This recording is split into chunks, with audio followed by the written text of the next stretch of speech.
Hey guys, how are you all?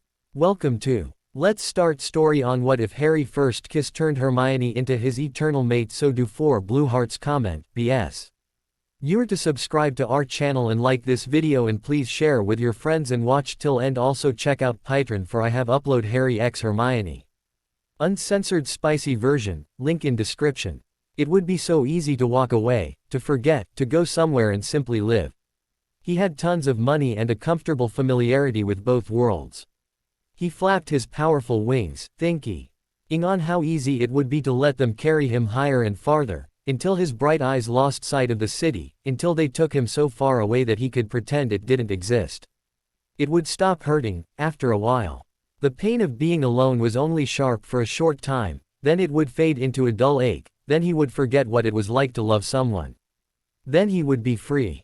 Truly free. Not trying to get high on this illusion of freedom that soaring through the night represented.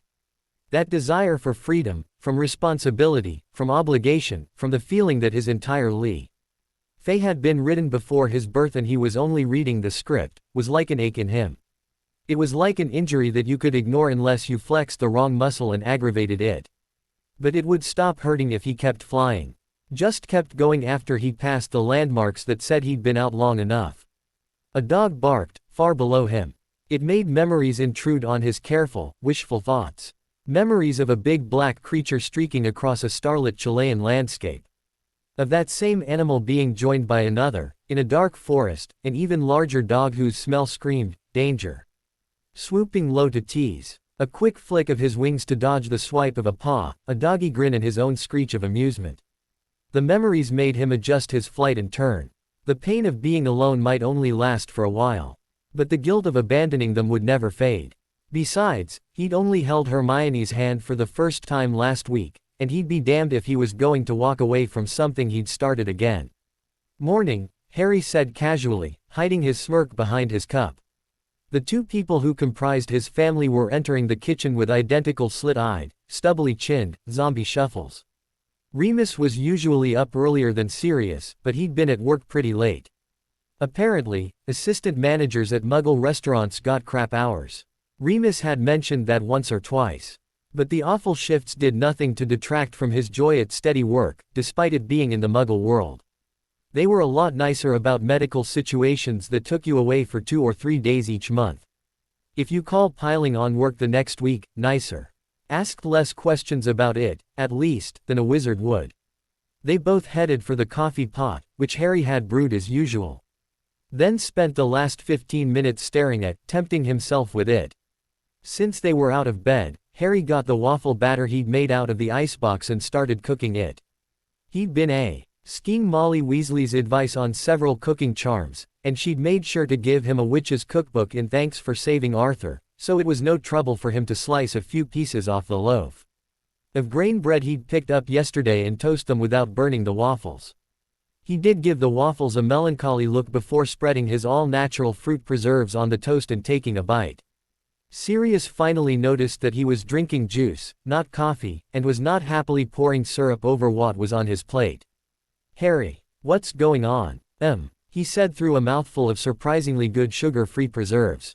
"What did you do to the coffee and the waffles?" Sirius asked sternly, suddenly far more awake. He held his fork like a weapon, pointed at his plate. "You put a potion in it, didn't you?"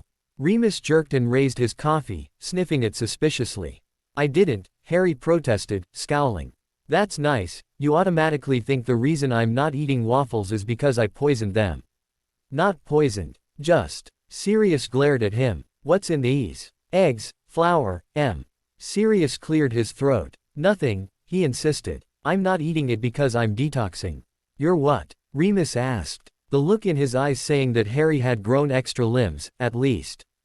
"Clearing my system of all the junk, you know. I drink too much caffeine, and I've got all these preservatives and saturated fats floating around. I wanted to start eating healthier. I mean, what good do the workouts do me if I'm just going to ruin them with what I eat?" Both men eyed their waffles.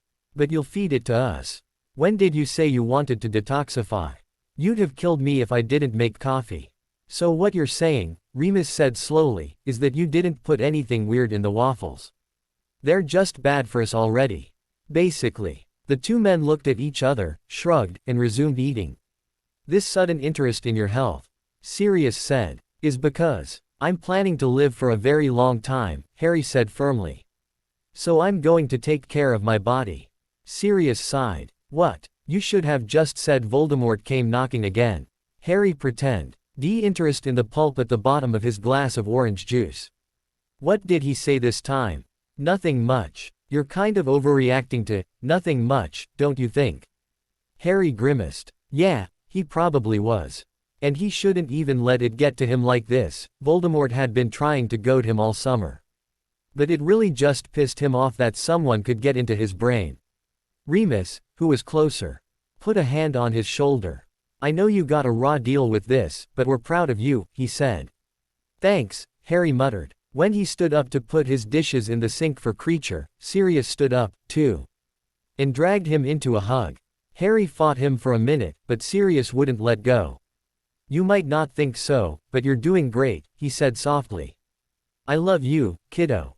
Harry sighed. I'm still not going to drink coffee for a while. Oh, you love me, too. How nice. Harry chuckled and pushed away. Okay, I do. Eat, so you can get cleaned up. Oh, that's right. Lovely Miss Granger is coming over this morning. I'll be sure to be on my best behavior. Mollified, Harry put away the bread and jar of fruit. Out of the corner of his eye, he saw Sirius hang his tongue out of his mouth and begin panting, dog-like. Harry glared at him, and the tongue disappeared, but Sirius winked at Remus.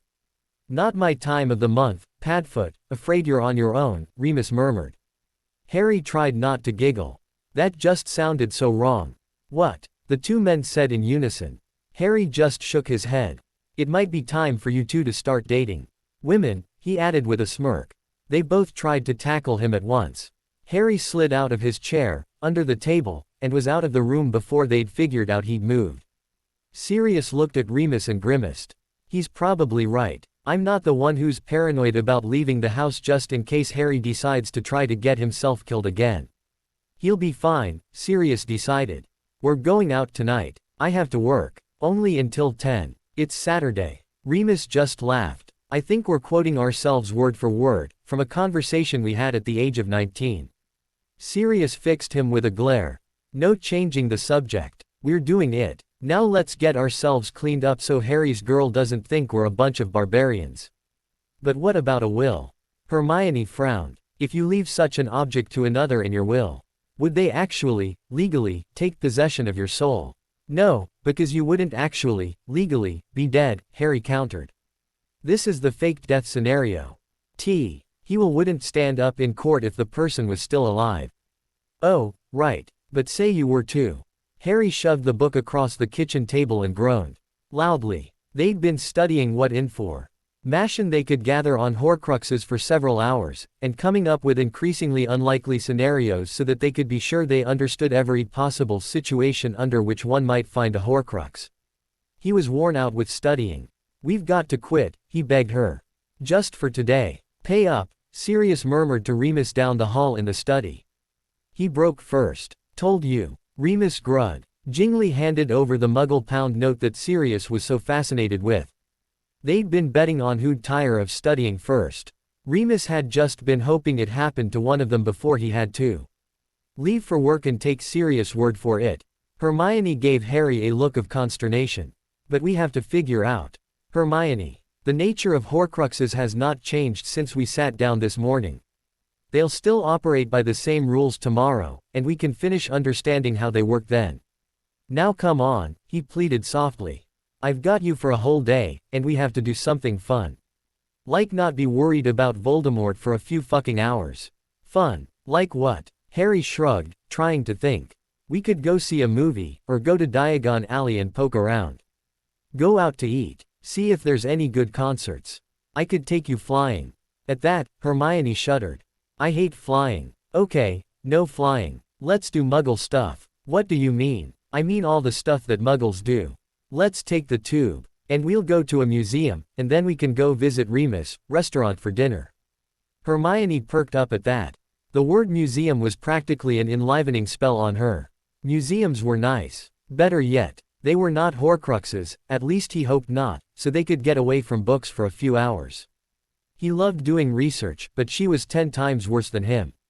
Come on. It'll be fun to try to guess which paintings were done by wizards at the National Gallery. Thus tempted, they set off, telling Sirius where they were going.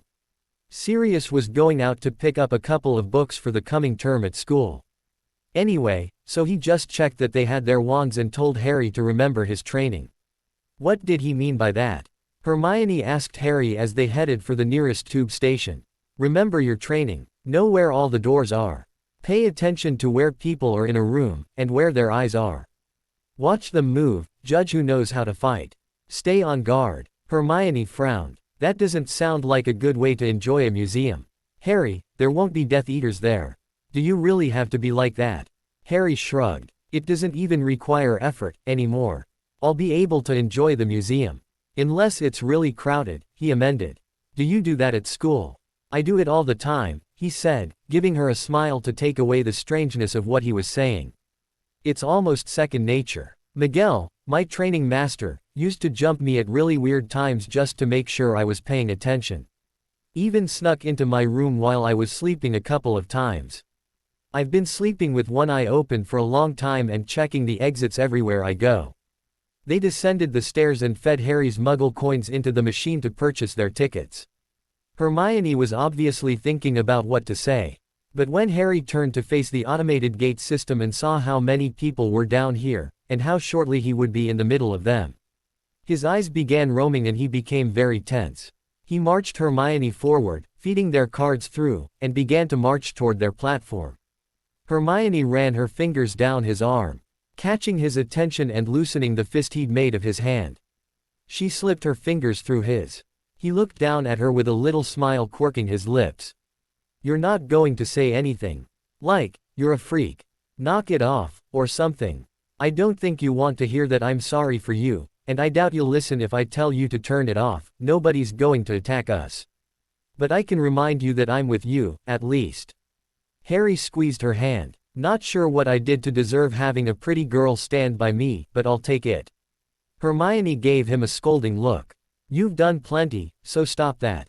Now, let's go. I plan to enjoy myself very much, and you'd better enjoy yourself with me. Yes, ma'am, he laughed, and they stepped off the platform and onto the car. Taking care to mind the gap between, of course. You know, this place is a breeding ground for dark creatures that prey on travelers, Hermione said brightly. I'm almost certain that's why they started making that announcement.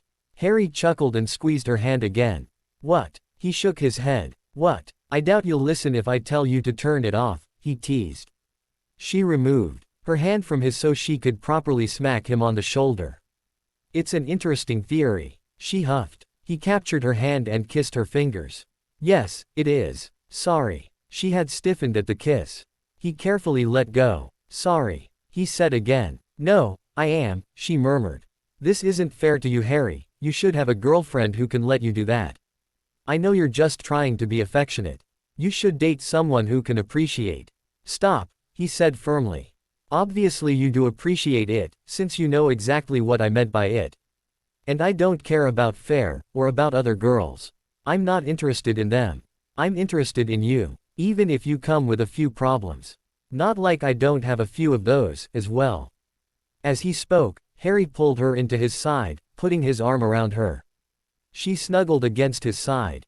This, for some reason, she didn't mind. But then, they'd been able to hug all this time.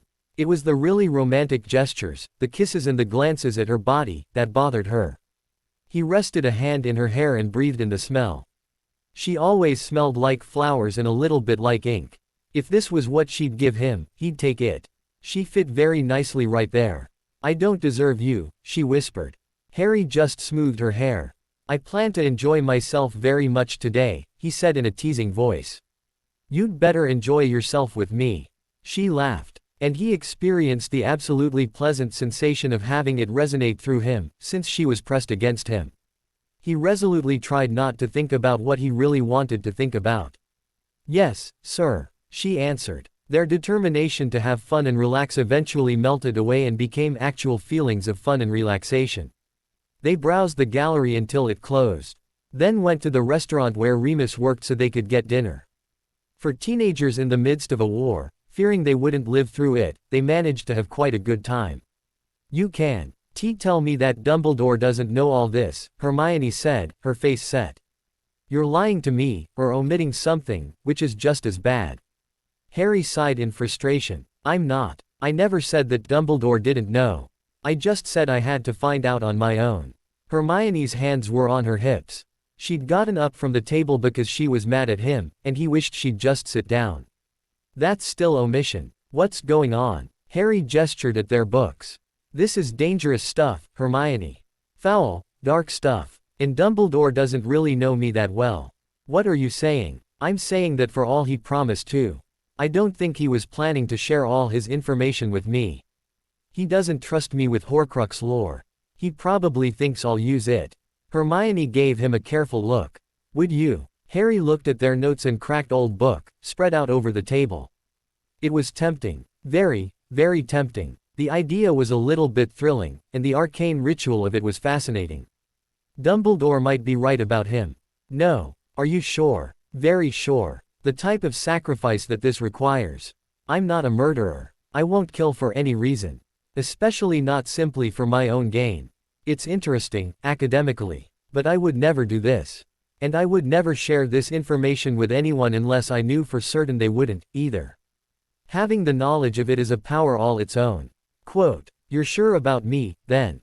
Yes, I am, he said firmly. Sit down. She did. You really think Dumbledore doesn't trust you? Well, I think he knows I'm reliable. He knows I mean to see things through, that I'm fighting on his side. But I'm sure he finds me dark enough to at least think about using this knowledge. He seemed a little bit panicked when I told him I knew what the diary was. And he said he was too busy to talk. Why would he think that about you? Because I am dark enough, Harry said with a bitter smile. Why do you think I cling so closely to you and to my family? You guys keep me from doing anything stupid. So long as I have people I care about more than myself, I'll remember why I don't do this kind of stuff. Merlin help me if I lose all of you and don't have anybody to care if I live, die, or become immortal. You're stronger than you give yourself credit for, Hermione said sternly. Probably. I have very clear ideas about right and wrong. I just worry that I could forget them one day. Like if the Elder Wand was in front of me, he mused. I think it's a bad idea, but would I take it, if my family wasn't there to stop me? Would I be enticed by the power? Quote, the Elder Wand. Hermione snorted. The Death Stick. That is such a load of waffle, I can't believe you think it's real. Harry shrugged. I don't really know if it is or if it isn't. He said calmly. There's a lot of literature out there about it, so it's obviously based on something true. Maybe nothing more than the reputation of a fantastic dueler who thought it would boost his fame to claim his wand was unbeatable, and started a trend. But if there is something like that, I could totally see it tempting me. After all, I'm a lot more sure about I'd do with it than what some other guy would do with it. Oh, Harry, Hermione moaned. I didn't think you were so gullible. It's a fantasy, propagated by weak wizards who want to believe they could become great. So are Horcruxes, he said. Horcruxes are real. So might this wand of power be real, then? If it was real, someone would have it, she sniffed. I haven't heard anybody claiming it. Harry shrugged. Maybe they got wise when they saw the hundreds of years of bloody history and thought they'd keep it to themselves so they wouldn't get challenged for it. It's what I would do. Can we stop talking about silly old legends and get back to our studies?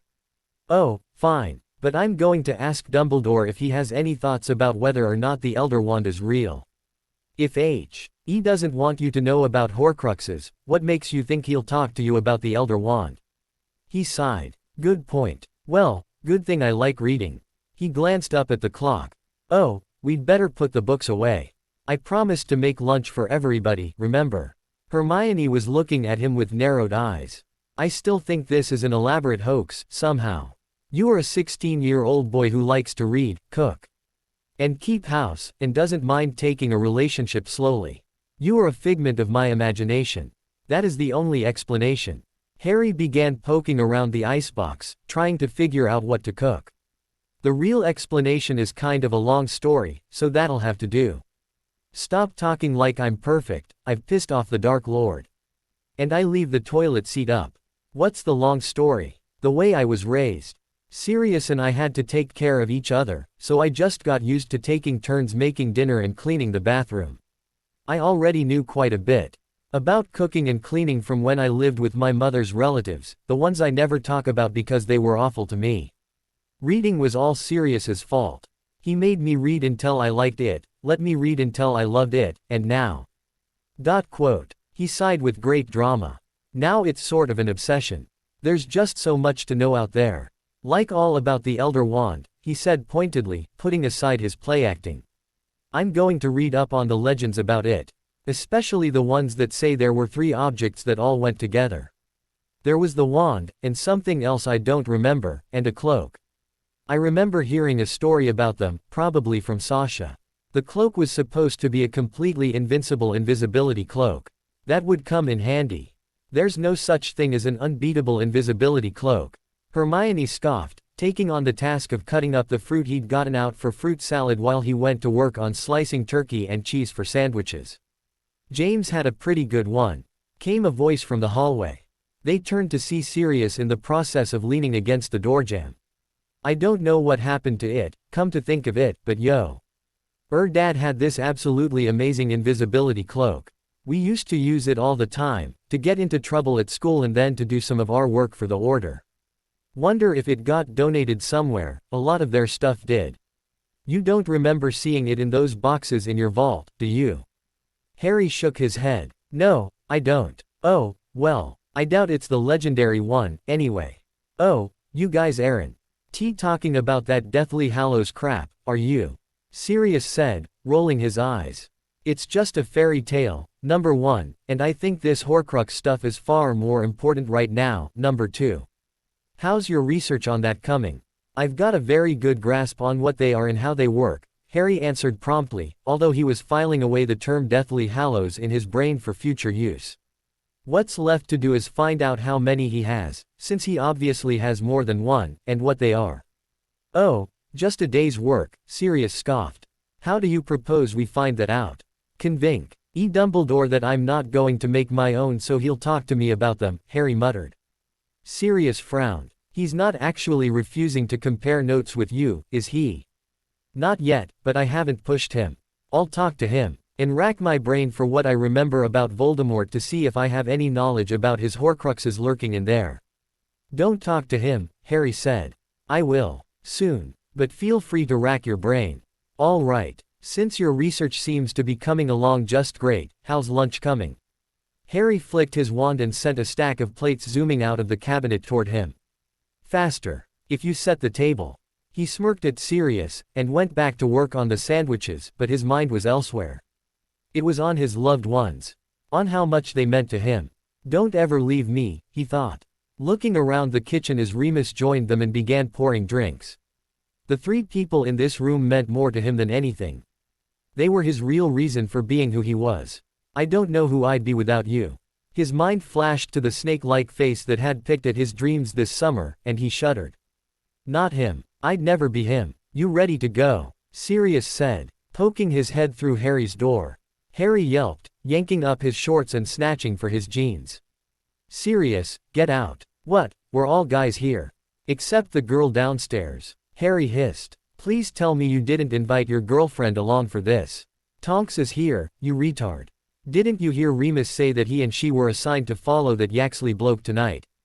Oh, thought that was tomorrow. Sirius answered, unconcerned. Could you please shut the door until I get my pants all the way on?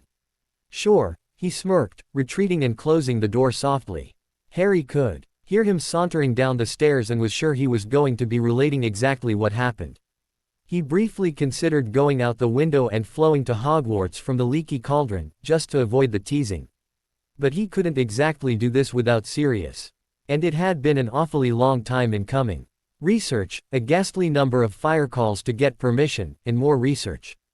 But EY finally had the procedure right and Harry felt right about doing it. Harry went downstairs calmly, only to find Sirius standing in the hall, turning to face him with a finger on his lips. Harry raised his eyebrows in question.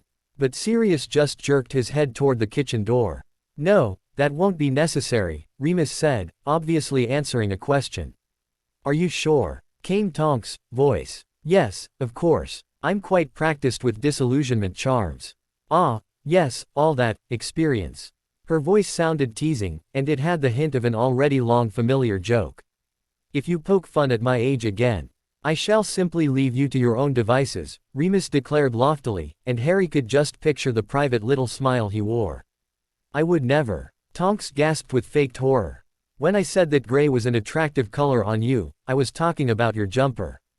You know, like that time you said purple after the solstice was just in bad taste, I knew you were talking about Sirius' horrid jacket, not me.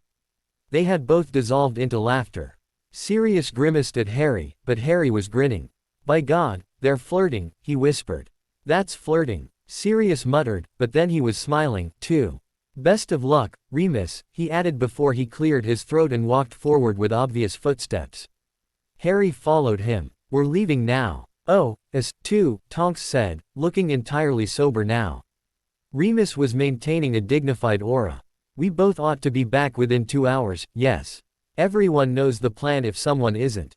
They all nodded and agreed, then Sirius headed for the hall again. We're just flowing. You kids have fun. Fun. Tailing that ape Yaxley. Tonks snorted. I'm sure you'll find a way, Harry murmured, mostly to himself, but he wasn't really amused by the budding romance. He was thinking about his own plans. He wasn't looking forward to his own job for the night. He'd much rather be running around under a charm trying not to get caught by the Death Eaters he was spying on. He was going to be involved in very risky magic and most likely get in a fight, only without the benefit of it including a pretty girl or doing anything positive for the Order.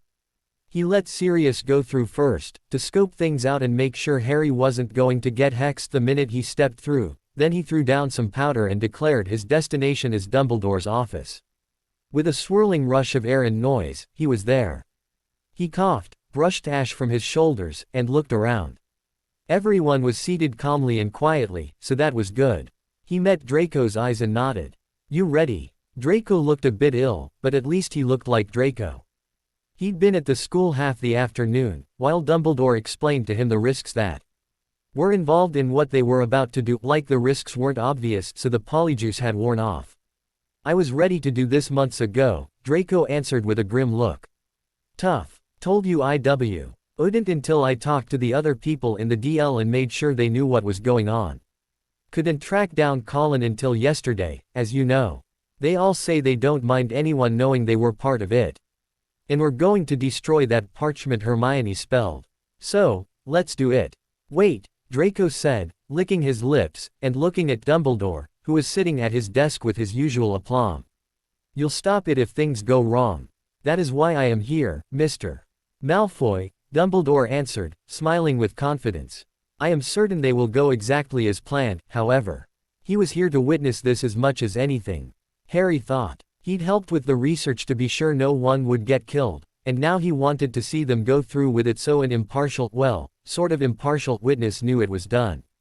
Then hurry up and do it, Draco said, his face very pale and his eyes everywhere but on Harry as Harry stepped up to him and they resumed the positions they'd take. And when they'd taken the vow all those months ago. Sirius held out his wand and began to work the magic to remove it. Harry had wondered if it would feel any different when it was finished, or if it would just feel normal. A feeling of pressure began to build in him, and he began to worry. His eyes flicked to Dumbledore, but Dumbledore looked serene, so Harry tried to relax despite the feeling that he was a balloon being blown up. If it went wrong, would he just pop? When Sirius spoke the final incantation, the answer was obvious. Harry felt a sudden lessening of all that pressure, building in someplace he couldn't define and gone just as quickly. Draco's breath rushed out of him as a whoosh, and he looked shaken. Did it work? He gasped. Test it out, Dumbledore urged. I am quite sure. Draco opened his mouth, closed it, and fidgeted.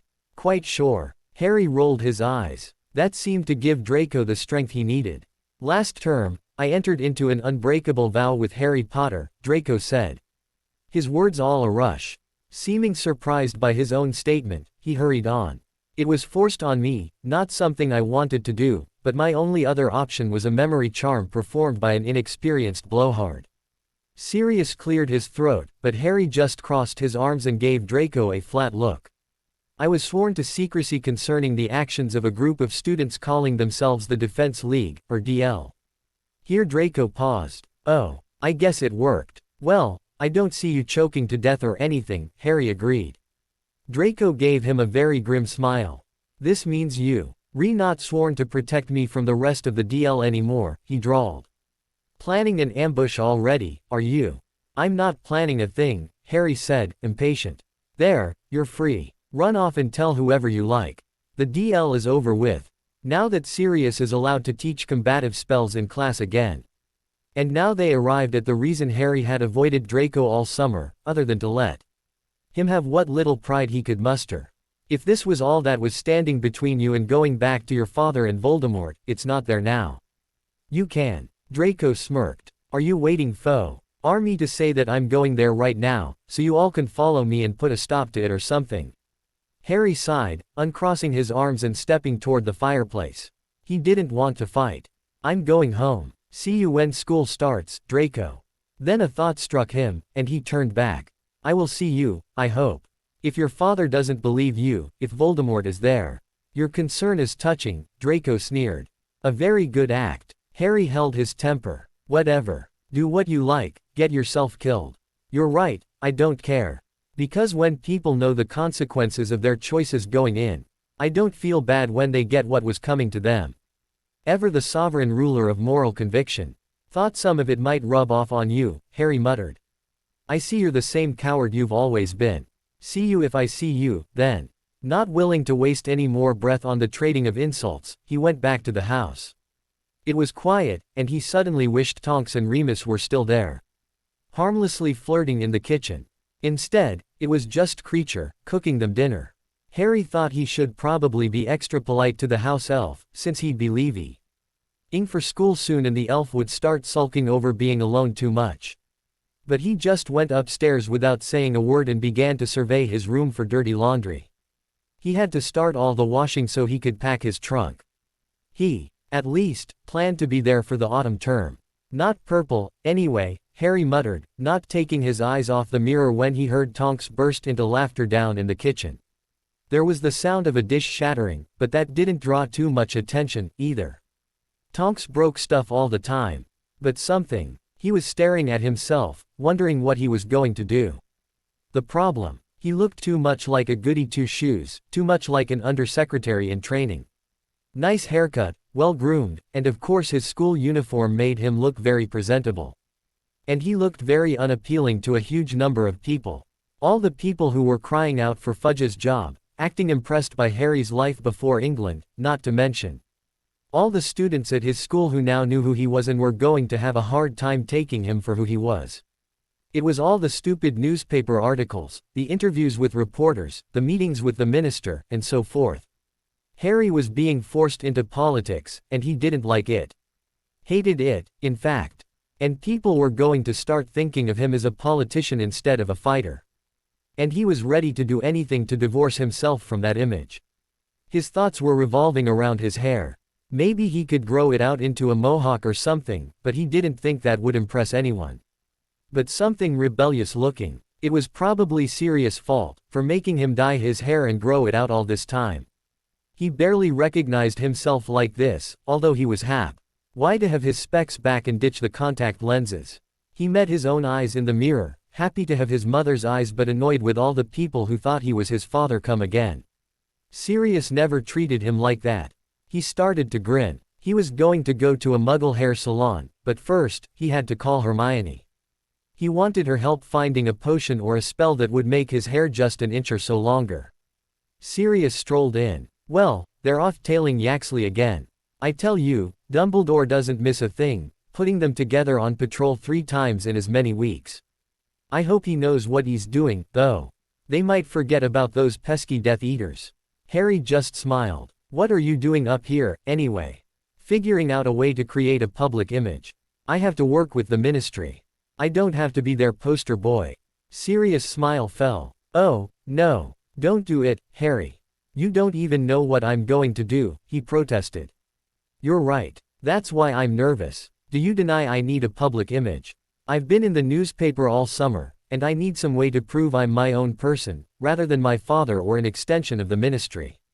They're trying to make me into the chosen one. Sirius finished for him. Harry cringed. That little moniker had shown up in the papers just this week. It was the worst thing he'd ever heard. Chosen one. Please. The only one who had chosen him for anything was Voldemort, and he was getting pretty sick of Voldemort. I won't be what they want me to be, Sirius. You see why I have to do something obvious to prove I'm not it. I see it, Harry. Sirius whispered. I see it because I raised you and I love you. They're having a much harder time. So, yes, you have my permission. But nothing crazy. Please. It has to be simple and obvious. It does. Just do one thing for me. Ask Dumbledore's opinion. Harry snorted. Not until he's ready to talk about the Horcruxes and the Deathly Hallows.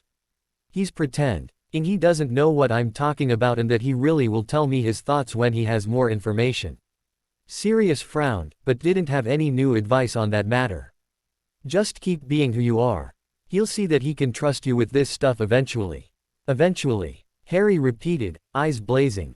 We don't have that much time. I doubt we'll get another year before Voldemort goes from sneaking around doing household murder and starts touching off real battles. Sirius held up his hands in a gesture of surrender. You're right. I'm not the one you need to convince. I know, Harry sighed. Sorry. It's just everyone else in the country. He had 3 aprons, all washed by the service witch at the inn, and he handed them over to Mr. Fortescue silently, unable to conceal the relief in his face that it was over. The summer had driven him mad. People treating him like dirt just because he was wearing the apron, and him unable to say a word back because he was supposed to be fine with being treated like dirt. Taking the polyjuice every hour, pretending it was some kind of treatment for an illness he supposedly had, and therefore being treated even worse by the staff and the folks at the inn for being filthy and diseased. He'd hated this whole thing. Fortescue and Tom at the Leaky Cauldron were the only people who knew who he was, and they were happy to do Dumbledore a favor. And everyone else had ignored Draco unless they wanted something from him. It wasn't fair. He was the son of Lucius Malfoy, they should have been bowing and scraping to him. But he wanted to live. So he pretended he deserved their scorn, feeling the million little slights driving into him like needles all while smiling and saying he'd be happy to serve them. And it wasn't like he deserved it anyway. He'd done the job asked of him, hadn't he? He'd been polite and conscientious all summer. Was this just how people treated nobody waitstaff all the time? What had any of them ever done to deserve it? Except Fortescue. Fortescue had treated him with a modicum of respect, even deigned to tell him a few of the wild stories from his youth. And Tom, of course, who'd given him a discount for his room, his tiny, cramped, ugly room because of how long he was staying there, and every once in a while brought up a butterbeer or an ale, on the house, with a wink of shared secre. ETS when it was the ale that he was still too young to drink. He supposed he could get Tom in a lot of trouble for serving it to him, if he wanted to. He really wanted to leave, but instead he looked at Fortescue and said the words. The words that sat there bitter on his tongue, waiting to be expelled however reluctantly. Thank you. For taking him. For treating him better than the others. For trying to turn Draco in for a favor from his father. He didn't want to say it, he wanted to go on acting like he deserved it, but he'd spent the whole summer having it ground into him that he was nobody, now. Not to mention reading in the paper that his father was a traitor and slime, despite the fact that nobody had enough evidence to actually prove he was with the Dark Lord. Fortescue could Avenue been treating him like a walking pile of rubbish, same as everyone else. So, he had to say thank you. Fortescue just smiled, tucked the aprons under his arm, and said, "You're quite welcome, young man." Draco parted ways with him with no other words spoken. He went back to the Leaky Cauldron and shrank his trunk, which contained all his worldly possessions, along with the new schoolbooks and Uppleys he'd had to hoard his meager wages all summer to be able to purchase. He carried it downstairs to the smoky and nearly deserted room where he knew he'd find Tom. The hateful words had to be said for a second time. "Ah, time to leave then, is it?" Tom said, a smile cracking open his wrinkled, craggy face. Yes, I've seen a great number of young people pass through here, Tom said in a quiet, just you and me voice. Going to fetch their school supplies, staying overnight before the train, all sorts of children with all sorts of dreams. You're one I'll remember, that's for sure. Can't have been easy, doing what you did. What you're doing now. Ain't that many who'll see it and recognize it, but it's taken a lot of strength. Dumbledore's a good man, that's sure, and it was good of him to get you set up. But it was you who saw it through, and that's something to be proud of. Good luck to you, sir. Draco had to take a deep, calming breath before he could answer. Thank you. Well, thank you. He rushed out of the place and hurried on his way to King's Cross Station. He'd taken his last dose of polyjuice an hour ago, and he began to feel the effects creeping out of him. Bleeding away the dark hair and spotty skin and skinny neck. He'd be himself, soon, and he stopped to put on the invisibility cloak that Dumbledore had loaned him before he entered the train station.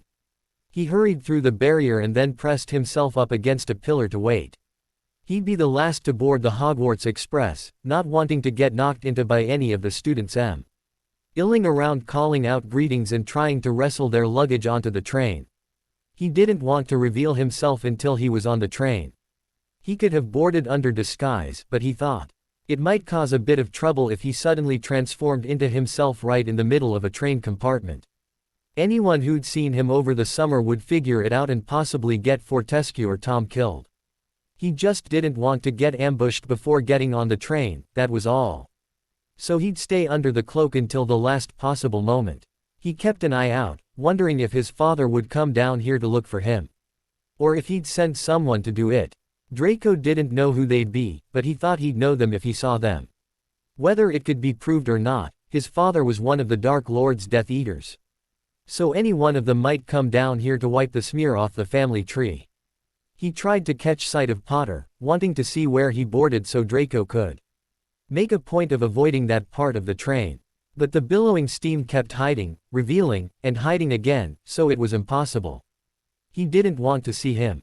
He'd been dismissed. He'd had a strange, untrusting sort of a friendship with Evan Rivers, but Harry Bloody Potter had broken the vow and walked away, declaring that Draco was no longer worth it without having to say a word. He thought of Draco as a coward, as a weakling. And he'd decided to sever their ties and move on. But Draco wasn't. Tom had as good as said so. He had made it through the summer. He wasn't dead and he hadn't dumped ice cream over anyone's head. He might not have chosen a side in this war, but that was because he was careful, not spineless. He had to be sure he was making the right choice, didn't he? He had hardly concerned himself with the ideologies at work. In his mind, it was a matter of choosing his father and the Dark Lord, or Dumbledore and Harry Potter. The train would be leaving in half a minute. And there was the female Weasley only just squeezing onto the train, her hair an affront to the world if her tardiness wasn't already. Draco slipped onto the train. And he sought out the compartment containing Harry Potter. He wanted to see him. See if there was any sign that he'd given a single thought to Draco Malfoy since the moment he'd left Dumbledore's office. See if he recognized the struggle Draco had gone through. Knowing he could have left Tom and Fortescue and gone to his father 3 weeks ago, and he hadn't done it. He found him sitting with Neville Longbottom, the creepy Ravenclaw Luna. And 2 Hufflepuffs from the DL, named Hannah something and something Macmillan. They were all laughing and talking, old friends seeing one another after being apart. Potter looked ridiculous. He was sitting there with his hair done up in green-tipped spikes, assuring the others that in the Muggle world, the style would hardly even draw attention. Stupid Potter, who could get away with IR like that and laugh with his friends like the whole bloody world wasn't looking to him to end a war. And Harry had his arm around a girl. Draco was stunned. It was Granger. Hermione Granger Street. Standing there beside him as though she didn't have a problem with his arm or his hair. And she looked fantastic. Draco immediately looked away in disgust. She didn't, really. But she'd done something over hair, though nothing quite so drastic as grow it out and make it half black and half green, smoothed it and pulled it back in a clip so that it fell in lustrous waves over her shoulders. Her usually pale face was flushed with color, with spots of happy pink in her cheeks. And her smile, something that Draco had rarely seen in 5 years of sharing a classroom and dining room, was radiant. She was beautiful. Well, for a mudblood. For Merlin's sake, of course he'd never noticed what she looked like. She was a Muggleborn, he didn't look at girls like her. But he couldn't help looking now. It was a strange transformation. Even when she'd shown up to that ball 4th year looking all done up, she was shy and skinny. Now she was beaming, and her thin frame had developed all those lovely curves. He did that to her. Draco muttered. The attention of an international Quidditch star had made her put on a pretty dress that only accentuated how awkward she really was. A scar-headed F. Riku'd run off and snuck back into the country like a coward had made her like this. How could he have seen all her potential, and brought it out? Draco hadn't thought there was anything to bring out. And he wouldn't have known how to do it if he had. Not that he'd have wanted to, not with Granger. We've got to get to the prefect's compartment for a quick meeting, the Hannah girl was saying, sounding apologetic. Come on, Ernie. I'm coming with you, Neville stammered out. They all looked at him in surprise. I've been added on, they thought we could use a few more. There'll be a lot more hall patrols with the way things are. I saw Ginny a moment ago, she's got a badge now as well, he said, trying to change the subject. Excellent, Ernie said, sounding a bit pompous as he clapped Neville on the back. Nice to know we've got some well-trained prefects with us this year. I tell you, Potter, the DL was the best thing you could have done. We're much better equipped this year. There was a few more quick laughs, promises to come back after the meeting, then the 3 prefects were bursting out into the hall. Draco jumped to the side, holding his breath even though his heart was hammering. Prefect. He was a prefect. Was he still? He still had the badge, and Dumbledore hadn't said anything about it. He supposed he must be. Merlin, that meant he ought to be going down to the meeting as well. He shuddered a bit at the thought of standing in front of Blaze and Pansy and trying to explain where he'd been all summer. It had been hard enough explaining his constant sneaking off to supposedly spy on Evan Rivers all last year. They'd never understand, and Draco began to realize this was some kind of test from Dumbledore. Would he have the guts to show up? He was angry, and jealous. And he was starting to bloody suffocate under this ridiculous cloak. He tore it off and walked briskly enough to almost catch up the others. They turned around at hearing his footsteps and looked shocked to see him coming. Hello, Draco, Neville said cautiously. Oh, that's right, you're a prefect, too. He turned around, saying to all of them in general, come on, or we'll be late. But Ernie Macmillan was just looking at him with narrow eyes. Potter told us we were all able to speak freely about the DL now. Told you know who all about it yet? Draco snorted. Your family been murdered yet? What do you think? And he strode ahead, putting them all behind him. Merlin, what did a wizard have to do to get a little trust around here? What exactly were they all waiting for him to do, take the mark? That thing was more trouble than it was worth. The prefect meeting was torture. No one looked at him. No one spoke to him. They all kept shooting little glances out of the corner of their eyes. And looked like they were itching to ask him where he'd been, but no one did. Maybe they didn't care. He hadn't ratted out the DL, and he hadn't joined up too visibly for either side, so they didn't care. He was still going to be alone, while they all flocked around Potter and worshipped him and his silly green hair. Didn't anyone in this entire world care? He could in Potter's side and just be some stupid little soldier, going around spouting high-flown ideals that he didn't believe. They'd just say how wonderful it was that he'd finally seen the light and tell him to get on with doing the same old boring things. And then he'd be stuck with Potter, that arrogant prat, and have to smile at his girlfriend, who'd been a frigid bitch until he came along, and pretend it was all fine. But his father would care. Father would be glad he'd returned. He'd have to pay with some information, to be sure. But honestly, why would he feel guilty about telling Father that the Weasleys and half these stupid prefects had met in secret to declare themselves against the Dark Lord? They were pretty openly against him, anyway. And he'd be able to report, at last. A year-long spying mission. Complete. And it was as Father always said, the Dark Lord rewarded service. Draco could become great, if he went to that side. He'd be heaped with gratitude for what he could do. The way he was already a part of the inner circle, if he chose to be. He could strike blows that none of the adults could. He would never get yelled at for serving the wrong flavor of ice cream. He'd be more than just one of several dozen students fawning over the boy who lived. He could be somebody. Not like Potter missed him, was it? As Professor Snape was marching him toward the infirmary for some bruise cream for his eye, he seemed to think Draco wouldn't go if it was up to him and would let the black eye rest. He berated him for his conduct. He'd never take points off a Slytherin, if he could help it. But Draco did have a detention for getting into a fight in the common room. Draco suspected his annoyance mostly lay in the fact that it had degenerated to fists and draw. Hadn't simply laid the 7th year out flat with his wand. Professor Snape apparently didn't know how good it felt to hit somebody who was having a go at you. Just lay off, would you? Draco snapped, pulling away from his professor and head of house. Snape's eyes were glittering darkly with rage. I got into a fight about stuff. And I'm tired of stuff, he said stiffly. I'm tired of a lot of things. He clenched his jaw and said something he never thought he'd say to anyone, much less this man. I need your help. I beg your pardon, Professor Snape said in a soft, dangerous voice. I need to see my father. Draco was well aware that Professor Snape could arrange that. Father had been positively gleeful about Snape's true allegiances, and he'd mentioned them once or twice or maybe 20 billion times.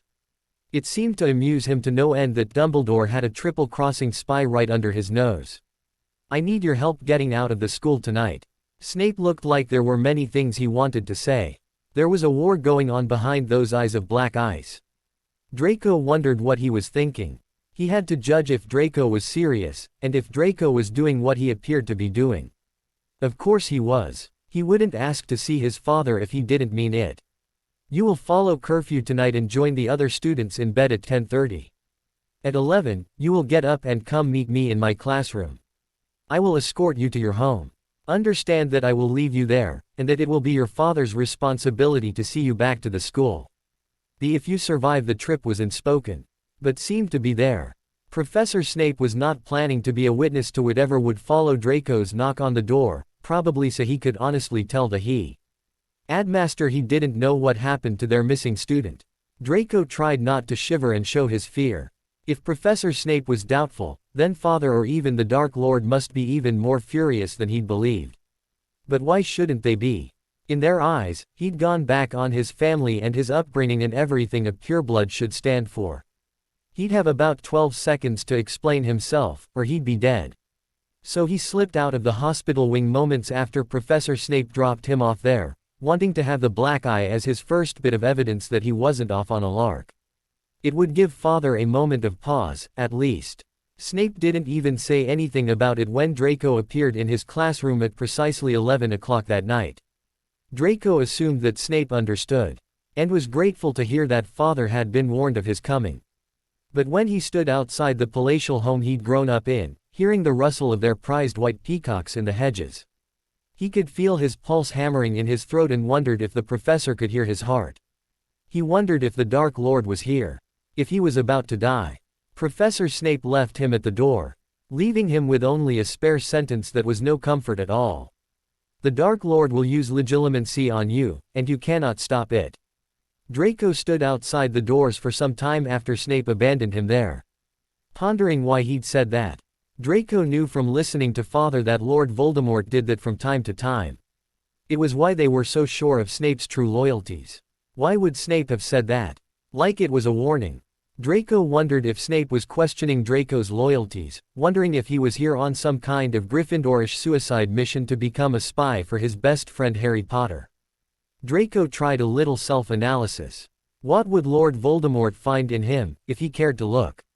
Oh, no. The Dark Lord would see, and would be less than pleased, with his memories of having fun in the DL meetings, of partnering with Potter or Weasley and working as a team against another team of DL members, of laughing, flying with Potter and enjoying it, of wondering if they were actually friends, instead of enemies keeping an eye on each other. Had Snape seen it? That was why he'd given Draco the warning, surely. But what could Draco do about it? The professor had said that Draco couldn't stop it. But that didn't mean he couldn't avoid it, or dodge it, or something, did it? Perhaps it was possible to hide those things. Perhaps he could screen them, somehow. Hide them behind something else. Draco focused all his energies on the bitter feelings of being forgotten by Potter and the awful summer he'd had. He focused on his jealousy, and his rage that he'd been forced into this. He'd been mistreated. And then Potter had the utter gall to offer protection, like he had any to give. Potter, strutting around like a hero, and Dumbledore, spouting off about mudbloods being worth anything. There was nothing for him in their side. But serving the Dark Lord, that was what he wanted. He could reconcile with his family, and he could gain status and power, and he could serve his own beliefs. It would be great. So he walked inside with confidence, and went to Father's study. He was stopped by the coldness in Lucius Malfoy's eyes, but he simply bent his head in submissiveness and began his story. Just the way he had when he'd tested it out. Last term, I entered into an unbreakable vow with Harry Potter. He was smiling, but Draco knew better than to rise from his knees. He'd won his father over easily enough, and when he'd strutted into the Dark Lord's presence, he'd felt confident. Now he was shaking and staring up at the wizard in fear. Lord Voldemort had managed to humiliate him in seconds and terrify him in less than a minute. So he kept his posture bent and waited with trembling hands to be forgiven for his mistakes of the past year. Because he'd made so many. It was just as the Dark Lord said, he'd been weak. I will not be weak again, he said, his voice hoarse. He'd screamed when he'd been subjected to his very first Cruciatus curse, that had been inflicted upon him for assuming his mission of spying on Potter without getting permission. Please allow me to serve you. Oh, yes, you will serve me, young Malfoy, the cold voice said in amusement. Draco now knew where it was that Father had learned to speak that way. You will call me your master yet. I do. I call you master. How could he not? How could anyone stand up to this wizard? He was proud and powerful and inhuman, and to not serve him was unthinkable. To not serve him was death. And Draco had been promised so much. He focused on that, to get past the fear he was feeling. Lord Voldemort had promised him so much if he was a good servant. The other Death Eaters would look up to him and obey him, and Draco would have a place close to the Dark Lord. The whole wizarding world would look to Draco with fear and love, if only Draco would serve the Dark Lord. But what will you do for me to prove yourself to me? He mused, his red eyes glinting with some private humor. Whatever you ask, master. Lucius was still there, looking caught in a trap. Was he wondering if Draco would be placed above him, eventually? He had been alternating between looking proud and looking a bit sick this whole time. He must be jealous. Had Lord Voldemort promised him so much? But Draco could do more for their lord. Draco was well placed inside Hogwarts, with links to Dumbledore and Potter. Draco could serve him in ways that his father could not. Tell me this, young Draco. Will you kill Dumbledore for me? Draco wanted to fervently promise that he would. But he didn't. He looked up in surprise at the Dark Lord and found something in his shocking eyes that made him pause. This was a test. His true first test as a servant. His answer meant something, so he stopped to think. Why would he be asked to do something that no one could do? You want to punish my family for the ways they have failed you this summer, Draco said quietly. You know that I could never succeed. That I would almost certainly be caught or killed in the attempt. I am not experienced enough to do that. He bowed his head, trying furiously to think. Is that what you want from me? If it was, Draco would find a way out of this. He could leave, he would go somewhere. He wanted to serve, he wanted to become great. He didn't want to die. If he'd wanted to die, he could have Jew. Saint kept doing what he had been doing until the Death Eaters were so angry with his rebellion that they came after him. He would have to disappear. The Dark Lord laughed, and looked proud of him. Since you are so eager to prove yourself, I will give you another task. You will find a way to get my Death Eaters into Hogwarts School of Witchcraft and Wizardry. I will. Draco blurted out, and shivered in anticipation of pain. The wards that protect the school were old and strong, and impossible to break from the outside. I give you the task of finding a way from the inside. You say they are old and strong. How can I? You wish to serve me. Lord Voldemort snapped, his eyes flaring. You will find a way, or I will kill you myself, you insolent child. Draco ducked his head. Yes, master, I will find a way, he mumbled. Closing his eyes and trying to breathe. He was not going to die, he was not going to die. He would do this. He might not have the least idea now, but he would find a way. Then it is time to declare yourself as my servant, Draco. He had somehow conjured warmth into his unsettling voice, which was almost worse than the coldness. You will now take my mark. Draco froze. Even his shaking stopped. The dark mark. You will take it now, to prove to me that you are ready to be my servant. You are not one of my Death Eaters if you do not wear my mark with pride. Stand up. Draco stood up, feeling as though he were moving through water. The world felt slow and dull. He was going to have to do this. He didn't think he would leave here unharmed if he did not allow Lord Voldemort to burn the symbol into him. He wanted to leave here unharmed. He held his arm out, grateful to see that he was able to hold it steady. He didn't want this. He didn't want this, but he didn't have a choice. And one day, having this mark would garner him favors that no others could have. It would be worth it. It hurt. It hurt like fire, and it hurt like ice, and it hurt too. The point that he couldn't feel it anymore. When it was finished, he cradled his arm to his side, numb and disbelieving. The snake coiling from the skull, there on his arm. A way for the Dark Lord to call Draco to his side. A way for him to call Draco his own. There was no way for him to go back, now. So he let himself begin to shake again. It was over, and he couldn't control his adrenaline anymore. The Dark Lord, his true master now, didn't look as pleased as he ought to. You have explained to me already that you waited until your school term began to come to me because it would create less suspicion. That our enemies would not be watching. But I see another reason in your mind that gives me concern. Draco held his breath, squeezing the mark on his arm and trying to quell the pain. They seen you call that Potter brat, friend, he spat. Friend. Draco summoned up all the anger he could find under his fear, and held it in the front of his mind, bolstered by his awe of the wizard before him. I once, briefly, called a boy named Rivers friend. I call Potter nothing. He is nothing to me. Lord Voldemort cocked his head in a very disconcerting way, and slowly smiled. I can see that you mean that. That is good to hear. His smile slipped away. But your loyalty was to him before it was to me, and that will not go unpunished. It cannot. You understand that, don't you, Draco? Draco almost stepped back, but he stopped himself in time. Trying to retreat would only get him worse. Lord Voldemort raised his wand and began to speak. Draco screamed. What would you have me do? Severus asked in a hollow voice. Dumbledore looked stunned by the information Severus had presented him with. That Draco Malfoy had defected back to his father and been asked to bring down Hogwarts was not altogether surprising, of course. But the fact that Severus had been given an even more odious task had taken him off guard entirely.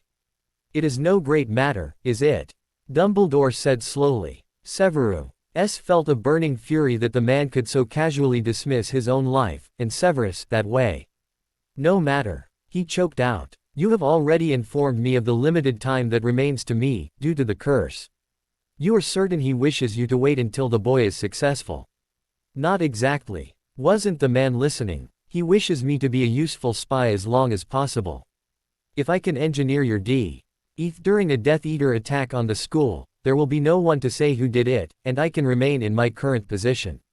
But that is only the most convenient way of doing it.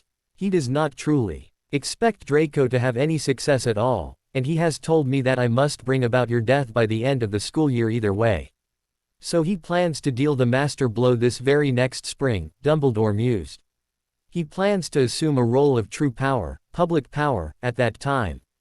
That would seem to be his intention, he drawled, hoping the man would hear his impatience and explain what he was thinking. Then I have little time to waste. Severus, you will do as he says. If he is to reach his goals, you are the only one I can trust to stand between him and the students at this school. If I am not here, it must be you who assists Harry, who helps him ensure that his mother's sacrifice was not in vain. Severus almost choked, but he was too good at schooling his features, tempering his responses. How dare Dumbledore even talk about her, talk about what she'd sacrificed? What was it to him? He loved the boy no more than Severus did. And now he was suggesting that the only solution to this situation was to carry out the Dark Lord's command. To stand between him and the school. Severus had known it might come to that, given how much Dumbledore loved Hogwarts. But Harry was a relatively new part of the equation. Severus was willing to help, but he didn't like that heavy-handed mention of Lily as though he would have refused, otherwise. But what Dumbledore was suggesting. So you wish me to kill you? He stated, feeling numb. It seemed that his whole life was about death, that it had always been and would always be meant for nothing but causing pain, bringing about suffering and murder.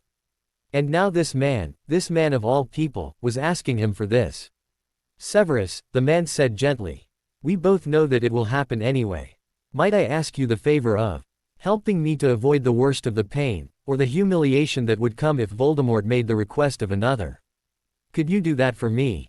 No, he couldn't. It was bad enough, what he did to people he didn't know. The tasks he carried out, to stay in the position he held, so that he could do his part for the sake of the boy. He didn't think his soul could take the sheer weight of killing Albus Dumbledore. The man who had given him a life and a purpose in the wake of Lily's death. But it was Albus Dumbledore who was doing the asking. He gritted his teeth. If that is your wish. Thank you, Severus. He said it so firmly. So calmly, as if he were totally sure of his chosen course of action, as if he sincerely meant the gratitude. Severus knew better than to doubt him, by now. He didn't lie. He avoided the truth when he thought it best, but he would not thank him for agreeing to this if he didn't feel gratitude. It was the only thing that kept Severus from breaking loose and screaming at the old man. This was the only way, but he'd counted on Dumbledore to give him some sense of hope. Would you please send word to Harry that I wish to see him? I have some things to discuss with him, as well. He'd been ignoring the summons from Dumbledore for 2 days already. If he ignored it any longer, the headmaster would come looking for him, and the whole school would see him brought to heel like a disobedient dog. He hadn't wanted them to see him ask, how high? When Dumbledore said jump, but it might be worse if Dumbledore had to come get him. So after dinner, when the Gryffindor students went upstairs to work on essays and notes, Harry dropped a kiss on Hermione's cheek and told her he'd see her later. I don't really know what this is about, so don't wait up for me, he said with a grimace. She frowned. You don't think you're in trouble, do you? They were halted at the foot of the stairs, and they were in the way of the other students. Oi, just because you're the chosen one don't mean you can be blocking the stairs. A stocky-looking fifth-year shouted. They moved over to the side, Harry chuckling. At least somebody's not taking it too seriously. I think T's probably what Dumbledore wants to talk about, anyway. How the students are taking it, and everything. They're taking it rather well, all things considered, aren't they? Thanks to Ron, Harry agreed. He felt a burst of affection for Ron Weasley. The boy clearly knew what he believed, and with all the confidence his prefect status gave him, had declared loudly in the common room that whatever else he might be, Harry Potter had to be an improvement on you-know-who. Not only that, but they already knew him, and liked him, and what did it matter if they hadn't known his real name? He was going to kick ass on the Quidditch pitch, at least. Ron had then invited him to a game of chess on the table closest to the middle of the room, and Harry had sat down and played with the entire room looking on. The sight of him losing a game of chess to Ron Weasley, who was an incredibly fierce player, had seemed to break them of their awe and contempt. Things had been more normal after that. I'd better go, he said to Hermione regretfully. He didn't try to kiss her cheek again. If he tried to push his luck, it would be 3 steps back for the one they'd taken forward. He jogged up the stairs to Dumbledore's office. Grateful for all the running he did. He wondered how Dumbledore, as old as he was, managed to make this trek several times a day. Maybe he went jogging, too. It would be just one of the many secrets the man kept, after all. He knocked and was bade to enter, as per usual. He really wished he and Dumbledore could start meeting somewhere that didn't make him feel like they were on such an uneven footing. Dumbledore's office was his sanctuary, and he was most definitely the one in charge while they were in there. Of course, nowhere else would have nearly the same level of privacy or safety. So maybe Harry should just admit that the old man had a good reason to feel superior to him: wisdom, experience, power, responsibility for many lives, all that rot, and suck it up. Dumbledore sat at his desk with his hands in his lap, looking casual, not as though he had brought Harry here for a reprimand. Harry, it is good to see you, my boy. Despite himself, Harry answered, you, too, sir, and meant it. It was hard not to feel that way, when Dumbledore turned those twinkling eyes on you and smiled with such warmth. He was genuinely happy to see Harry, and Harry had no choice but to respond to the kindness the old man had for him. He sat down, feeling more comfortable. He wished he could learn how to do that, of all the tricks Dumbledore knew. He made a person feel confident and welcome. Harry wondered what the secret was to that one. Welcome back, Harry. It seems that ignoring Voldemort's overtures has had the intended effect. Harry thought of Sirius, eating in his classroom and trying to reconfigure his lesson plan so that less kids wound up in the infirmary. He was overwhelmed by his relief that Sirius was there. Yes, sir. Sirius is thrilled to have full control of his classroom this year, now that poor Umbridge has been so sadly disgraced. Harry faked wiping away tears. I am glad to have him back. I might not have guessed it when he was young, but he is quite a good teacher. The only problem is that now I'll have to respond to Voldemort, or he'll think I'm not a man of my word, Harry joked. Actually, it was a worrisome idea. If Harry were to go out in public, not to the Ministry building, or to Hogwarts, but actually out somewhere that he would not be safe, maybe Voldemort would stop killing so many people just to get a rise out of him. The only way to end the killing would be to do something reckless that would get him caught by Death Eaters and brought before Voldemort, and he had things to do before he would be ready for that. We'll sort that out when it comes up, I guess, Harry sighed. Has your first week of classes gone well? Dumbledore inquired politely. Harry thought over it. Yes, sir, I think it has. You must be feeling confident after having passed on your owls with such skill. I know that you had some concern you might have trouble catching up in the classes you had less experience with. I knew I would have to work hard, and I did. I was surprised by my affinity for runes, but Sirius tells me I'm too logical not to love them.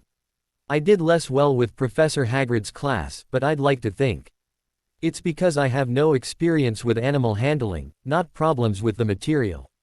I was assured that I did very well on the written portion of the exam, despite my poor performance on the practical. A small bite on your finger is hardly what I would deem a poor performance. You would not be the first wizard to incur an injury. Your marks seem to be more than satisfactory. Harry grunted uncomfortably. Fifth-year exams should have been only too easy, in his mind. It shouldn't have taken him so long to get to that level, and if he was as smart as he'd always thought he was, he should have gotten an outstanding in every subject. He should have paid more attention during Professor Hagrid's lessons or something. My dear boy, you mustn't allow yourself to think that you can be perfect.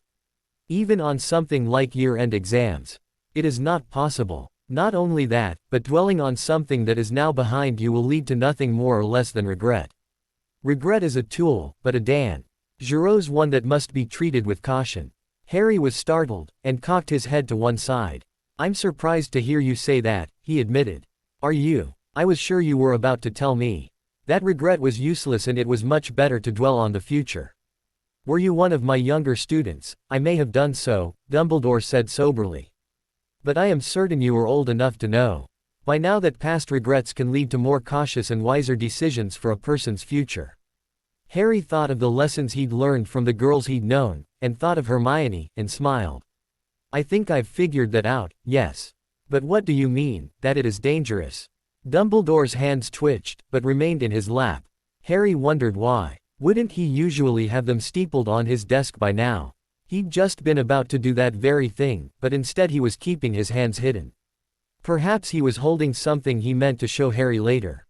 Harry would wait until Dumbledore broached the subject. Regret can lead to bitterness rather than wisdom, Harry. And it is such an easy path to walk down.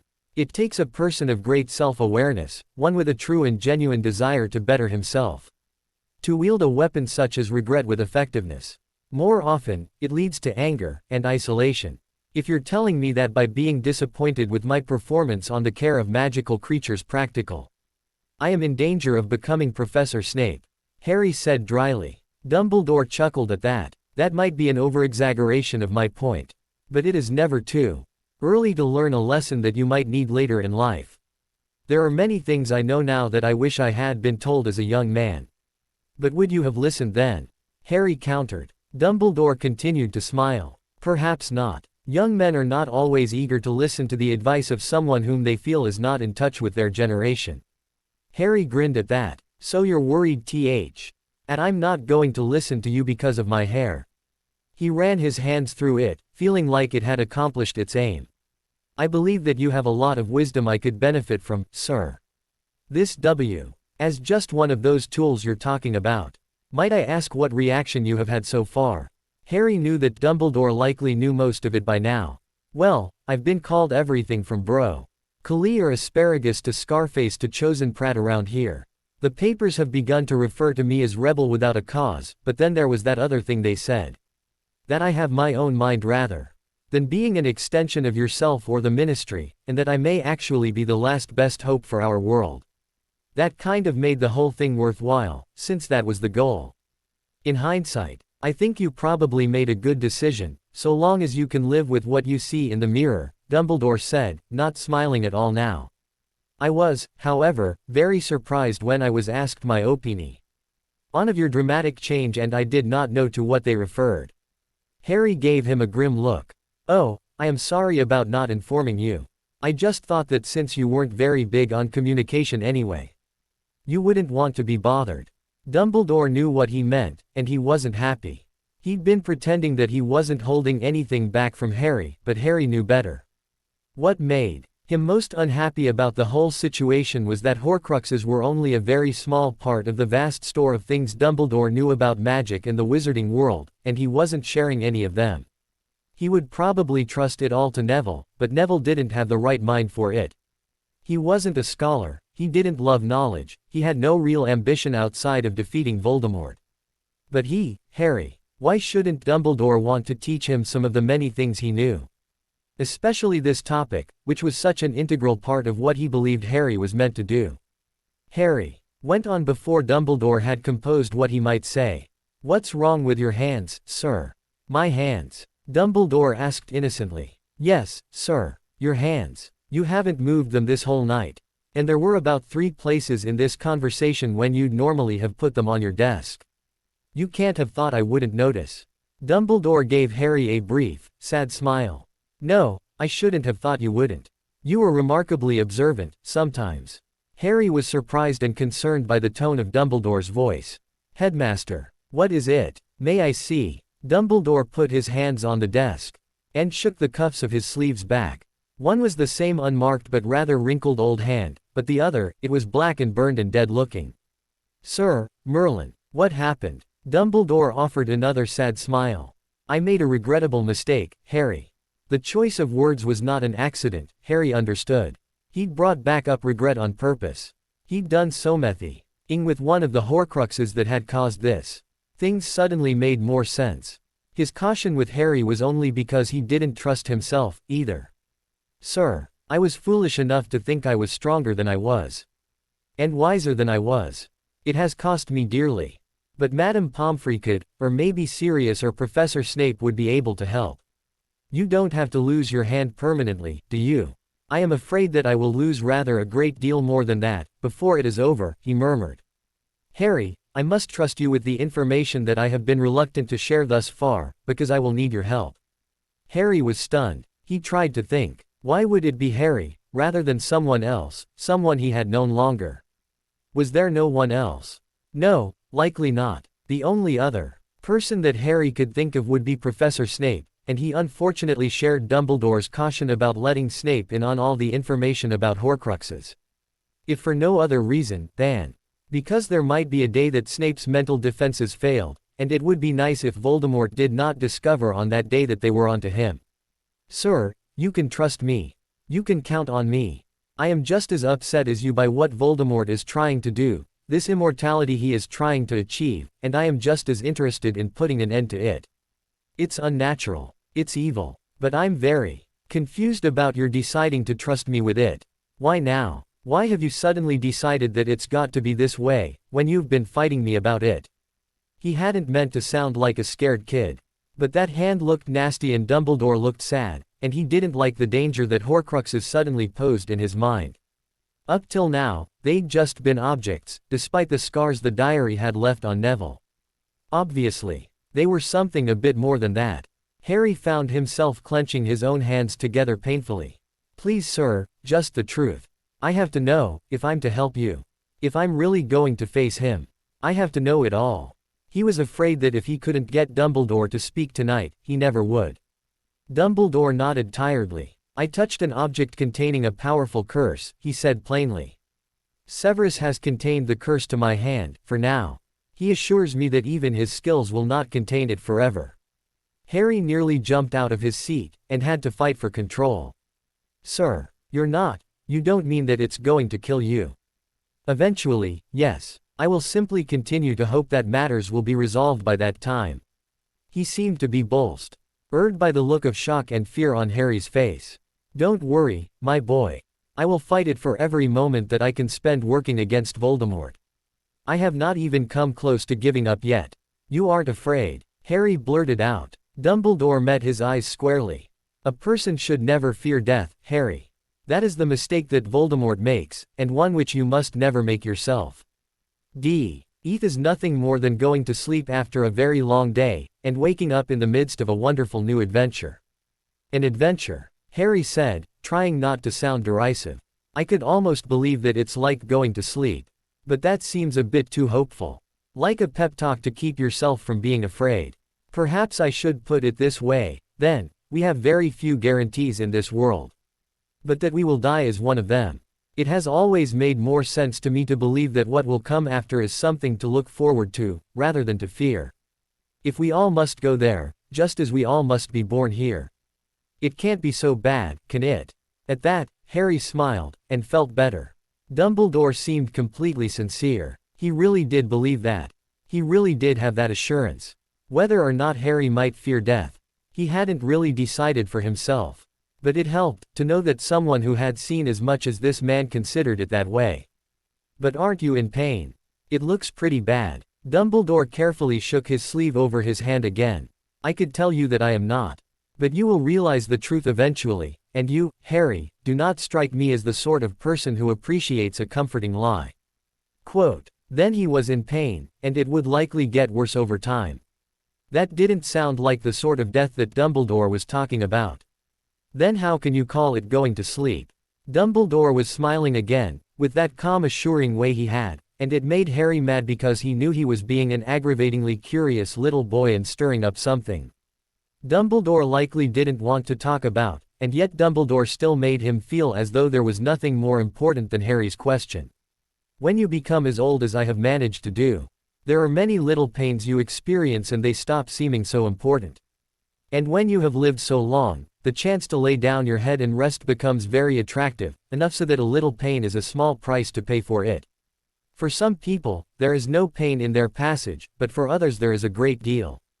I have seen quite a few people who were murdered, and I would not judge by them.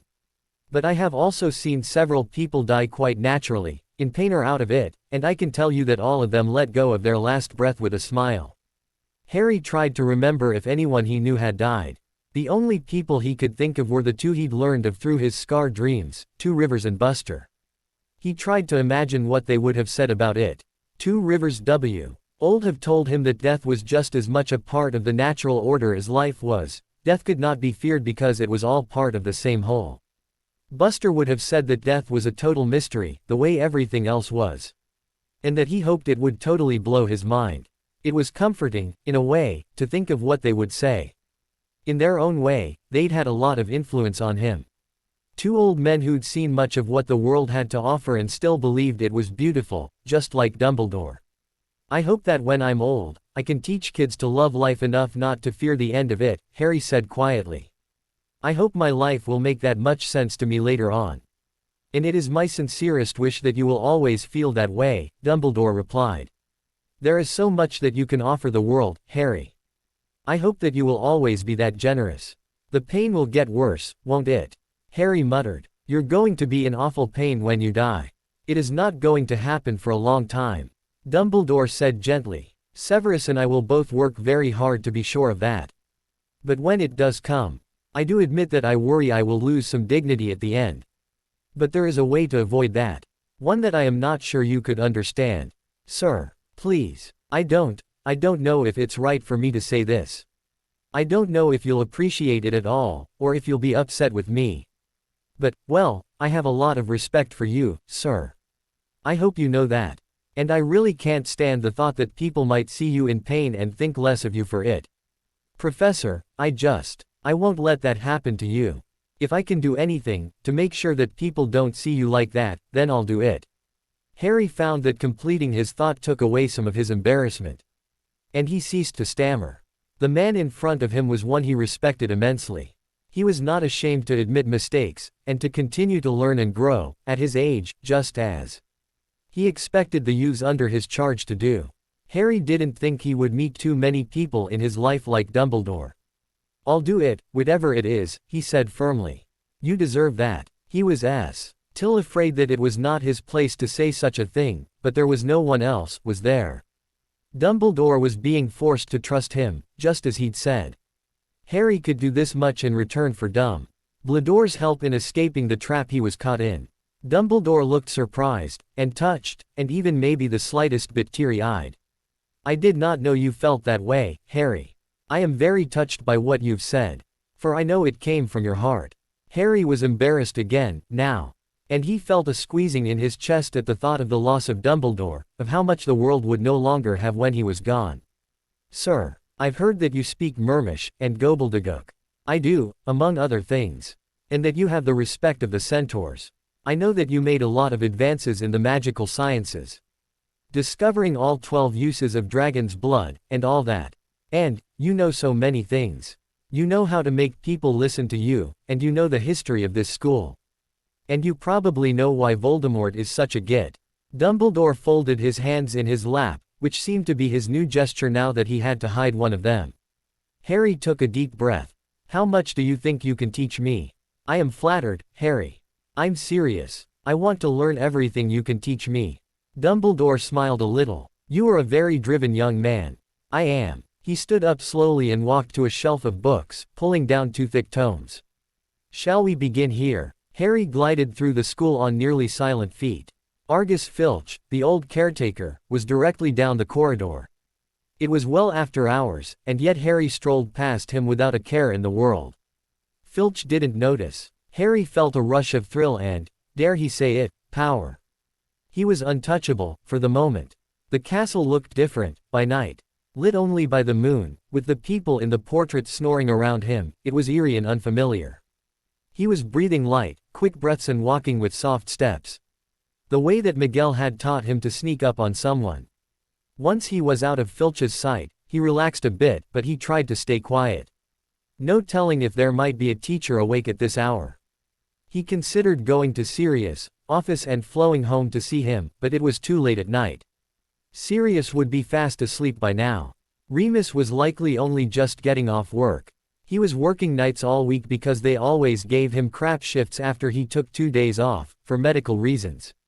But he'd be tired, and Harry wanted to show Sirius first, anyway. Well, he'd probably show Hermione first thing in the morning, and Sirius right after that.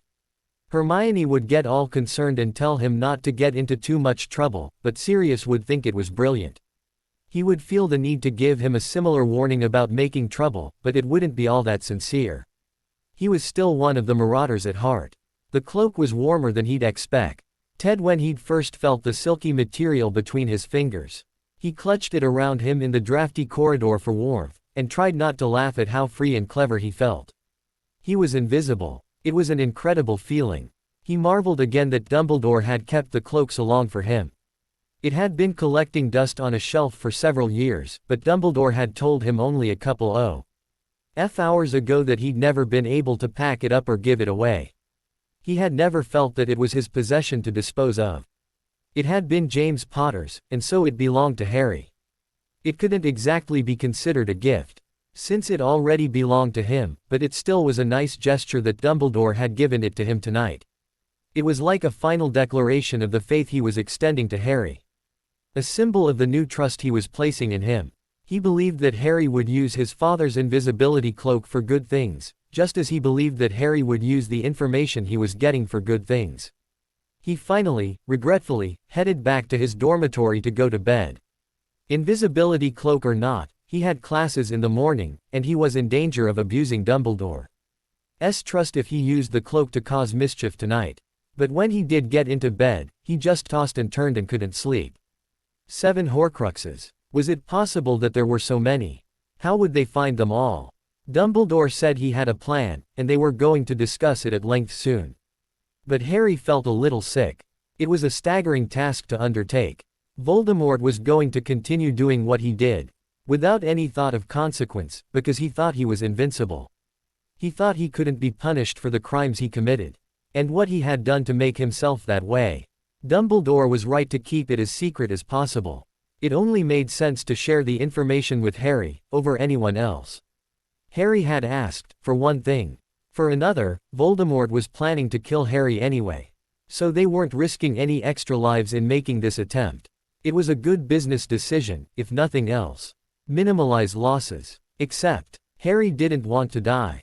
That just wasn't in his game plan.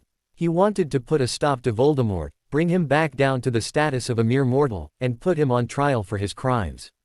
Force him to see what he was and face the consequences of his actions. Nowhere in that plan did he see room for himself to die, nor for Voldemort to do so. The problem, he thought as he fitfully turned over in bed yet again, was that Voldemort's followers didn't play fair any more than he did. You couldn't block the killing curse, and they were pretty free with that one, weren't they? To track down the Horcruxes was going to be difficult. It would require all his efforts, all his patience, and everything Dumbledore could give him. Actually bringing Voldemort down, that would almost require him to take steps towards immortality, himself. But dividing one's soul and placing it into something else by way of vicious murder, that was the wrong way to go about it. That was so very wrong. There had to be another way. If you can't sleep, oh chosen one, do you mind at least being quiet? Seamus croaked across the room. Harry stilled his turning about and his sighing. He slipped out of bed and put the invisibility cloak on and left their room. He wished he could be flying, but he would never transform here at the school where anyone might figure it out.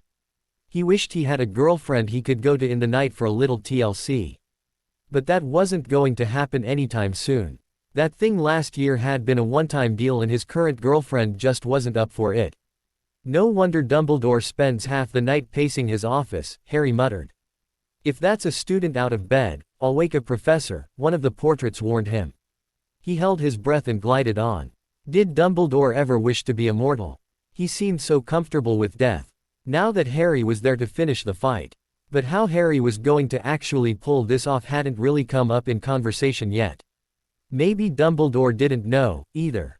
Neville was lost in his thoughts. His own mind was a familiar place for him.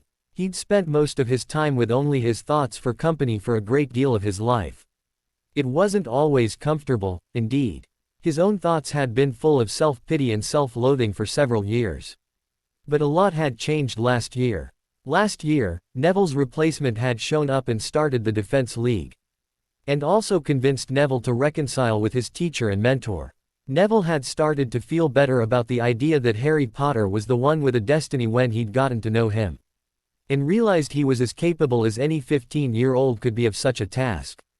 Neville had been busy helping Harry teach the more inexperienced members of the DL, even going so far as to help them side of the meetings when they needed more practice, and he'd felt free to see Dumbledore any time he wanted again. Now he'd been asked to be a prefect, as well, and those duties took the place of the DL. His mind was familiar, but he hadn't spent much time there recently. He'd been busy. He had friends, now. Real ones. Perhaps it was only natural, because they were all prefects, but he'd begun to spend a lot of time with Ron, Ginny, Parvati, and Ernie and Hannah as well. Of course, he wasn't friendly with all the prefects. There were Draco, Blaise, Pansy, and Veronica to consider. The Slytherin prefects were a frightening lot. He sort of felt bad about things with Draco, seeing as he was, technically, a member of the DL. But he'd chosen his own path, and it didn't include anything to do with Neville. He was trying to make good with his own house now, and seemed to be gaining status there. Neville supposed he ought to count Harry and Hermione in with his friends, despite how much they seemed to keep to themselves. They were so close to one another that they seemed almost self-sufficient. And yet they were always happy to see him, to talk to him, to study with him. Self-sufficient, but not aloof or unapproachable. Neville had a good life now, even if he hadn't stopped worrying about his role in the struggle against Voldemort. What had him trapped in his mind today was thoughts of the DL. Harry had shown no inclination to start it back up. When Neville had asked him about it privately, Harry had said that since his godfather could now teach without fear of reprisal, they didn't need the DL. He also didn't think he'd have time. Neville found it a sketchy sort of answer. While it was true that Professor Black, who still got called Professor Rivers several times a day by St. Udents trying to get used to the idea that their teacher was an infamous character, had much better lessons these days without Umbridge to restrain him, the class was only catching up to what the DL had done. The members of the DL had mastered a few basic non-verbal spells and a lot of the most effective combat spells last year, and they were ready for something more difficult. It was merely an excuse on Harry's part. And his claim that he simply didn't have time was suspicious. He'd managed to lead the DL and plan their lessons last year while simultaneously leading Gryffindor's Quidditch team to win the cup. Harry was up to something. Neville knew for a fact that he'd begun making regular visits to see Dumbledore, which was the only reason he didn't push Harry for an answer. If it was any of Neville's business, Harry or Dumbledore would have told him. So Neville had to accept that Harry was doing something with Dumbledore that was strictly, chosen one, stuff. But that still left the DL needing instruction, especially with the tense climate in the halls these days. The prefects had to be particularly capable of breaking up fights. Neville and Ron and Ernie had talked several times about how they might get Harry or even Professor Black to start the DL up again. They hadn't come up with a solution. Neville thought he had one. He just didn't know how to go about it. Would everyone think he was crazy? Laugh at him? But they needed this. He had to try. Harry hitched his bag up higher on his shoulder as he mounted the stairs to meet Hermione in the library. Their schedules weren't quite as similar as they had been last year, and the work was harder and took more time, so the two of them had to find time together where they could. Hermione had dropped care of magical creatures. But Harry had thought he ought to continue with it because he wasn't as comfortable as he'd like to be, and that meant they barely saw each other until dinner 2 days a week. He heard angry voices on the landing above him. Alert! He shrugged off his bag and drew his wand before he paced up the rest of the staircase. He didn't want to appear too abruptly and alarm anyone, so he made sure his footfalls were loud enough to be heard. But whoever was up there wasn't listening for anyone approaching. It was a couple of bullies picking on a young girl, he thought. You aren't afraid of us, are you? One of the boys laughed. We'd never hurt you, would we, Jeff? Course not. But the Dark Lord, he goes after families like yours, that's all we're saying. The girl was crying. Leave me alone, she whispered. Give me my bag. Harry recognized the voice of a girl in his own house, though he couldn't recall her name. She had a distinctive high pitch that he'd heard in the common room. He picked out the first spell he would use, if it came to wands, and prepared to defend her. Well, which is it? I could give you your bag, or I could leave you alone. You heard the girl, came a loud and commanding voice. Give her back her stuff, and leave her alone. Harry relaxed. Now there was an ally he could count on. The bully boys laughed. Or what, Macmillan? One of them asked. Don't suppose you'd care about house points. Would you? Ernie asked thoughtfully. Can't take points if you can't speak, one of them said threateningly. Don't go saying things you don't mean, yet another voice spoke up. Harry halted there, hearing Ron's voice. He decided not to make an appearance, unless for some reason Ernie and Ron couldn't handle it. The less the chosen one came rushing to the rescue, the better. He just waited. He wanted to see how much they'd really learned last year. Who says we don't mean it? I really hope you don't mean it, came yet another male voice. After all, we wouldn't want to have to report this, said a girl, although you'd probably find that a better alternative than us taking care of it ourselves. Harry almost laughed at the ensuing silence. He'd give anything to see the faces of the two bullies who now found themselves facing Ernie Macmillan, Ron Weasley, Neville Longbottom, and Ginny Weasley together. He'd be willing to bet that Parvati and Hannah would be along any minute. Ah, come on, one of the two bullies said at last. We were just. Langlock, Neville said in a very mild voice. We don't like being lied to. Look here, Ron spoke up. We know you were picking on the girl, and we know you're not going to get in a fight with 4 prefects here in the middle of the hall. So let's call it 10 points from Slytherin and we all go on our way, all right. The bully who had not been silenced said, points for what? We weren't doing anything. You made a girl cry, Ginny said in that low voice that meant danger to Harry only because he'd been on the receiving end of it a time or two. You really shouldn't do that. I can. Langlock, Ron said in the same calm voice as Neville. You were about to insult a girl, too, and we just can't have that. It's really too bad that you're having such a hard time with nonverbals in Black's class, Ernie said in a sympathetic-sounding voice. Or I'm sure you'd have bested all 4 of us by now.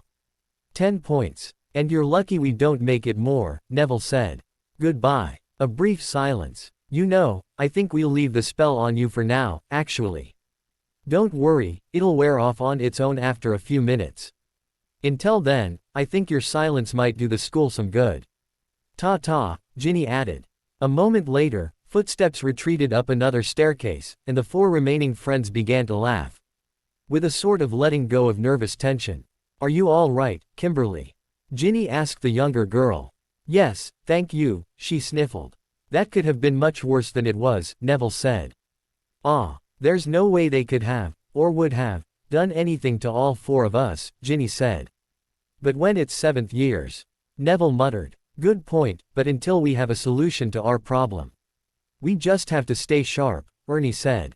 Gin, let's you and I take Kimberly here back to the common room in case those blokes are hanging around, Ron suggested.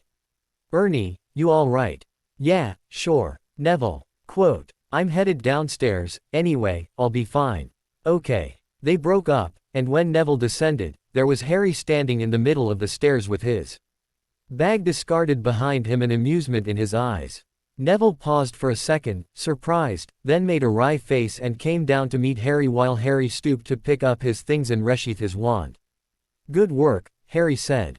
Trying not to laugh. I wouldn't much want to get into a fight with any of you, but the 4 of you together are pretty unstoppable. Neville was looking at him with a curious expression. And Harry stopped being amused. What is it? Just thinking about what might have happened if it was older students. They're Slytherin, and some of them have learned some pretty dark spells that we're going to have a tough time with. This is about the DL again, isn't it? Harry asked, realizing where Neville's conversation was headed. Neville's face made it obvious. Listen, Neville, it's not that I don't see the need for it. But I really don't have time. Dumbledore and I, we're working on something. Something pretty important. Honestly, if there was anyone I'd feel comfortable telling about it, it would be you, but not here and not now. I understand, Neville said with a serenity that surprised Harry. Only last year, he'd have been pretty upset about it. I'm sorry, Harry said. In truth, he might be able to find the time for once-weekly meetings. But he couldn't put the effort into it that the DL needed at this point, and someone else would be a better choice. There was only one person Harry could think of for the role, but he was waiting for him to realize it for himself. Really, Harry, don't apologize. I get that you have other responsibilities now. I was just wondering what you would think. I've been thinking about it a lot, thinking about who else might do it. And I wanted to see if it was okay with you, if I restarted the DL myself. Neville was half mumbling by the end, but Harry caught it. He laughed, and clapped Neville on the back. I've been hoping you'd figure it out, he grinned. What? That you were capable of it. I can't think of anyone better. Honestly. I was waiting for you to say something. Neville was hilariously disconcerted by it. So you wouldn't mind. I mean, it was your idea to begin with. Wright pulled from his pocket the item that he'd been keeping there for 2 weeks, waiting for Neville to make the offer. Here, he said, flipping it to him. Neville caught it. A galleon. Hermione's harmed galleon that changes all the other DL coins, Harry said. You keep it on you, even with the DL not meeting. Just waiting to give it to you. Neville clenched his hand around it possessively.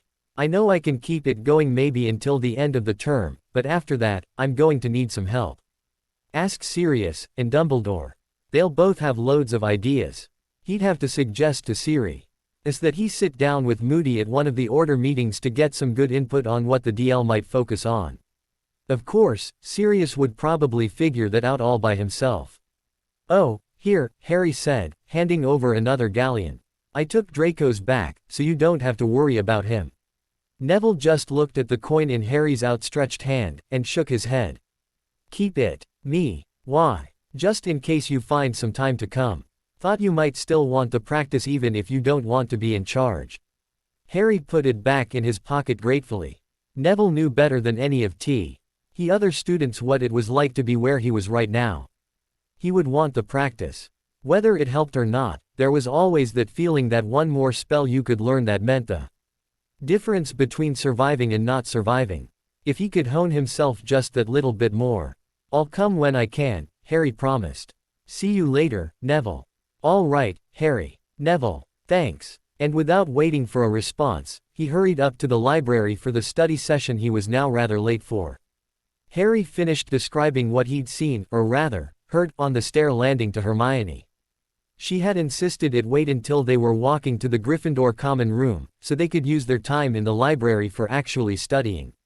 That's wonderful, for Neville. For everyone, I suppose. You're still going to go, aren't you, Hermione? Harry asked her. This was the first it had occurred to him to wonder whether or not she would be involved in the DL if he wasn't. She looked down. I don't know. I'm already ahead by quite a bit. I think you should, Harry said, discarding the idea of sarcastically remarking on her turning down the opportunity to study more. You do. There's no way you can know too much about defense, especially not now. I'm sure Neville will be asking you to teach him how to make more of the coins soon. He's going to have a lot more takers now that Voldemort is out in the open. I won't always be able to make it to the meetings, but you should go. He knew she still felt overwhelmed by the other students sometimes, but she needed to break away from him a little bit and stop expecting him to act as her go-between to the rest of the school. Hermione didn't want to discuss it anymore, that was obvious. She changed the subject. I think the way the prefects handled that situation was brilliant. It's nice to see that Ron and Ginny can work together. How many fights did you break up between them last year? A lot. He snorted. The problem is that Ron needs to get laid and Ginny needs to stop doing it so often. There would be a marked improvement in their personalities. Hermione slapped at his shoulder. How can you say that about her? She doesn't just sleep around like that. Harry raised his eyebrows. If you say so. Besides, give Ron a little time, you know. 16 is pretty young, isn't it? I mean, not counting you. Then Hermione turned a suspicious face on him. Just how many people have you, you know? Harry thought for a moment. 6, I think. Hermione was startled. You told me about that Vila person when you were 13. And you said you had a girlfriend in Australia. 6. Harry nodded. Yeah, definitely 6. Stephanie the Bulgarian Vila, then another prostitute in Austria, which was a mistake. By the way, then we moved to Brisbane. I seem to remember 2 of the obligatory drunk college girls at the college parties, then Anna. That's only 5, Hermione said suspiciously. Which means the 6th one is in England. Harry was turning very, very red. I was going to tell you soon, so don't be mad that you don't know. I wasn't trying to keep it from you. Hermione stopped, right in front of the portrait hole into Gryffindor. It's a student. Harry bit his lip, then straightened his shoulders. This was last year, before you and I started dating. Hermione was livid. Was it Ginny? I swear to you, Harry. If it was Ginny. No, it wasn't Ginny. With her, there were too many strings attached. I didn't want to date Ginny, and she at least wants the guy to wine and dine her a little bit. That was the wrong thing to say, Harry. That was very much the wrong thing to say. There were bright red flashing warning signs in his head that told him he'd veered off into dangerous territory. So you just went with some girl who wasn't worth the effort. Some cheap little. No, I did not go for someone who was easy. I just wanted something simple, something with a girl who wasn't looking for a relationship. And there was a girl who was willing for it to be just a one-time thing. But she was a really interesting girl, too. I didn't want just any random girl, it wasn't like that, I actually liked her. Not helping. Harry. This is not helping. Well, what was he supposed to say about this? He'd planned on just one day coming out with it. Just saying, Hermione, I slept with someone last year. And I wanted you to know about it because you're my girlfriend and I want to be honest with you. That was all. He liked honesty. He was certainly not used to women who wanted an explanation for why he'd slept with someone or needed to know all the details about his past relationships. We're all normal girls like that. Hermione was standing there with her arms crossed over her chest, looking more disgusted than he'd ever seen her look before. Just tell me who it was. Look, Hermione, I want to be a gentleman about it.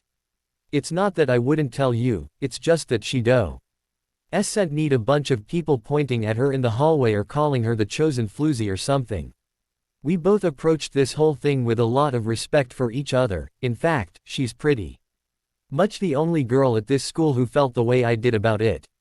I know I can trust you with it, but just think for a second, do you really want to know? Yes, Harry, I really want to know. It was Luna. Luna Lovegood. Hermione shrieked, making Harry wince. Oh, God, there were people coming down the hallway, and they had to have heard that. Why couldn't they be doing this somewhere else? She's not even. She's weird looking. I told you, she's interesting and I like her. I should think it would be a point in my favor that I didn't just throw myself at some girl with huge tits.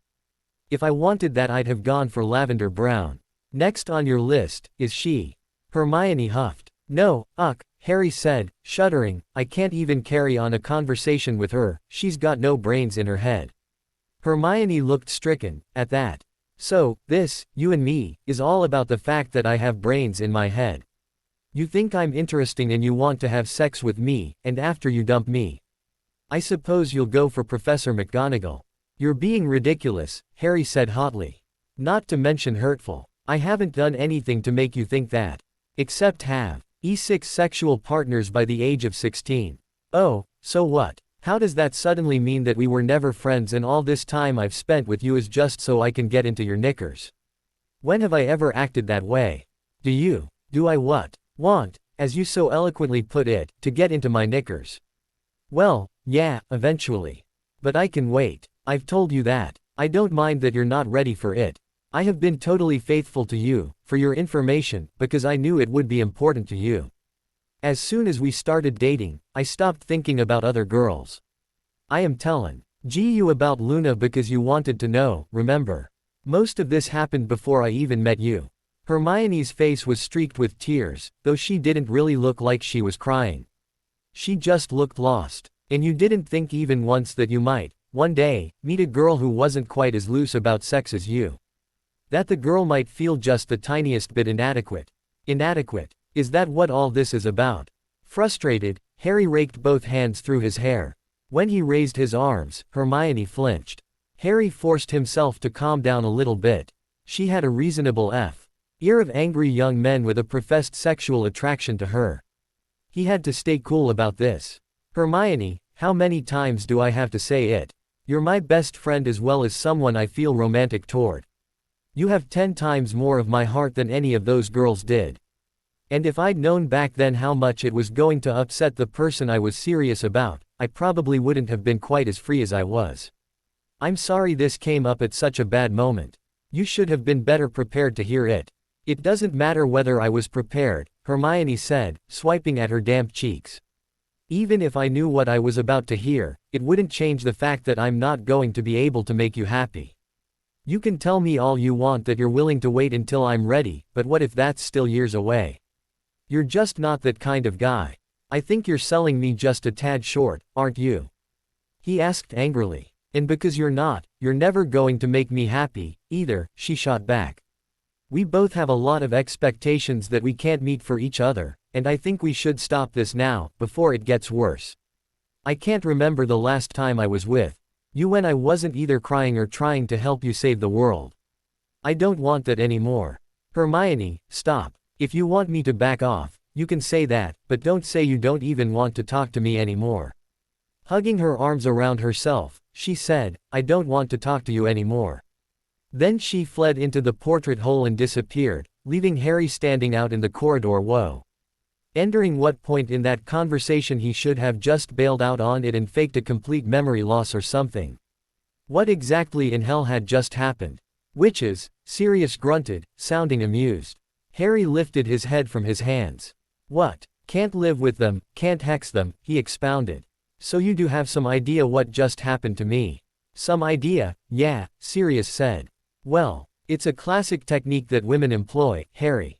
She's obviously got something on her mind that she doesn't know how to share with you, and she's worked herself into thinking it's vital to your relationship and you were 5 minutes from dumping her. She just wanted to beat you to the punch. It might just be that your rather sordid past scared her, and she was actually afraid that you expect more from her than you do. But it seems to me that she's been doubting herself already for some reason. Sirius gave him a narrow-eyed look. Have you been pressuring her? No. It wouldn't surprise me if you had, you know. And now that I see what it's led to, I'm really sorry that I was so lax when you were younger. Sirius. No. I've done the meaningless sex thing, and Hermione is someone that I want to have a relationship with. How many times do I have to say it, for Merlin's sake? I can't wait for her. Sirius shrugged. Just had to ask. Sirius, come on. What should I do? Leave her alone. No, really. I mean, is she wanting me to chase her, to prove she's important to me, or something? That very well may be. But I want you to listen to me, kiddo. I'm being dead serious, here. Okay. First of all, I think you ought to let that girl stand on her own for a while. She doesn't have self-esteem like you've got, and just by being yourself, you make her feel inadequate. It doesn't have as much to do with other women as she'd like you to believe. What she needs is some time on her own, to find out what she's capable of. Harry fidgeted, knowing that he'd been thinking something similar right before their fight. She's going to find out she's capable of a lot. She might not come back. Sirius nodded. I know. That's the other thing I want you to hear. If she doesn't, Harry, it might be for the best. Take a good, hard look at the situation you're in. Anyone around you, associated with you, is at the beginning of a dark time in their life. Me, Remus, people like us. We're going to be afraid for our lives for a little while. Voldemort's going to be coming after all of us because we're close to you. You think really hard about whether or not you want Hermione to be involved in that. She already made that choice, Harry argued. She said she knew it was dangerous and she wanted to be part of it.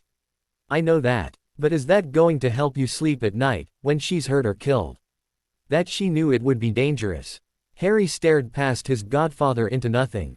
No, if anything happened to Hermione, or to you, or anyone else I love, I'd feel, well. Remus told you how I was when you got hurt at the ministry fight. So you let her go, Harry, Sirius said, a look of pain and regret on his face. You let her walk away, and you don't try to win her back. You let her walk right into safety that you can't give her, however nominal it may be. Harry gaped at Sirius. You're talking about Catalina, aren't you? Sirius, she wanted to stay together. She wanted to come with me. He said with a tiny, lost smile. I walked away from her. That's why we can't try to find them, Harry, not just because of the danger. It's because she was willing to risk it to stay with me and I told her no. I had to keep her safe, and to do that, I had to break her heart. She won't want me to find her. Harry thought back to Catalina, to how happy she'd been with Sirius. Thinking about what it must have been like when Sirius refused to let her be with him, when he left her. You want me to do that to Hermione? Harry, it won't be quite like that. You guys are much younger. And she's the one who is trying to distance herself from you right now. All I'm suggesting is that you ought to make sure she maintains that distance. Harry thought about W.H. and it would feel like if he had to tell Mr. and Mrs. Granger that their one and only child was dead because he'd been selfish and kept her at his side when it was the most dangerous time to be there. And he thought he could force himself to cause Hermione some pain of heart if it meant that she would live through this war. I'm sorry, Harry muttered as he stood up. Sorry for what? Sirius asked, rising from the other side of his desk. Making you talk about this stuff again. Sirius smiled. I love you. If there is anything I have learned in my life that helps you, then it doesn't matter to me if it's hard to talk about. I'm just glad that you made it to age 16 and you still want to come talk to me. After all the places you've been and things you've seen, I'd have to be stupid not to want your advice. Harry said in surprise. That's another one of those things you don't seem to understand about people. Kids your age typically decide that it's the adults who are stupid and you're on their own trying to figure out the world with one another for advice. Harry made a face. The day I ask the guys in my dormitory for relationship advice is the day you'll see me disemboweled by an angry witch. Good to see you're not a total loss, Sirius teased. Now then, I'm going home for the evening. You may feel free to mope about your breakup, but only after you complete your homework. Harry shrugged. It'll be a good distraction, anyway, and an excuse to stay away from everyone who's going to want to know what we were fighting about. Merlin, there'll be an article in the paper about it tomorrow, won't there? Likely. Make sure they take the picture from your good side, would you? Harry playfully tossed an inkwell at Sirius as he ducked into the fireplace, but he arrested Ed it with his wand and sent it back to the desk as Sirius waved goodbye. The man's face had lost so much color that it was nearly gray, and the quivering throughout his body was making even his lank hair shiver around his face. His eyes, impossibly wide, stared up at the figure before him, so lost in panic that he didn't even blink at the sweat dripping into them. "Why are you doing this?" he said in a small, hoarse voice.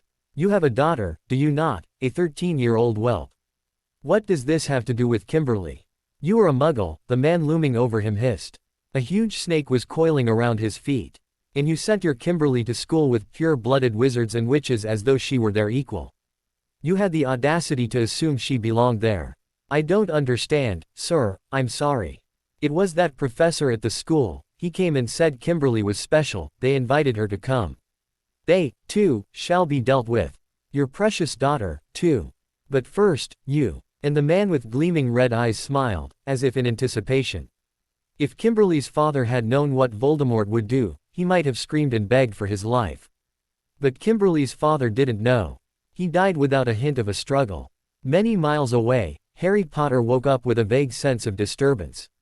The only explanation he had for it was a feeling that the bullies, that afternoon, had taken something very important from the girl they were tormenting. He rolled over and went back to sleep. Harry normally enjoyed a long, hot shower after a brisk Saturday morning of running several kilometers and going through a grueling Quidditch practice. Today, he leapt in, got as clean as possible as fast as possible, and hurried out again, returning to his dormitory in Gryffindor Tower to finish his assigned reading. But as he hurried, he felt some satisfaction. Quidditch was going well. He had turned down the captaincy of the team so that Ron Weasley could have it, and Ron was turning out to be an excellent captain. His mind for strategy, his love of Quidditch, and the leadership role he'd been playing at the school as a prefect had combined to make him a powerhouse of RGY and tactics that didn't want to hear if one of his teammates was tired or bored. That included his sister, who'd come back on this year as a chaser and was doing much better in that position than she had as seeker. Those hurt feelings, it seemed, were being healed. Harry finished his reading while laying on his bed listening to Seamus snore. The boy did like to sleep in on the weekends. It was nearly noon. He finally woke when Harry got back up and dressed warmly for the chill of the late October day. "Where you goin', Great One?" Seamus mumbled. He found it amusing to call Harry that, probably since Harry didn't. "Just out," Harry said simply, wrapping a scarf around himself. He could tell Seamus, but why spoil the fun of everybody who'd want to gossip about it later? Besides, he didn't want to look like he was bragging. He was going to meet with Dumbledore, and Dumbledore never bragged. As he worked his way downstairs, he had to endure yet more of the snide and false requests for his autograph, and a couple of actual requests for good measure, and it made him grumpy. Just because the media had got a picture of him shaking hands with the minister outside of Fudge's office. The truth was too boring. So the paper had decided to speculate about why he was there. The truth was that Fudge simply wouldn't take Harry's refusal to dedicate a new wing for the hospital in writing. So Harry was forced to decline in person. Not only that, but he wasn't yet of age, so Sirius not pictured was in the office as well doing his job as Harry's guardian. When Harry got as old as Dumbledore and got to be Chief Mugwump, whoops, Dumbledore had that title taken away last year, hadn't he? Well, if Harry ever did get there, he was going to outlaw speculation. He might just outlaw newspapers and magazines entirely. At least it wasn't questions about his breakup with Hermione anymore. He'd spent the first days after that had made it into the media holding himself back from pinning people to the ground and choking the life out of them. He met Dumbledore at their agreed-upon spot, a side door out of the castle that avoided the crowd of people around the main entrance and door everyone used to get to the Quidditch pitch. He was wearing his usual robes, but he'd added a thick, dark blue cloak against the weather. He smiled when he saw Harry. "Sorry if I'm late," Harry said quickly. "Everyone's trying their hand at comedy this morning." "Then I shall refrain from making an attempt," Dumbledore said. "I would hate to think that my abilities as a comedian have caused us to miss our appointment." He said it as if Harry's problem were nothing much. And, Harry supposed, it would be nothing to a guy who'd gotten that much media attention during his lifetime. Ki might have single-handedly saved Fudge's job by being pictured with him so often, Harry grumped. He was about to get the sack and then I started showing up in all his pictures and they decided he could stay for a while. You may be right, Dumbledore said in a much more grave voice, surprising Harry. He didn't want to have saved Fudge's job. Fudge was an idiot. He really had to find a better way to avoid those meetings. Well, anyway, Harry said, gesturing toward the door, shall we? We shall, Dumbledore said grandly, leading the way. I trust that your time spent signing autographs did not bar you from completing your reading. No, I did it. Would you like a comparative essay? Essays are fine things for a large classroom, Dumbledore declared. But you, Harry, I would much rather carry on a discussion with. So they talked as they walked, about the speeches Harry had read, speeches of Adolf Hitler and Gellert Grindelwald. They talked about the similarities and differences he had found between them. And the philosophical implications of such similarities between a muggle and a wizard. Harry had only figured out what Dumbledore was doing that very morning, and he couldn't help but be impressed. Not only was Harry being forced to see just how similar muggles and wizards could be, he was getting a lesson in the extremes of power and control.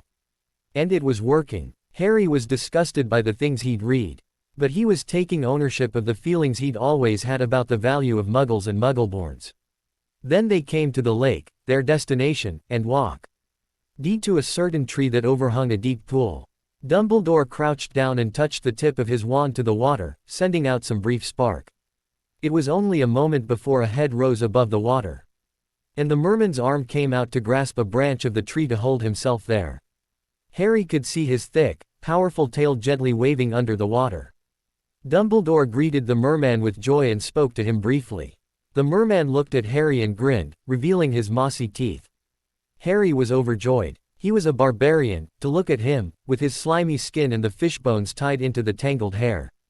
But the words flowing off his tongue were liquid and graceful, and as far as Harry could tell he was discussing with Dumbledore the current political position of the centaurs in the nearby forest. Finally, Dumbledore beckoned to Harry. Harry, this is Reed. Reed, may I present Harry Potter? Reed has been chosen among his people as the best of them to guide you in your learning. He is a philosopher, of sorts. And a keeper of their songs and tales. Harry was impressed, and immediately made his first attempt to speak Mermish to an actual merman. He said he was happy to meet him. A.C. Truly what he was saying was much closer to, encountering you in this place gives me a feeling like dappled sunlight falling through a peaceful forest of kelp. Or that was what Harry had meant to say. He was informed that he had actually said, encountering you in this place gives me a meal like dappled sunlight falling through an infected forest of eels. Reed and Dumbledore had a good chuckle over that. But Harry didn't get embarrassed. He was learning a language, and this was the only way he knew to do it. He was content to listen to Reed and Dumbledore converse for a few moments, just enjoying the way the words rolled off their tongues. He was mentally making any number of corrections to his pronunciation. After only a few more minutes of conversation, Dumbledore held out his hand. Reed disappeared beneath the surface. But Dumbledore kept his hand there until Reed's tail rose up and gently slapped against it. Apparently, that was a handshake. Reed resurfaced, and they made their goodbyes. A farewell to a merman was, "It is my wish that I see you again before the stars fall from the sky and boil us." Slightly morbid, but hey, maybe that was what living under a cold lake did to you. Harry wasn't sure if he was supposed to let Reed slap his tail against Harry's hand, but after they had both said goodbye, Reed went under the water and didn't reappear, so Harry assumed not. Well, Harry, now you have met a merman. What do you think? He's brilliant, Harry said. I was trying to listen, but you were speaking too fast. Did he say I was supposed to come back when the fish rise? I'm glad you were able to follow it all, that was well done.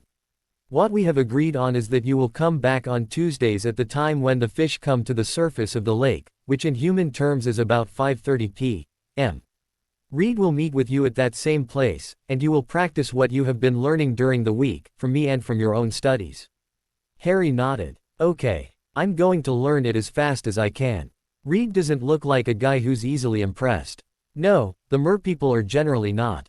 However, you have already impressed them a great deal simply by expressing interest in their language and culture.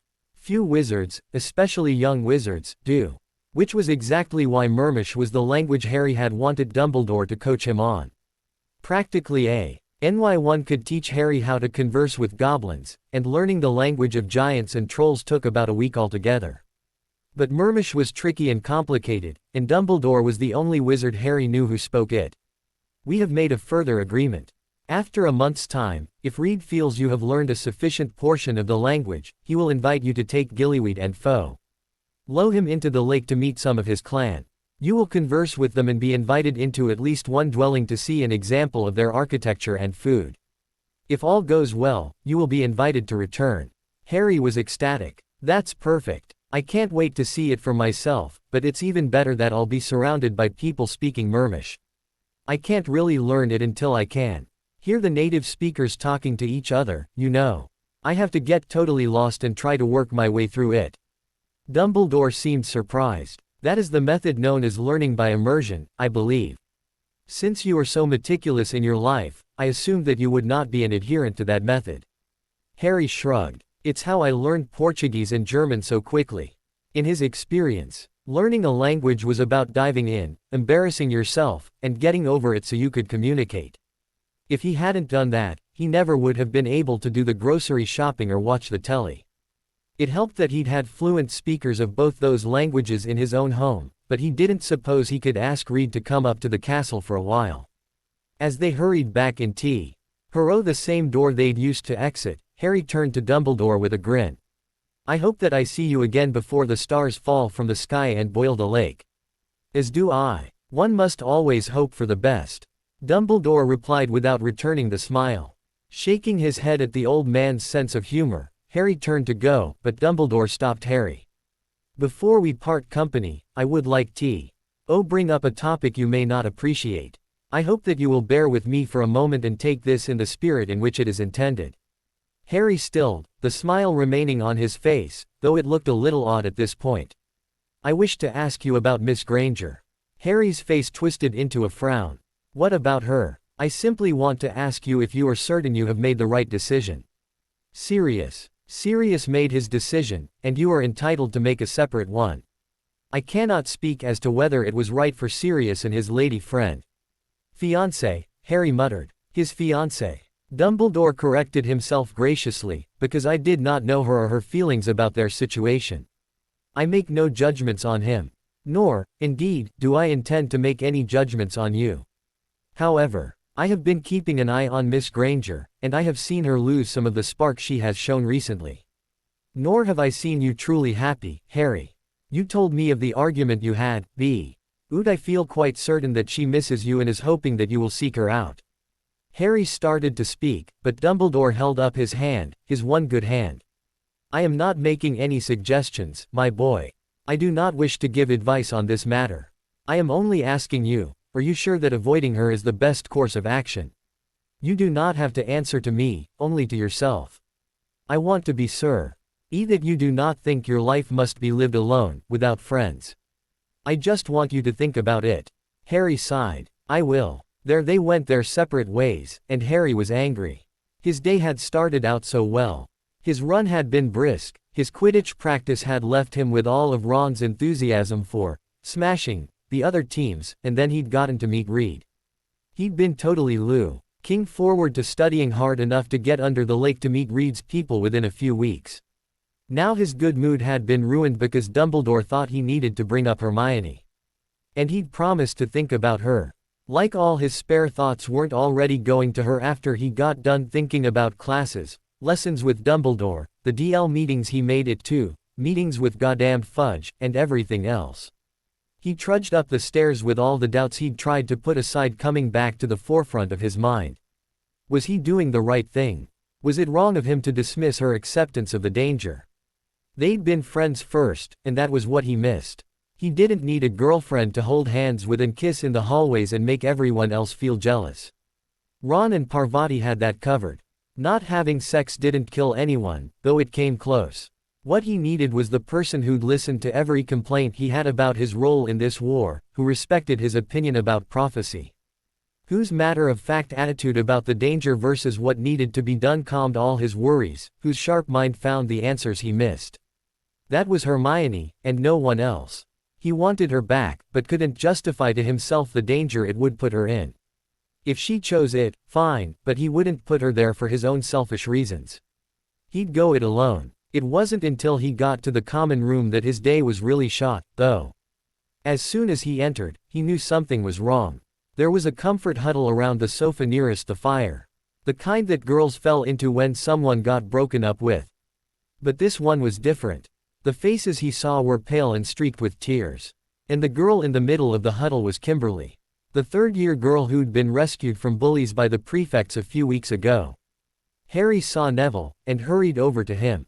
He drew him back with a hand on his sleeve, away from the muttering crowd. "What's happened?" Neville shook his head, looking sick. "It's her father." Harry's stomach lurched. What about him? He lived alone, and he'd been laid off from his job. No one knew. Feeling his mouth turn to cotton, Harry was afraid to ask, but Neville answered the unspoken question. "A neighbor called the police and they found his body this morning, but they think he's been dead for almost 3 weeks. The Muggles are saying he had a heart attack or a stroke, but there's a squib on the police force, and he said it was Avada Kedavra. They came after him because he's a Muggle." Harry's stomach churned with illness. Remembering the night, that strange night, when he'd woken from his sleep feeling as though the bullies had hurt Kimberly more than he'd thought. He knew people were dying. But this was the first time it had been shoved in his face like this, the first time he'd been acquainted with the victim. Then Kimberly looked up, and met his eyes. Her face was wet with tears and her eyes were painfully red. There was so much sorrow and anger in her eyes, and all Harry could see was accusation. He should have done something. He should have stopped Voldemort by now, put an end to this before her father had become prey to this murderer. That was his job, and he wasn't doing it. He broke eye contact with a ragged breath, and stumbled up the stairs, thanking Merlin that Amos had finally decided to roll out of bed so that his room was empty. He lay down and breathed shallowly, trying not to throw up. He told himself that this wasn't his fault. He wasn't Voldemort. Volume. Demort didn't hate Muggles and Muggleborns just because Harry was around. He hadn't hurt Kimberly or her father. And it wasn't his job to stop Voldemort, either. He was 16 years old, and it wasn't up to him to single-handedly destroy the Dark Lord. But all he could think about was Kimberly's eyes. She'd looked lost. She'd never thought, none of them ever thought, that they would be next. And Harry could have done something. If he hadn't learned from Snape so well, blocked out so much of that connection just for his own peace of mind, he would have known, maybe would have been able to save Kimberly's father the way he'd saved Arthur Weasley. At the very least, he would have been able to make sure the man wouldn't have been laying dead in his home for weeks, undiscovered. He'd questioned that using occlumency was the right thing to do. But now he lay there and wondered if he was doing anything right at all. No, Terry, hit him with it. He can take it. And if he can't, that's what Madame Pomfrey is for. Ernie looked slightly alarmed at that, but when Terry raised his wand again, Ernie just bounced on the balls of his feet and grinned. Neville turned his attention back to the girls he was trying to help. They were hopeless. It wasn't that they couldn't learn the spells or even use them properly. It was just that they couldn't bring themselves to use the spells on one another. If they couldn't do that, they'd get no practice. He saw Kimberly's pale face in the back of the group. He'd been cautious with her, since she was a third year, but she had so much pent up emotion after finding out about her father yesterday that she'd flattened Katie Bell, so he'd let her join the more experienced students. The sight of her provoked him to be a little extra harsh. "Listen to me," he said to the girls. "This is not a club that meets for fun. This is a group that meets to train for battle. I know it's hard to hex your friends, but think about the alternative, you, facing an enemy. Having never actually used any of the spells in your repertoire. You ought to know by now that Death Eaters play for keeps, so you need to have the discipline to do the same." "Right." They nodded, wide-eyed. "Ginny," Neville called to her, waving her over. She mostly paired up with Luna since Cho was the only girl he could safely pair Hermione with. Those four were the only girls who didn't hold back in practice. Luna seemed to think her opponents were interesting experiments as much as people, and Ginny and Cho were just intense with everything. Hermione was too volatile for a demonstration right now. With her emotional state. "Show them how it's done, would you?" Ginny didn't even take a moment to prepare. just started slinging spells at him like she was in the fight of her life. Neville blocked, dodged, deflected, did everything he could to keep from getting hit. Her spells came so quickly that he had no time to counterattack, merely to keep from going down. And her spells were the dangerous kind. The ones that only the older students were learning, the ones who'd been in the DL last year. Neville leapt over a curse she aimed at his feet, then was caught completo. Why off his guard when she threw out a jelly legs jinx? He hit the ground. Smirking, she minced forward to finish him off. Stupefy! Neville shouted. She dropped like a sack of bricks. Several girls squealed, although not Luna. Luna didn't even seem capable of squealing. Oh, relax, she'll come round in a minute, Neville snapped, fixing his legs and getting back up. Expelliarmus, he muttered, acking Ginny's wand in case she was faking it and planning to retaliate. Okay. Who can tell me what they just learned? She got you with a stupid third-year spell, Parvati volunteered. Kimberly bristled at that, but Neville was nodding. I was looking out for dangerous spells, things that were going to hurt me, and I got caught because I underestimated her creativity. Never think that any spell you know won't be of any use. They all have their applications. Anyone else? She underestimated you, too, said another girl. Yes, she did. She got cocky. She was keeping me on the defensive, and it made her too confident. Never assume that your opponent isn't going to get you at any moment until you have them unconscious with their wand in your hand. And even then, be on the lookout for a spare wand. They're not totally safe until they're in Azkaban. Right, because Azkaban is so safe, someone muttered. Good point, Neville thought. All he said aloud was, let's see what you can do, then.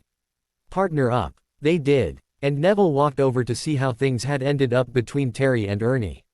He left Ginny on the floor as an object lesson for the other girls, although Cho was heading over to get her up while Hermione glared daggers at Luna. Neville had tried to ask about the sudden enmity between those two, but he'd been rebuffed firmly. He was interested to see which boy had won the duel. People tended to underestimate Terry because he looked so slender and bookish, but he was no weakling. However, since Ernie knew that, he found both of them on the floor, glaring at one another and moaning. Ron was standing by them, looking highly amused. Neville just chuckled and shook his head. Nice to know they're on our side, isn't it? Ron said. Just what I was thinking. Neville continued around the room. Directing, suggesting, sometimes just watching. The room was different this year. Neville, perhaps because he hadn't spent nearly as much time as Harry in martial arts studios, had a different vision of their perfect practice room. His had cushions instead of floor mats, mirrors on one wall where a person could improve their fighting stance, but most of all, the room was much larger. The DL had about 20 new members this year. He'd kept the list of victims that had appeared in the original room, which had grown so long that it nearly stretched the length of the room. He'd had one of their newbies help him unroll it during their first meeting this year, to show them all how long it had gotten and impress on everyone, especially the new members, just what was at stake. He hadn't had trouble leading the group. He was one of only 2 people in the DL who'd been at the ministry last year, and they trusted what he had to say about Death Eaters. D'an't been all that respected during his first years here, but his fanaticism in the DL had people's attention. Okay, everyone, wrap it up.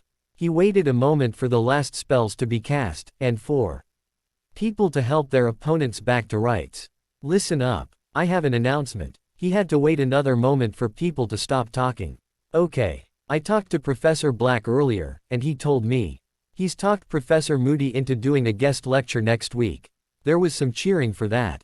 Another of their old professors, Professor Lupin, came in from time to time to help with demonstrations. But they hadn't seen Moody since his re-retirement at the end of Neville's 4th year. Not only that, but Moody's heard all about the DL, and he's interested in coming to a meeting to watch us work. Even more cheering at that. So, I want everyone putting in some extra practice this week. He's a hard man to impress, but I know we can. Let's show him what we've got. A final round of cheering, and the meeting began to break up.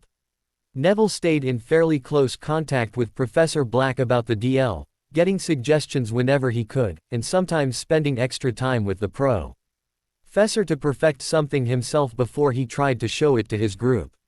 But even he was proud that they'd worked hard enough to get Moody to come in. Think Potter will show up for that one? Ernie asked him. Hope so. Neville shrugged. That would be wicked. Colin Creevey, who'd been practicing near Ernie and Terry, enthused. I would love to get a photo of him and Moody. Down, boy, Ernie muttered, making Neville snicker. I guess he would only be here if he's got the opportunity to hang out with somebody famous, another boy, a Ravenclaw, said. Show off, his dueling partner agreed. He already knows Moody. Ron objected loudly. Why would he come here just to see Moody when his own godfather obviously sees the man all the time? Still a show-off. No, he isn't, Hermione said in a dangerous voice, which gave everyone a moment's pause. I don't think you can call it showing off when he does spells better than we do. How is he supposed to get sufficient practice if he has to hold back his abilities? Luna asked innocently. He doesn't care when one of us does something better than he does. Hermione didn't look too happy about her ally, but since no one was looking entirely convinced yet, she kept going. I would think that we'd all be pretty happy he was better at defense than the rest of us, she said starchly. Since you're all counting on him to save you from the darkest wizard of our time. Everyone seemed embarrassed by that. Are you here to learn defense, or aren't you? Neville spoke up. I told you all at the beginning of the year that you came into this room for one reason. And if you weren't committed to it, you could get out. Everyone who came here just to watch Harry and try to judge him can go right now. I'll want your coin on your way out. There was a stony silence. Everyone who wants to do their part in this war can feel free to keep their coin and be at the meeting next week to show off what you've learned to Professor Moody. Meeting dismissed. He shook his head as he exited the room with Ron. Maybe it's just because we were forced to spend 6 months with Draco Malfoy, but I don't understand the way they think they're going to like everyone else in the DL. It doesn't matter if they like each other, they're here to fight each other. Ron gave him a hearty pat on the shoulder. I know, mate. A lot of them aren't taking it seriously yet. Looking subdued, he added. Having Kimberly around ought to open their eyes a bit. Neville sighed. She's the first one from Gryffindor to lose someone like that, but I know she's not going to be the last. We've got prefects rounds now, you and me, right? Ron nodded, and they started walking to their assigned area of the castle. Could be you or me next, Neville muttered. My Gran's not exactly soft-spoken. And your whole family's pissed him off, haven't they? Ron shrugged. Percy hasn't yet, but all of my other brothers are part of the order now. But nobody can say we didn't know what we were getting into, you know. They told us what it was going to be like. All of the adults were willing to tell us how bad it can be, even though most of us didn't want to know. Still, even we've got to feel lucky. Us and our families, he'll probably just kill. The headmaster, Harry, Professor Black, those are people he's going to hurt before he kills them. Ron snorted. And people think Harry should lighten up. Neville shrugged. A few more people like Kimberly will cure them of that. What do you think he's doing with Dumbledore? Neville shrugged again. Probably not playing Exploding Snap. Ron chuckled. But then they came across a fight and had to break it up. They ran into a lot of that these days, and the night promised to be busy. We will, my lord, Crouch murmured, his eyes lowered. His voice soothing. Of course we will, came Bellatrix Lestrange's more strident tones.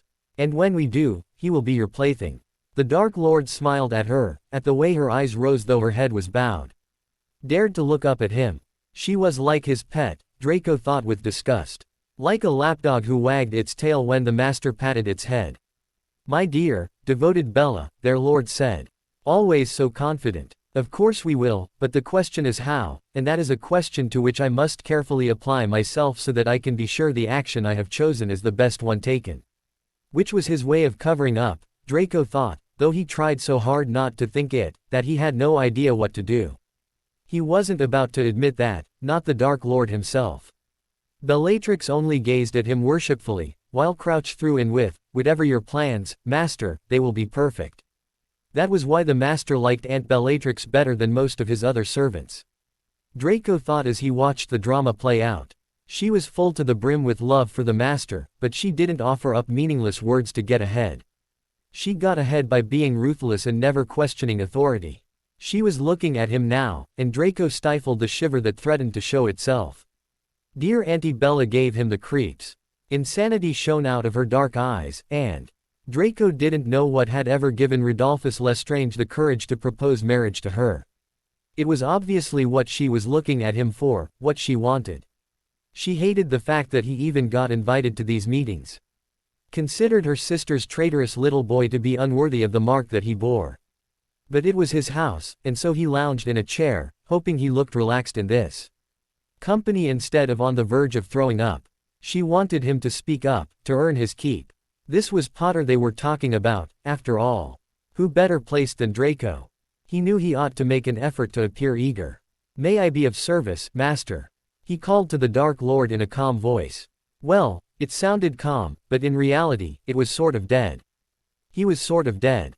He had been ever since the skull and snake had seared into his flesh. He was supposed to be proud of his service, but instead he grew more lethargic about it by the day. He needed to do better at hiding that. He needed to show his master that he was at least trying to answer the demands placed on him. Or he'd be truly dead. I am certain that the boy would trust me at least long enough to lure him from the castle. You might not be able to meet him from a strong position, but he is no match for you. Draco waited to hear what his master would say. He wanted to live, oh, how he wanted to live, and so he had to offer. But he was almost more afraid that the Dark Lord would say yes than that he would say no. It is tempting, because it is easy, his master mused. But I think not, Draco. You would immediately lose your position at the school. There are several ways that I could bring Potter away from the school and deal with him swiftly, but I have only you to get me inside its defenses to strike the greater blow. No, you shall simply continue with the task I have laid out for you. Which was, of course, impossible to do. Well, perhaps possible, but not to him. He'd made an effort, of course. He'd checked out all the secret passages he could find, but they were too well known or protected by enchantments that were obvious to the spells he'd been taught to use to look for them. But that was as creative as he'd gotten. It would help, he thought bitterly, if he could muster up any enthusiasm for the task. Instead, every time he thought about it he got a mental picture of his Aunt Bellatrix Chassin. Down and torturing to death small children. But he didn't let any of that show. His face remained implacable, despite the way his heart pounded from fear that the Dark Lord would be looking into his mind. He couldn't afford apathy. He couldn't afford thoughts of dissension. His master would know, and Draco would pay dearly. Of course, my lord, he murmured. My every waking thought is devoted to the task you've given me. Which was the first entirely genuine thing he'd said tonight, he realized. His every waking thought, and some of his nightmares. But he had to do it. If it didn't get done, he didn't get rewarded. And if he didn't get rewarded, he didn't get out from under the other Death Eaters and into the role he saw for himself. He'd made the decision to come to this side, based on the benefits he would get from it. If the requirements of staying alive and on top were a little more stringent than those on the other side, then what was that to him? He already had a head start by having Lucius Malfoy for a father. And he was no coward, nor a weakling. He needed to try harder. Starting immediately. It will not be terribly difficult, the others were saying, while Draco wallowed in the depression that his constant fear had given him. He is a mere boy, and an impulsive one at that. We saw that at the ministry. We can get him out of Hogwarts easily enough, and dispatch him still more easily than that. Draco almost laughed aloud then.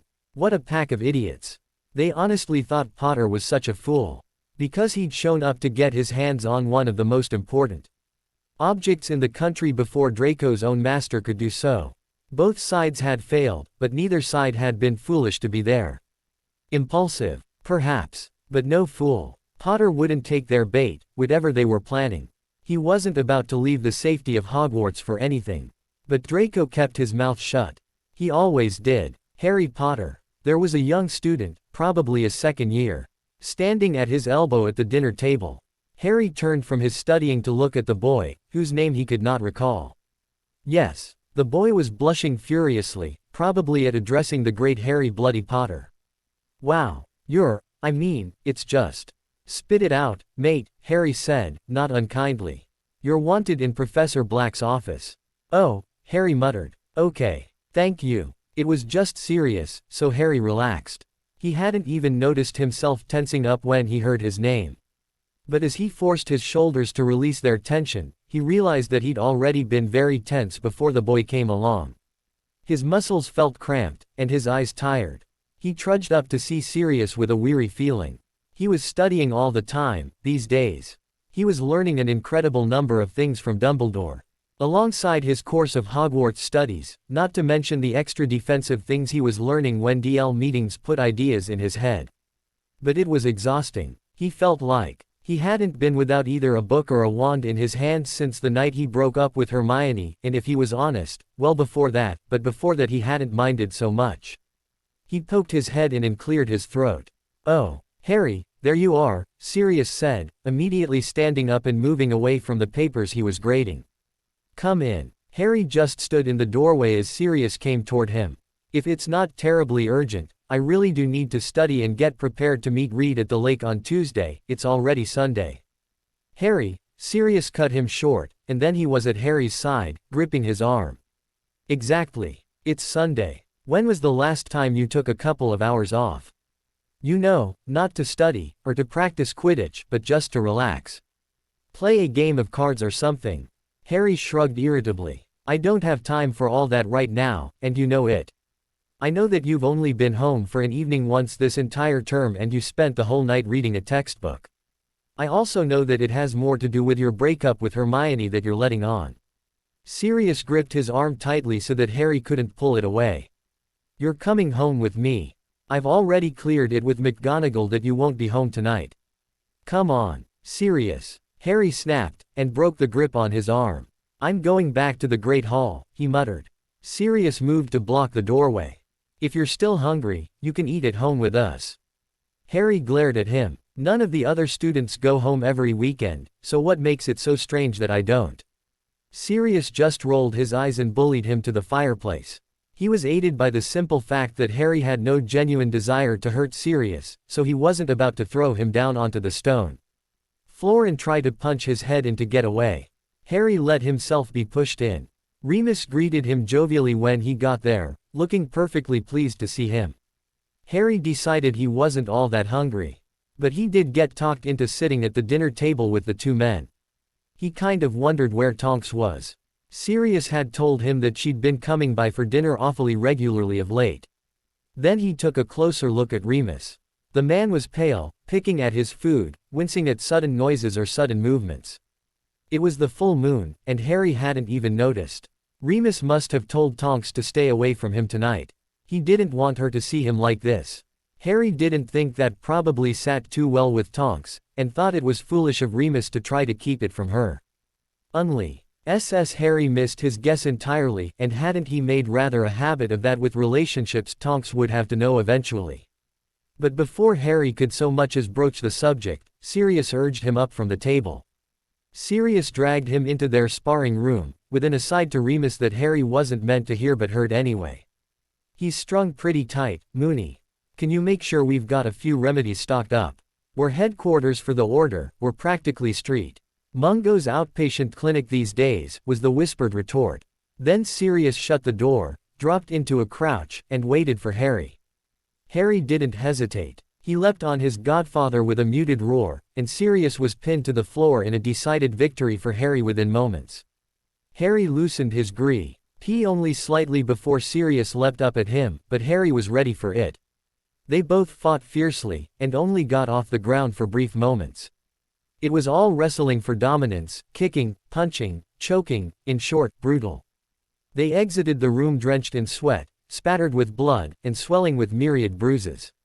Tired, and much, much happier, Harry didn't argue much with the suggestion that he and Sirius take their animagus forms for the night and stay with Remus. He was relaxed now, having worked off his frustrations, and ready to do something that wasn't work. "Stay still, Remus," muttered as he dabbed bruise cream all over Harry's face. "Merlin, you two nearly killed each other." Harry shrugged. "You would have had fun. Sure, if all that violence and blood hadn't sent me over the edge and made me transform and start mauling you. You're going to be transforming in, oh, wow, about 20 minutes, anyway. Are we staying here?" They looked at one another, shrugged, and Sirius ventured. "Anyone up for a run in the forest?" Harry frowned. "We shouldn't be out in the open like that. Just us, alone. The Forbidden Forest isn't protected by anything other than centaurs, werewolves, gigantic spiders, etc., Sirius said dryly. Not to mention that we're going to be unrecognizable animals. We hear or see anyone, and we stop acting like friends. Come on, Harry. Live a little. Harry grudgingly agreed, thinking sure, I'll live a little, so long as I don't get killed. There wasn't a soul, other than the three of them, traveling through the trees that night. It was a fantastic night. And Harry woke in the morning to go back to school feeling refreshed and ready for his studies. Sirius was right, again. Harry reminded himself that Sirius was often right, and that the doubts Dumbledore had raised in him on Saturday shouldn't change his mind. He needed to focus. He had a job to do. It was time he got serious about doing it.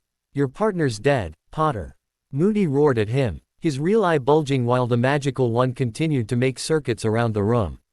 What do you have to say for yourself? Harry drew himself up, glancing down at a boy called Zacharias that he didn't know very well. The boy was laying there with his arms and legs splayed, his eyes shut. For one wild second, Harry was afraid that Moody was right, his dueling partner was dead. His heart squeezed. Then he reminded himself that he'd just seen Ernie Macmillan hit his roommate with a stunner. Ernie and Neville, who were fighting in tandem against Harry and Zacharias, stood still and lowered their wands, grinning and high-fiving one another over their victory. Harry wiped sweat from his forehead. I was trying not to be killed, myself, sir. Moody's fake leg thunked rough. Lee on the floor as he stalked closer to Harry and glared at him. Did I not just finish telling you that when fighting with a partner, their life should be considered equal to your own? You didn't even notice he was about to go down. Did you? You can only protect your partner through constant vigilance. He barked. Harry loved Moody. He tried to convince himself that he really did, but he was fighting a sudden compulsion to leap on the man and strangle him. If he said that phrase even one more time. Harry, he said in a quieter voice, leading him apart from the other boys. Your problem isn't really vigilance. Your problem is partnership. I've put you with 3 different people now, and you can't fight with any of them. Is there anyone in this room that you do partner well with? Huh. RRY glanced back over to see that Zacharias was being helped to his feet by his opponents in the duel, and felt shameful guilt. Moody was right. He didn't partner well. He worked well alone, and he obviously considered himself more important than Zacharias, or he'd have tried harder to protect him. He considered Moody's question. His eyes swept the room.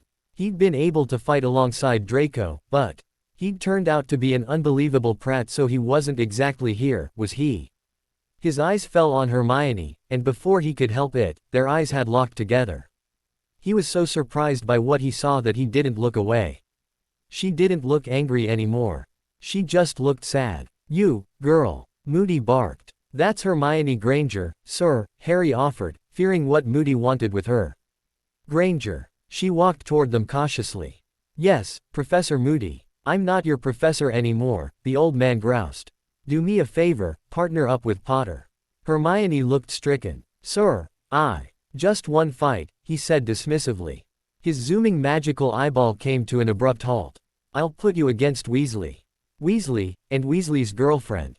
He shouted. Over here. Ron and Parvati strolled over, and began to scoot faster when Moody scowled at them. You're going to duel with Potter and Granger, here. I'd like to watch you work, if you don't mind. His roving eye paused again, and he turned around to roar. If you 2 girls don't stop giggling and get to work, you're dismissed.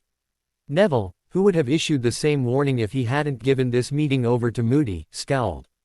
These were his students now. And he was obviously feeling rather possessive about them. Moody turned back to the 4 students in front of him. Well, what are you waiting for? Hermione still looked helpless, as though she wanted to protest but didn't know how. Harry would have protested if he'd felt at all comfortable doing so, but Moody didn't need to know about his relationship problems, and Ron and Parvati didn't need to know any more. Unless Parvati knew everything, being Hermione's roommate and therefore within the range of acceptable female companionship during the breakup stage. He didn't really have the chance to say anything, anyway. Parvati led things off with a nasty curse to boil the blood, directed at Harry. He shielded it and added a bit of humor by returning it with a curse to freeze the body. Parvati did deflect it, but it grazed her arm and a trail of ice crystals formed across her hand and on her sleeve. Ron was shielding a curse from Hermione, but he immediately Expanded his shield to include Parvati while she worked a charm to release her hand from the ice. She locked eyes with her boyfriend, Ron nodded, and they both hurled a blasting curse at the ground underneath Hermione. Harry saw it coming and acted without a thought. He let out a sharp yell of warning to Hermione and grabbed her with one arm around her waist, lifting her away from the floor while He attempted to deflect the curse to a further point. She was greatly surprised, to say the least, but she did take the opportunity to hit Ron with a very firm petrifying spell that he didn't block because he was too surprised by Harry. As well, Parvati ducked out of the way, then tried to return to Ron to get him moving again. She was unable to help him because she was getting bombarded with spells from both Harry and Hermione. Harry found himself moving according to some rhythm, like it was something natural to the universe that he was only just discovering. The rhythm was so easy to follow. Hermione threw a curse, and he shielded them. He dropped the shield to send off a curse of his own, and she spun in front of him to block what Parvati returned while he was busy. She shielded them both, while he issued a rapid series of concussions at the floor around Parvati, penning her in. Just as Parvati started to panic, Hermione stopped blocking and threw out the finishing curse, sending the girl tumbling to the cushions. Hermione let out a deep breath, turned to Harry, and found herself being jerked behind him while Harry desperately blocked a curse from Ron, who'd managed to work past the petrification. Harry was both quicker and more powerful than Ron, and put him down with only a few more spells traded. Harry's hair, which was getting long again, was dripping sweat into his eyes. He flung his hair back and wiped at his face. He saw Hermione directing her wand to the back of her neck, and a moment later she sighed with relief as the cooling charm did its work. "Bravo," Moody said, sounding at least less grumpy now. "I almost thought you couldn't do it, Potter." "Well done, Granger." "Thank you, sir," she said, a bit out of breath. Moody thunked away to go work with someone else. And Harry turned to Hermione with an uncharacteristically shy smile. "I guess we don't make a bad." She turned away and went to help their opponents up. "Team," he muttered. "Okay, so we're still not talking, I guess. How long can she possibly stay mad at me?" But he'd been looking at her when she turned away from him. She wasn't mad. She was almost in tears. She missed him. Why doesn't she just say so? Harry, feeling more chastised than successful after that duel, determined to work harder at creating good partnerships with the rest of the DL. He was going to be useless in battle if no one could trust him to watch their back. That he'd done well when partnered with Hermione seemed to make that all the more clear to him, because he didn't think the two of them would ever find themselves side by side in a real battle. He had to work well with all the students in this room. He sought out Ernie and Neville and went to work with them, forcing himself to focus more. He couldn't be as solitary as he wanted to be. It would be nice if he could, but that wasn't how it was supposed to work. He had to learn to be part of this. At least Ernie and Neville were willing to let him try, unlike most of the DL. They were either too afraid to partner with him or too snotty. Moody's presence drove everyone to strive more for excellence that night. They stayed well beyond their scheduled time. So much so that Moody had to scribble off a note to the heads of house apologizing for keeping them out past curfew. They trudged off to their dormitories as tired and sore as they could ever remember being. And in Harry's mind, that was a very good thing. Harry sat quite still in his chair, his mind trying to encompass everything that had happened in the last few hours. Images rushing past him, facts and shocking secrets assaulting him at every turn. He was exhausted. Dumbledore looked serene as he replaced the bowl in his cabinet and returned to his own seat. Harry knew he himself was looking rather haggard and overwhelmed, and he envied Dumbledore his calm. He closed his eyes, trying to get a grip on himself. But when they slid shut, the sight of Dumbledore settling into his desk chair became a rush of memories, centered around a young boy with a brittle soul that had slowly become encased in a shell of hatred that hardened into something impenetrable. A boy who'd had no one and nothing, except perhaps Dumbledore, and who had been striving ever since for the recognition and love he'd been denied in his youth. "It's a tragic tale," Harry said slowly, blinking his eyes in an effort to dispel all the pensive images from his mind. "I see why a person might think that he could have turned out differently. But I'm not sure that he would have. That intense desire to cause pain that he has, he was born with that. I think he always was going to be cruel." Dumbledore nodded gravely, looking interested but not entirely convinced. You think, then, that it was impossible to make him anything but what he is? Harry shrugged. I don't know. Look at me. Sirius took me away from the Dursleys and I think that's the reason I am the way I am, but he could have left me there and I'd still be really studious, still be better on my own than in a group. I think that's just part of me. In the same way, I think that if you had taken Voldemort from the orphanage at an earlier age, he still would have been a bully. I will not say that you are wrong, Dumbledore said cautiously, but I think that you are oversimplifying. Harry shrugged again. He probably was, but that, too, was part of his personality. He'd always tended to see things in black and white. But he was starting to recognize that he shouldn't, at least not as much as he did. Just as he was calming to see his loner status as a weakness, he was beginning to think that his tendency to make quick judgments was a fault. In battle, it was necessity. It was survival. But maybe it wasn't such a good thing in relationships and among allies. He wasn't sure what was making him change, but he could see a slow transition in his mind. A sort of softening that gave other people a little more room for error.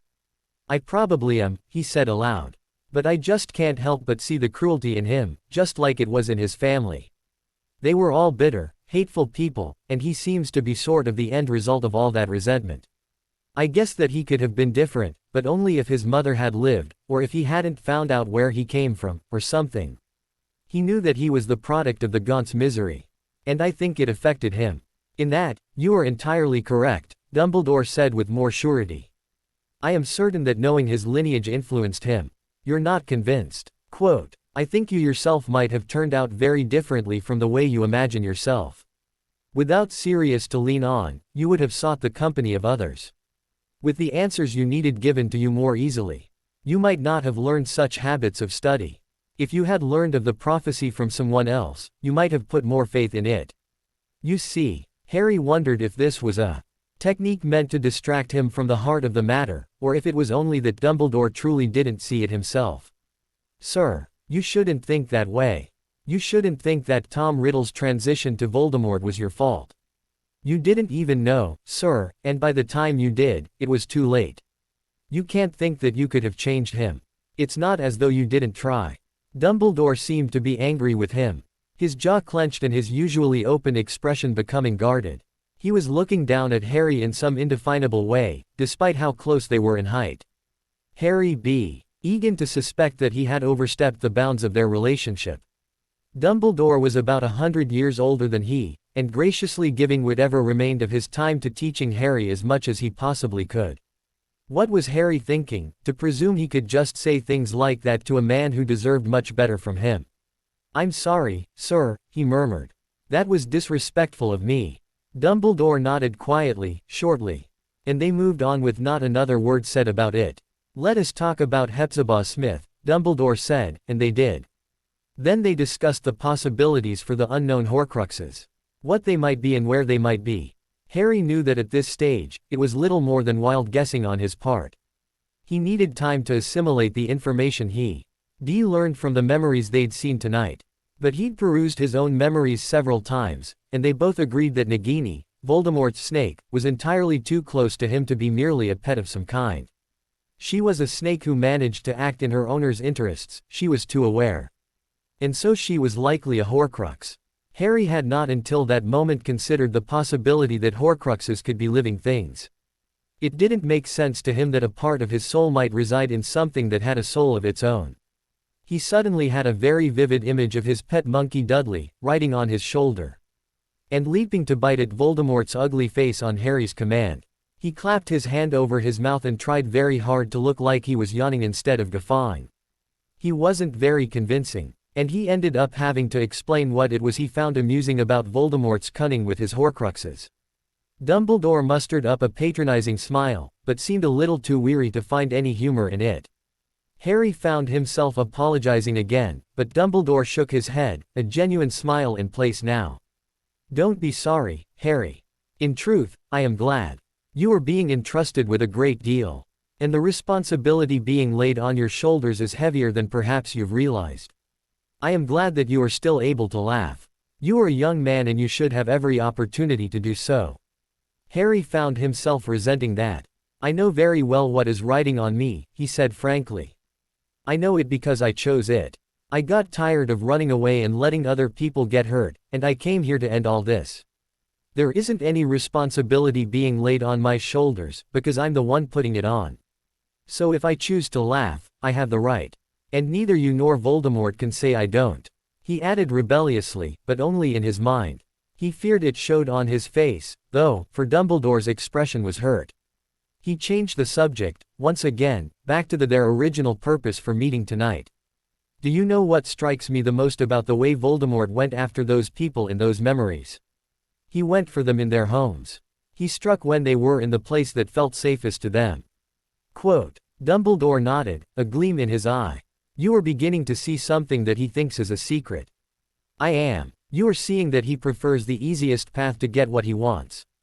Harry was struck by that, and held up his mind to beg for a moment of thought. It all washed over him. The way he snuck up on people when they weren't on their guard, in their homes.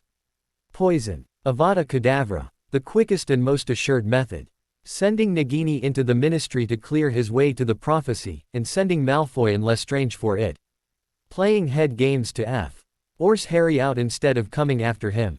I didn't realize just how much he was in love with himself, Harry said in disgust. He's immortal, and he still doesn't want to risk his pretty face. What a jackass. A caution, though, Harry. Dumbledore said in a warning tone. Do not underestimate him. He prefers the easier path, but that does not mean he will not take the difficult one if he must. It is not a matter of risking himself. Only of risking his goals. And the safety and secrecy with which he has surrounded his person are tantamount to those goals. He will certainly take a riskier path if he feels it is necessary. Abashed, Harry quieted. Voldemort was arrogant, yes, but Harry was going off making quick judgments again. He wasn't spending enough time thinking about Voldemort's motives. In his mind, Voldemort was wrong, and that was that.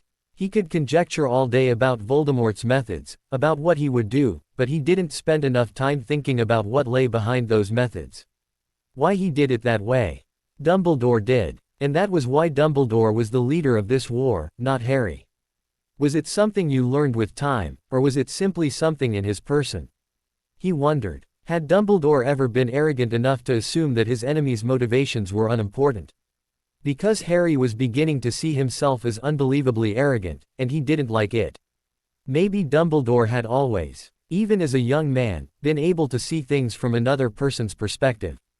It becomes easier with time, Dumbledore said with a soft smile. The only real requirement is the willingness to try to change the way you think.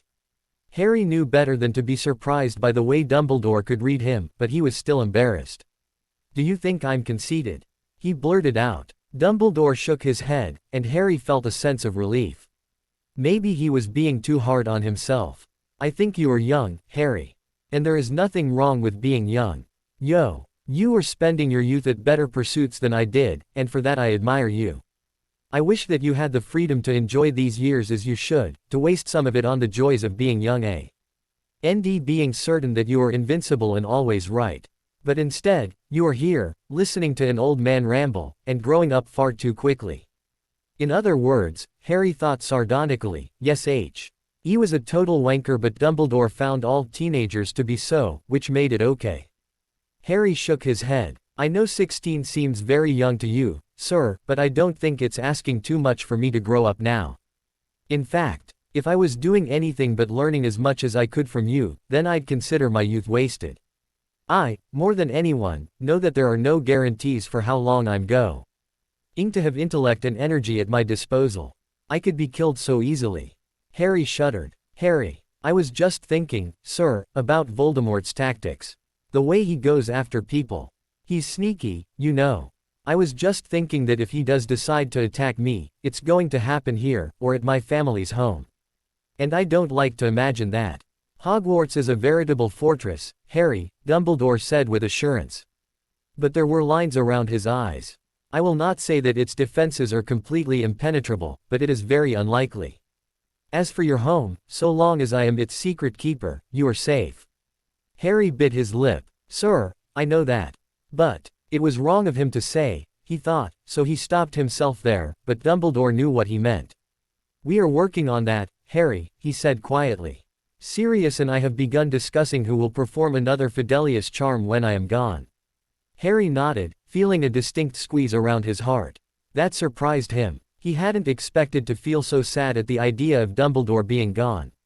He was an old man, whom Harry was using for his own purposes, the way he'd always seen Dumbledore as using others. He'd never expected to become attached to Dumbledore, the way Neville was. But at the thought that Dumbledore's precarious health couldn't hold out much longer, Harry definitely felt sorrow. Strange to think that he would miss him. Enough of that for one evening, Dumbledore declared suddenly, a smile on his face. There is time yet for a little happiness, don't you think? Go enjoy your evening, Harry. Shish. I'll we meet again after your lesson with Reed tomorrow evening to discuss any further thoughts you may have. Harry nodded, standing up. Dumbledore did the same, walking Harry to the door of his office. Harry noticed that Dumbledore's movements were slow and looked painful. He's dying. He's really dying, and he's starting to really know it. No wonder he's been more short with me than he usually is. I am proud of how hard you have worked to learn from Reed, my boy. You are quite a remarkable student. Thank you, sir. Speaking of that, I've nearly completed that study you gave me on the Princi. Plus behind your research on dragon's blood. To have your notes has been. Harry literally had no words to describe how amazing it was to have a copy of Dumbledore's original research notes. He'd never more thoroughly enjoyed being a geek. I am glad they have been helpful, Dumbledore said with a cheerful smile. The amazing thing was, the modesty he displayed was real. He knew he was brilliant. But he never reveled in it the way Harry would if it were him. That, too, seemed to be something that would come with time to those who were willing. Harry, before you go, may I apologize? Sir, for the way I reacted to you earlier this evening, when you told me that I should not feel guilty for the path my former student has chosen. Harry blushed and looked down. I know that I was being really impertinent, and I'm sorry. No, Harry, you were not, Dumbledore said softly. We have spent a great deal of time together recently, and I have invited the level of comfort necessary for you to be able to speak your mind to me. I should not have become offended that you did so. I am afraid that your words stung me, Harry, and in consequence, I treated you poorly. Harry was dumbfounded by that. That's okay, he mumbled. You are far more a young man than you are a boy, Harry, and you are far more an apprentice than you are simply a student. I wish you to always feel that you can share your thoughts with me. I know that it was not your intention to be disrespectful in any way. Harry hadn't thought of their relationship in so many words, but when Dumbledore spoke it, he really said that he would never have spoken to Dumbledore that way if he hadn't felt safe to do so.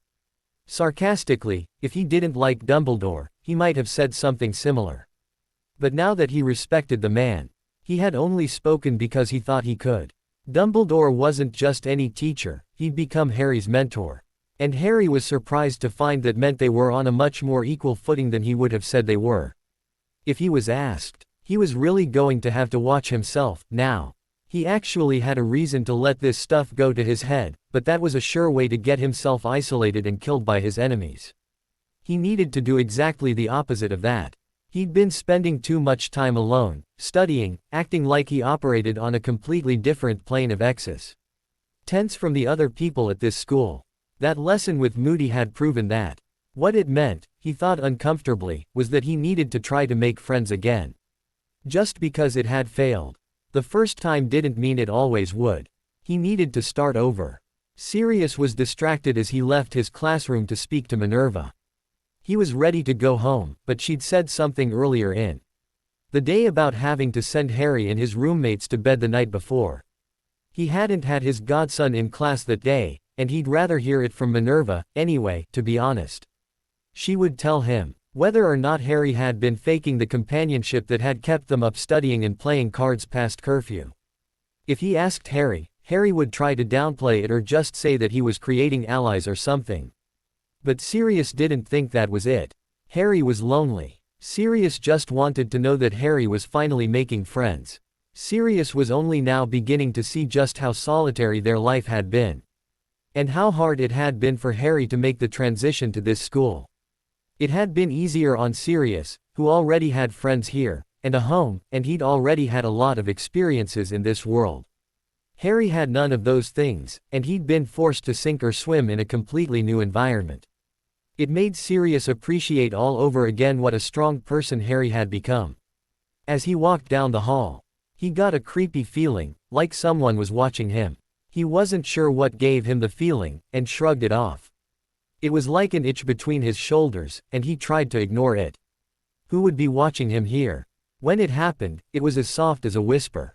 It was silent. He had never known anyone was there. An arm slid over his neck, tightened, and held him there. Sirius felt his heart skip a beat as his brain tried to make sense of it. He was being choked. He was barely on his feet, being held tight against the chest of a smaller, more slender man behind him.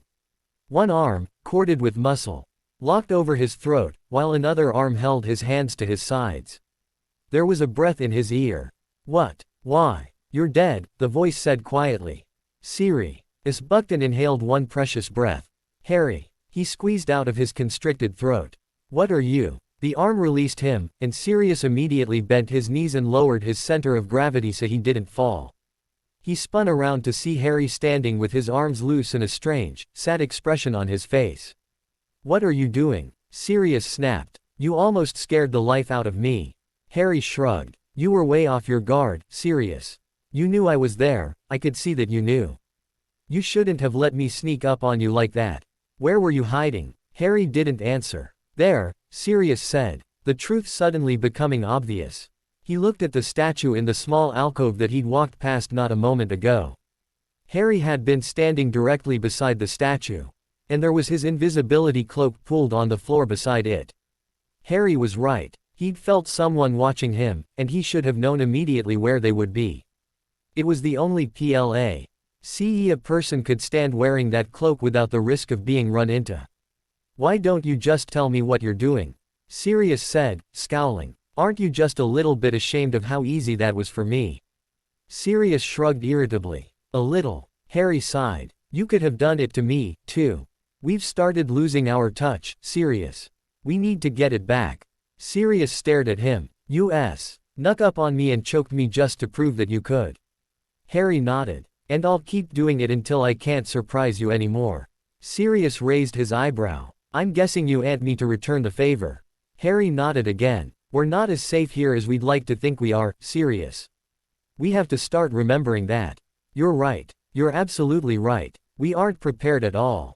So you'll help. In truth, Sirius wanted to start punching things and blasting them to pieces. He was angry, on a number of levels. Angry that Harry had done it. Angry that it had worked, but mostly angry because he agreed that it was necessary.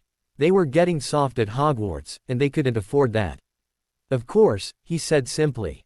Harry walked down the hallway with a book open in his hands, frantically trying to cram a few more sentences in before his next class.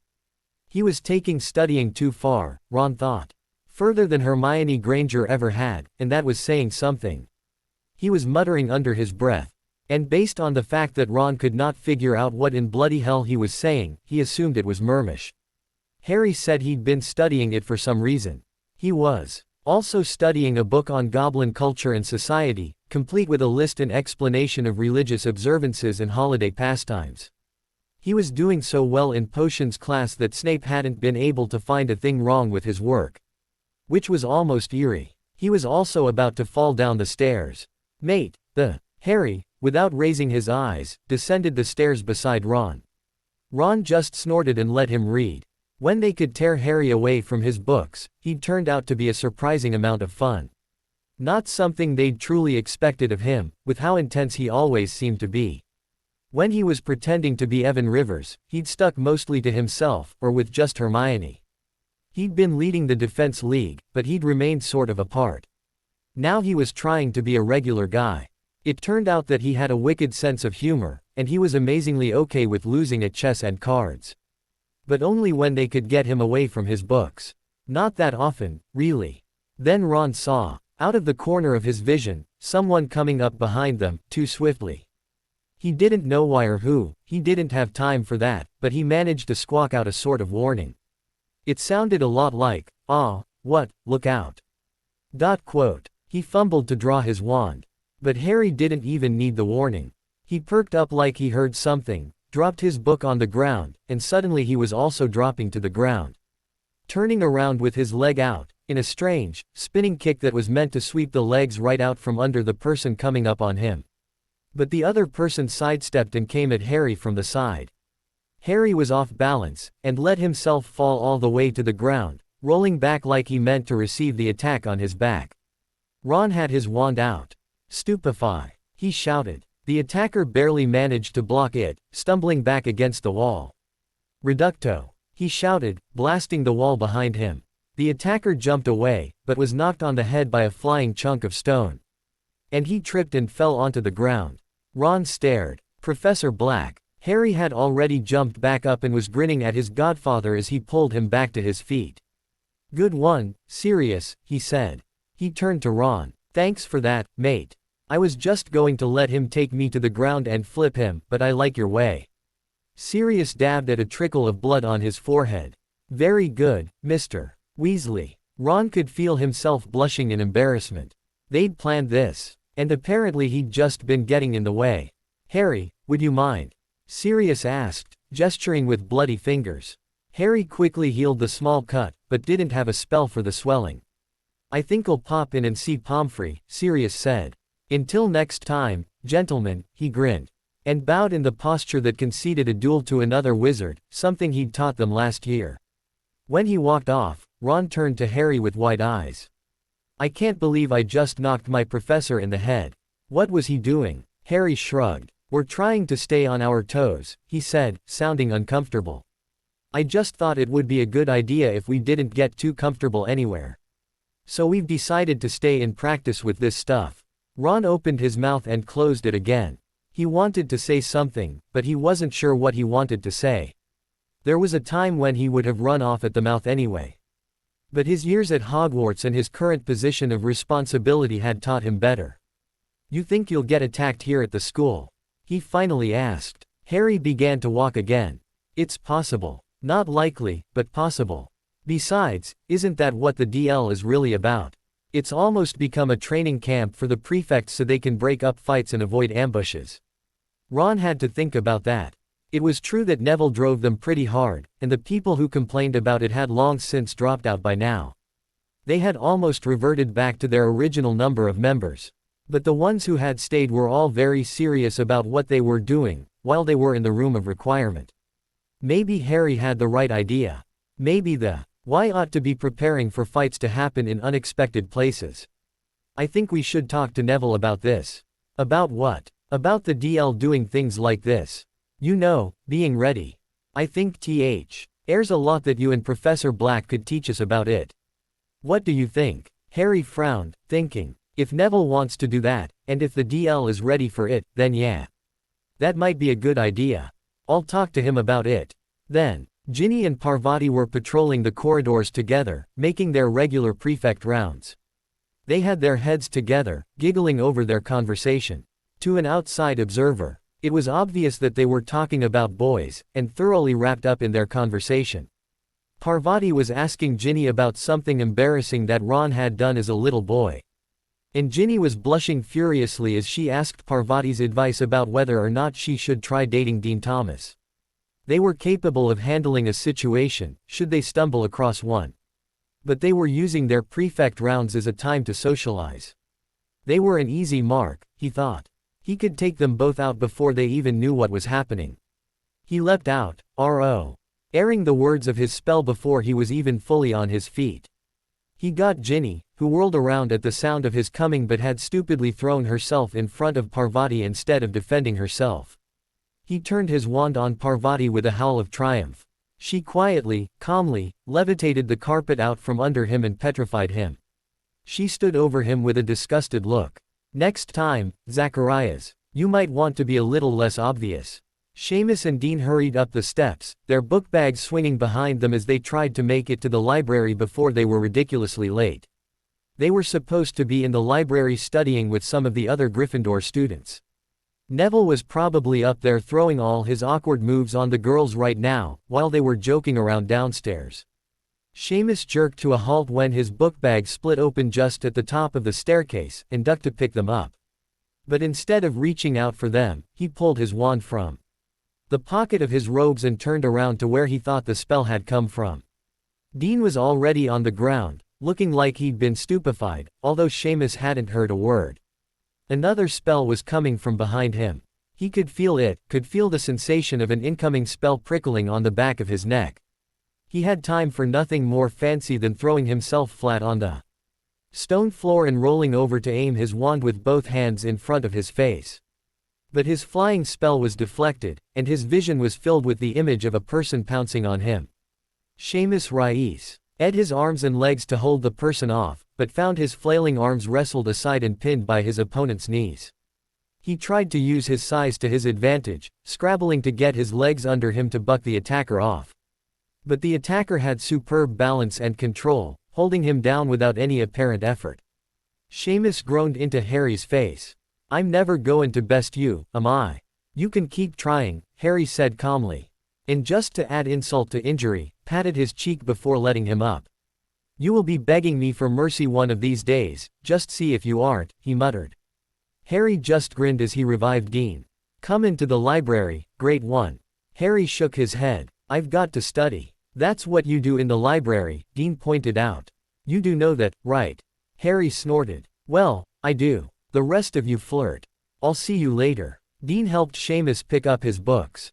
"We have to beat him sometime." Seamus shook his head. "I hope we never do," he said quietly. "I'd rather think he was invincible." Dean's face became grave. He didn't say anything. 2 weeks later, the only members of the DL who had not been bested in some ambush were Harry, Neville, and Kimberly Carney, the girl whose father had died in October. They were all determined to continue these tactics, although several of the professors had been forced to speak to them about not doing it in class. In the middle of the night, in the library, Great Hall, and so forth. Still, Harry thought as he slowly chewed a mouthful of food, the reflexes among the DL members were sharply increasing. They were getting better every time they were beaten by their fellow members, and that could only be a good thing. He read a sentence from his book, realized he was reading it for the 4th time, and shook his head to clear it. He needed to focus on his studies, not get all proud of the DL like he was still in charge of it. That was Neville's baby, now, and he had other things to think about. He was doing the same thing he'd been doing for the last few months, reading during dinner and ignoring the conversation around him, but it felt different now. The people sitting at the table near him weren't ignoring him back, assuming that he was being conceited or something. With all the time he'd been spending with his housemates, they'd been forced to notice that he just studied all the time. It was nothing personal. Lately, Parvati and Ron would sit close by and push food onto his plate whenever he forgot about it. If they were busy, Gryffindor's newest couple Ginny and Dean would step in to make sure Harry was eating. Harry had made them see that he was one of them. That he was a student and a soldier, just like them. He did very well at his studies, and he was better at fighting, but he was still one of them. The friendships that had seemed so impossible were becoming second nature already. Amazing, really, how natural it was to have friends. Almost like people were meant to be that way. Harry did manage to finish his chapter, and rewarded himself by closing the book and talking to the people around him while he indulged in dessert. He was surprised to find a cupcake sitting on his plate already. But figured that Ron, sitting next to him, had put it there. Ron didn't really understand Harry's self-discipline about food. Harry could point out to him that it kept him lean, and made it easy to exercise and keep his muscle mass, which led not only to the advantage in their fights but made him a good seeker. Somehow, though, he didn't think the arguments were going to overcome Ron's love of food. He shrugged and picked up the cupcake. He heard a dramatic gasp, and turned to see Parvati faking a swoon. "Is Harry Potter putting down a book and eating dessert?" she asked playfully. Could it really be? Harry just grinned at her and took a massive bite of his cupcake. He felt eyes on him, and looked over to the staff table. Dumbledore was watching him with a smile on his face. Harry smiled back, brushing away crumbs from his shirt. He was still studying too hard, still spending too much time worrying about Voldemort, still growing up too fast. But it felt different now. Better. He glanced down the table and saw that Hermione was chatting gaily with Neville and Lavender about something that had happened in class that day. She looked okay. Harry wanted to be jealous, but instead he was glad. He wanted her to be happy. It seemed she was better, too. "Hey, Harry." Harry. Ron's attempts to get Harry's attention went unnoticed, as the boy with dark hair with fading sickly green tips had his face buried in his homework or independent study or whatever it was he was studying this time. Seamus grinned and nudged Ron. "Oh, great one," he sang out. Harry raised his head, turning his slightly bleary eyes to them. "Huh," Seamus snickered. "What did I tell ya? It's probably his undefeated status in the DL that makes him arrogant like that." Harry just rolled his eyes. Even knowing that Seamus wouldn't joke about it if he thought it was true, Ron could see why one would get tired of it. "What do you want, Finnegan?" "Nothing, actually," Seamus said loftily. "Ron here does, though." Ron rolled his eyes to commiserate when Harry turned to him with a frown. "I'm heading down to the Great Hall to get something to eat." "Come on." Harry was looking disgruntled about being interrupted merely to get cajoled into eating, but he seemed to realize that Ron might have an ulterior motive, so he got up and came along. "I'm just passing along a message from my mother," Ron said, shrugging off the implied embarrassment of it. "Apparently, she's worried about what you guys are doing for Christmas." Harry frowned, seeming to droop and show exhaustion that he had been hiding a moment ago. "I was going to say that it's quite a ways off, to be worrying about it. Until you remembered that all the studying we're doing is because the term is over in a few days." Yeah, Ron was starting to feel very bad for Harry. He was no closer to figuring out what Harry and Dumbledore were up to than he was when he and Neville had talked about it so many weeks ago, but he could tell how much time it ate up. Harry seemed more than just tired, though. He seemed on the verge of nervous collapse. Ron supposed that it was because you know who was out there, but the feverish way Harry threw himself into everything was worrying. He'd like to think Harry would still be alive and in a condition to fight when he finally faced the Dark Wizard, but not at this rate. "Anyway, I'll take it that means you don't have plans." Mum was just going to ask Sirius, by the way, but they haven't both been at the same order meeting in forever. "Sorry to bother you about it. The point is, since you don't have plans, I'm supposed to invite you, Professor Black, and Professor Lupin over for Christmas dinner." Harry smiled. "That's awfully nice of her, Ron.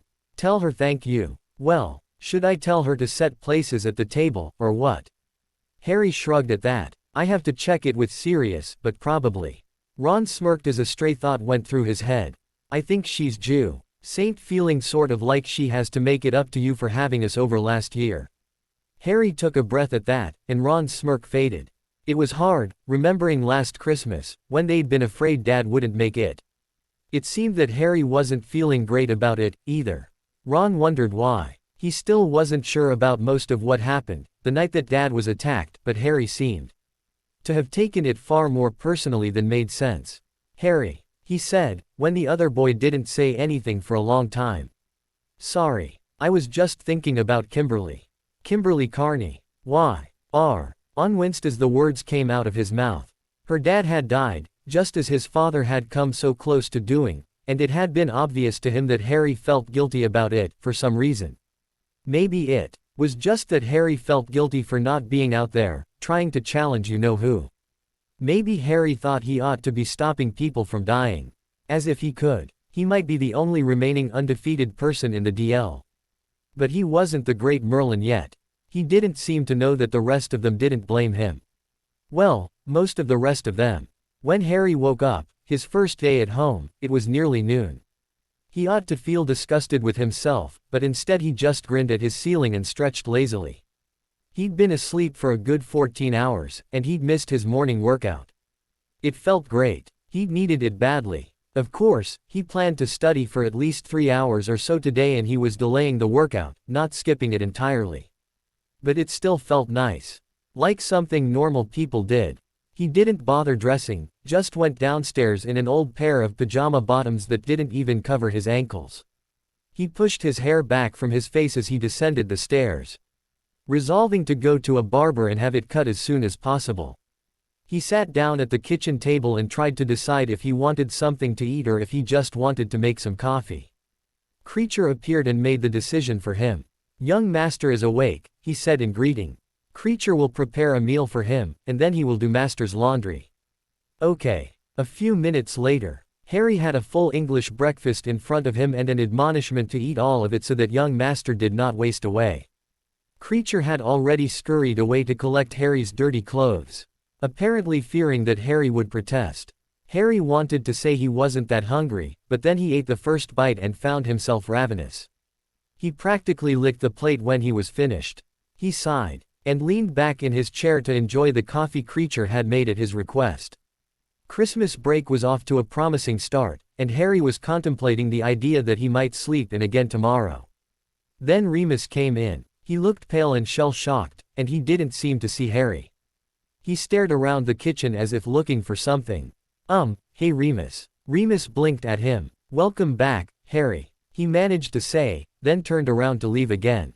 Harry jumped up, dispelling all thoughts of a quiet holiday from school in his contentment about his day. Something was wrong. He grabbed hold of Remus and brought him back into the room, directing him into a chair at the table. Sit down, Remus. Do you want some coffee or anything? Have any whiskey? Remus muttered. For God's sake, it's barely noon. Remus chuckled weakly at that, which gave Harry some relief. Whatever it wasn't so devastating that he couldn't manage at least a pitiable laugh. I've been sacked, he shrugged. Again, I guess I should be used to it. What? Harry barked, his anxiety translating into anger when he heard that. Remus had been doing so well. The restaurant can't fire you, you practically run it. What on earth for? He shrugged. Everything went wrong in the kitchen and they couldn't get hold of me to sort it out. This is the third time I haven't been available when I should have been. They say they need someone more reliable. I thought they understood you had a medical condition. Remus was starting to look a little more resigned to his fate now, less shocked. I don't have any medical paperwork to prove it. They think I have a drug problem. A drug problem? Harry seethed. That's stupid. Why don't they just give you a drug test? Remus made a face. They offered to. I turned it down, and so they said they had no choice. You turned it? Oh, right. There were so many magical plants running through Remus' system that the test they'd give him wouldn't begin to make sense of them. It would look like he was on drugs, and some really weird ones at that. Of course he couldn't have a drug test. He'd probably be arrested or something. It's happened before. I shouldn't take it so hard, Remus said quietly as Harry went to the coffee pot to get Remus a fortifying cup.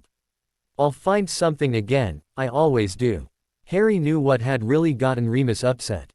He's gotten serious with Tonks. He's afraid of telling her about this, because he thinks she won't stay with him if he can't even support himself. This is so messed up. I don't care now why they persecute werewolves so badly, and it has to change. There's no reason for a man like Remus not to be well respected in his community. I can't believe Remus can be so calm about it.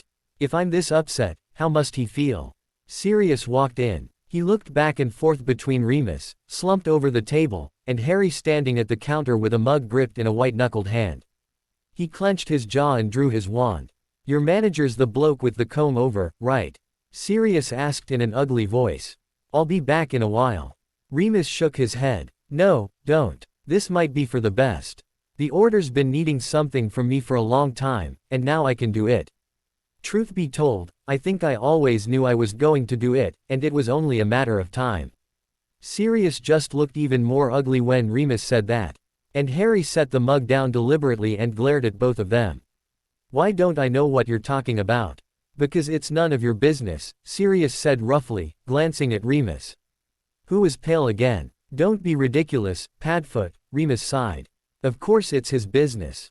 Sirius shrugged at Harry. Dumbledore thinks we need a werewolf liaison, like Hagrid tried to do with the Giants. Quote, Harry felt cold when he realized that Dumbledore wanted Remus to go to the werewolf community and try to gain their trust. If Remus tried it, he was going to get himself killed.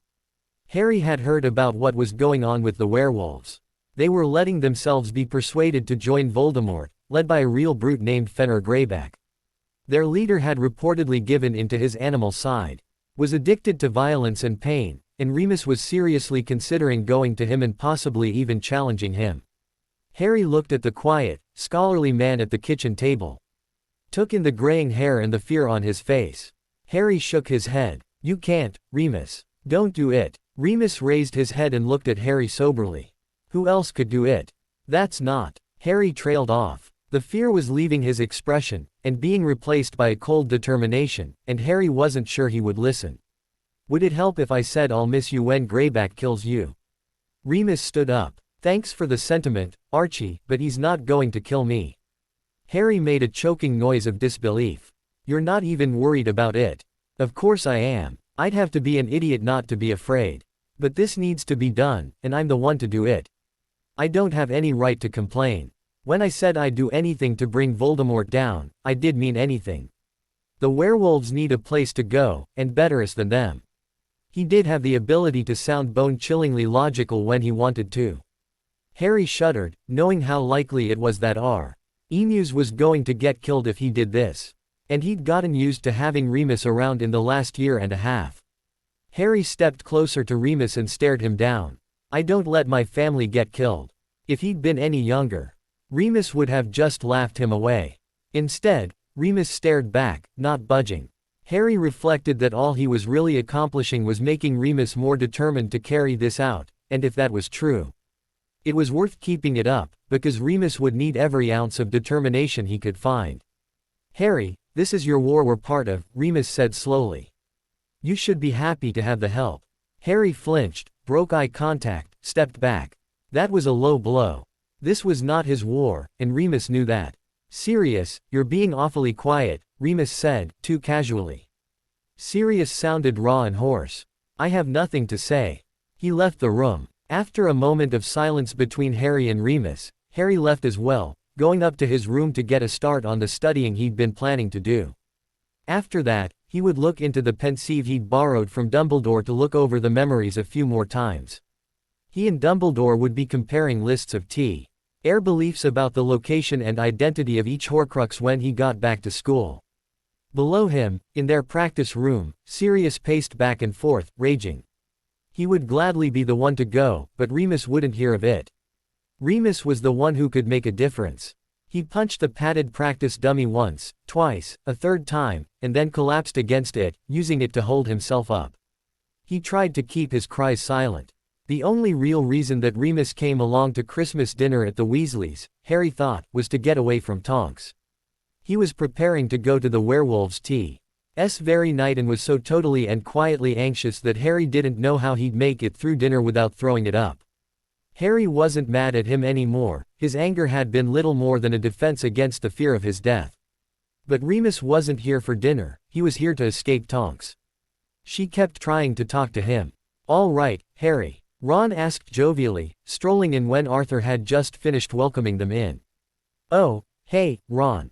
He heard a footstep behind him, and quickly grasped his wand to raise a shield, straining to include Sirius and Remus in it, just in case. A very feminine sigh of exasperation came from behind him, and he turned with a grin. Never going to happen, Ginny, not to the undefeated champion of the DL.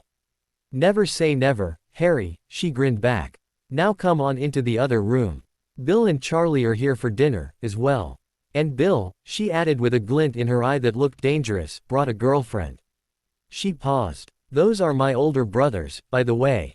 Bill and Charlie. Harry just smiled and said, I know. But inside, he was gleeful. Bill and Charlie both knew him, but he didn't think they'd told anybody. Ron or Ginny would have mentioned it by now if they had. This might be fun. Apparently, they'd both been thinking the same thing. They descended upon Sirius and Harry as soon as they entered the room. Great to see you, Bill said, shaking Sirius' hand. There has been a dearth of ponytails in Egypt without you. Harry, my favorite pen pal. Charlie boomed, clapping him on the back. You never told me how you liked your first year of Hogwarts. Sirius and Harry greeted them warmly, offered a few exclamations of their own, and asked questions about work and life. The family just gaped at them.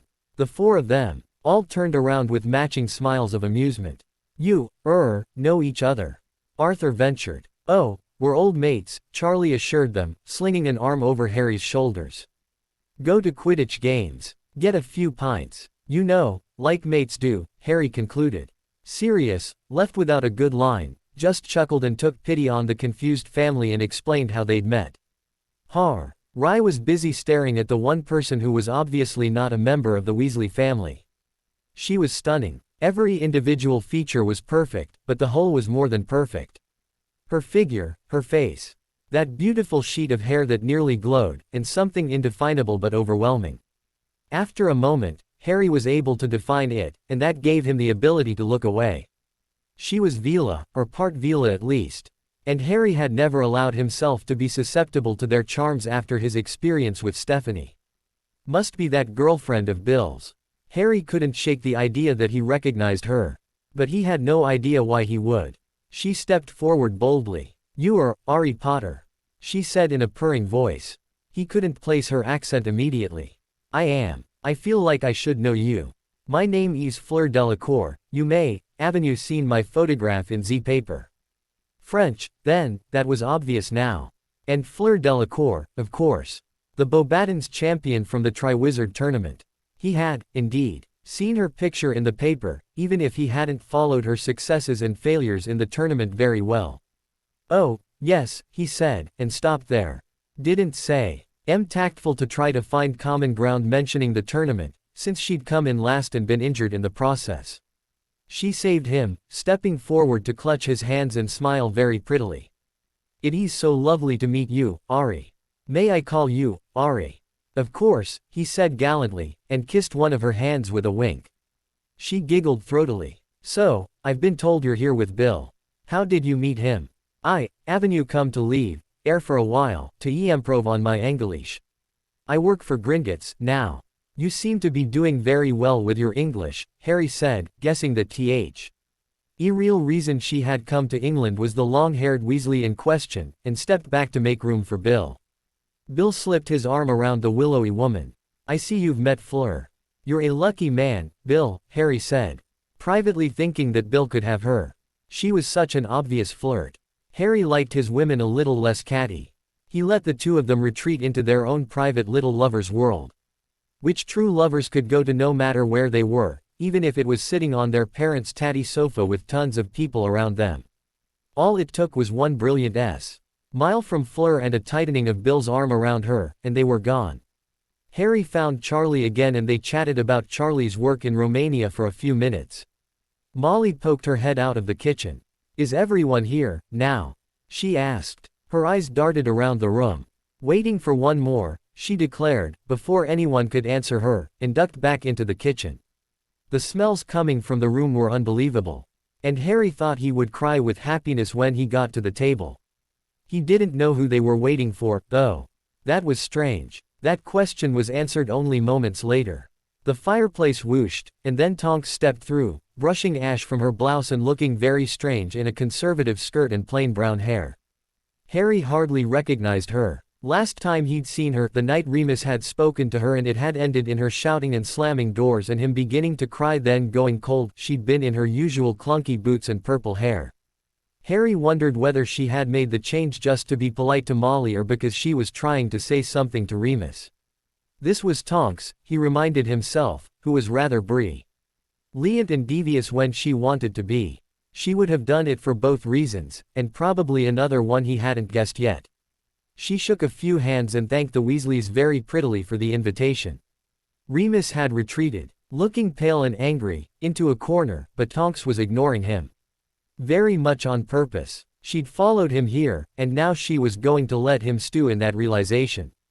"Watch her, Harry," she said in greeting, giving him a quick hug. "Merry Christmas," he returned. "You look nice. You sound surprised." "I can look nice." She pretended to pout. "I reckoned you could. Just never thought I'd see it. But I was being serious, you do look good." "Thank you. You clean up pretty well, yourself." "You sound surprised," he drawled, grinning. He did, in fact, clean up well. He was wearing a black button-down and a pinstriped vest with his jeans, and he'd finally gotten his hair cut. It was a far cry from his usual ratty t-shirts and dishevelment. He was perfectly willing to help her make Remus squirm. Since he was on Tonks' side in this particular argument, and he knew the argument very well, having heard it being shouted at the top of her lungs the other night. So they laughed and joked and he got her a glass of wine, and he escorted her to the table. The only people Remus talked to were Bill and Fleur. Fleur was being ignored very obviously by Ginny, so by the time they all got to the table for dinner, emotions were a little frayed. The meal was excellent, which was a given when Molly was cooking, and was followed by a lot of groans about being too full and final glasses of wine. The Weasleys hadn't said a word about what had gotten into Remus and Tonks, but they were very understanding about the two of them slipping away from the table and not being there for dessert. Harry and Sirius did their best to be overly jovial to cover for the absence. It was, all in all, not comfortable. After dinner, Harry and Ginny and Ron retreated upstairs, It was the safe zone for impoliteness and adolescence, so that Harry could ask them why in hell everybody was being so mean to Fleur. She was nice enough, and Bill was obviously infatuated. Exactly, Ginny sniffed. Infatuated. She goes all dazzly and he just does whatever she wants. You can't be serious, Harry chuckled. You think that just because she's got Vila blood, she can keep him under her thumb for months at a time. Ginny shrugged irritably. What do I know about Vilas? That they're bloody gorgeous, Ron said lazily, with a silly little smile on his face. Ginny snorted. We all know you went mad over her during the tournament, but... With a glance at Harry, she cut herself off. Shut up, Harry, I know. I didn't say anything. You were looking at me. You had that look that says you're disappointed in me.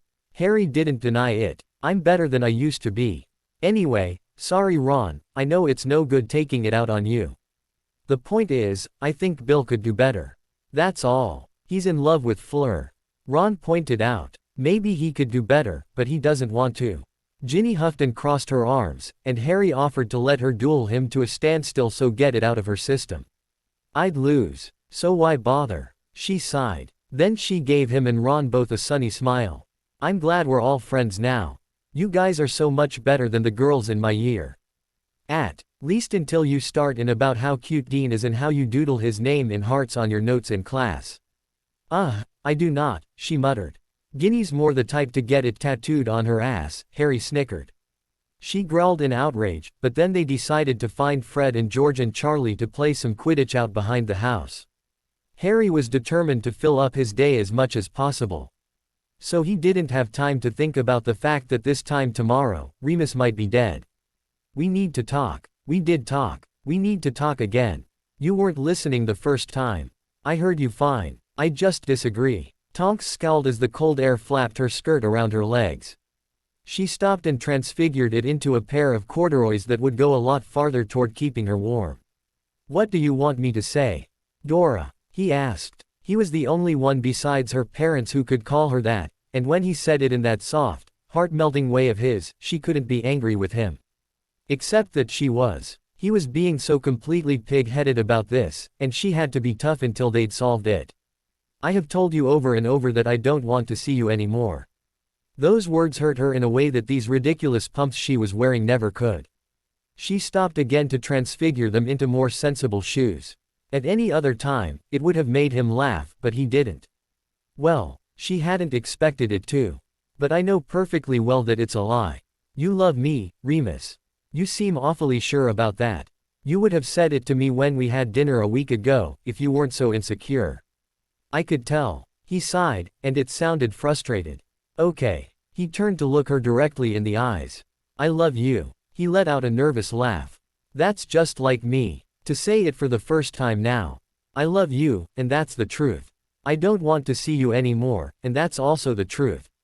She would not cry, she would not cry, she would not cry. Blast it all, she was crying. Why? What do you mean, why? You know where I'm going. Yes. And do you know what I will have to do? He asked in a very soft voice. She clenched her teeth and willed her tears away. You are a big, tough Auror. And Aurors don't cry. The tears obeyed her. I can guess. He was angry with her, she could tell. She could always tell when he was angry with her.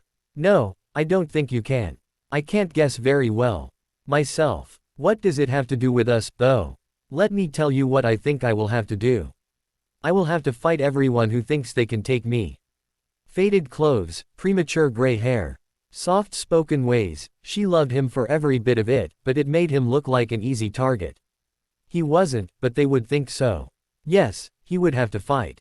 And then I will have to prove that I'm their leader. They are used to Greyback, and we know what he's like. I'm going to have to convince them there's a better way, but it will be slow. Until then, I am going to have to. He struggled to explain it. I will be causing pain. A lot of pain. For some time, who knows how long, I am going to have to do the one thing I swore I would never do. I am going to have to give in to the animal. Not all the way, not forever, but I can't go in there thinking I won't have to do things that repulse me. He looked so very, heartbreakingly, tired and afraid. She ached with every muscle in her body to touch him, but he would pull away, and that would shatter her.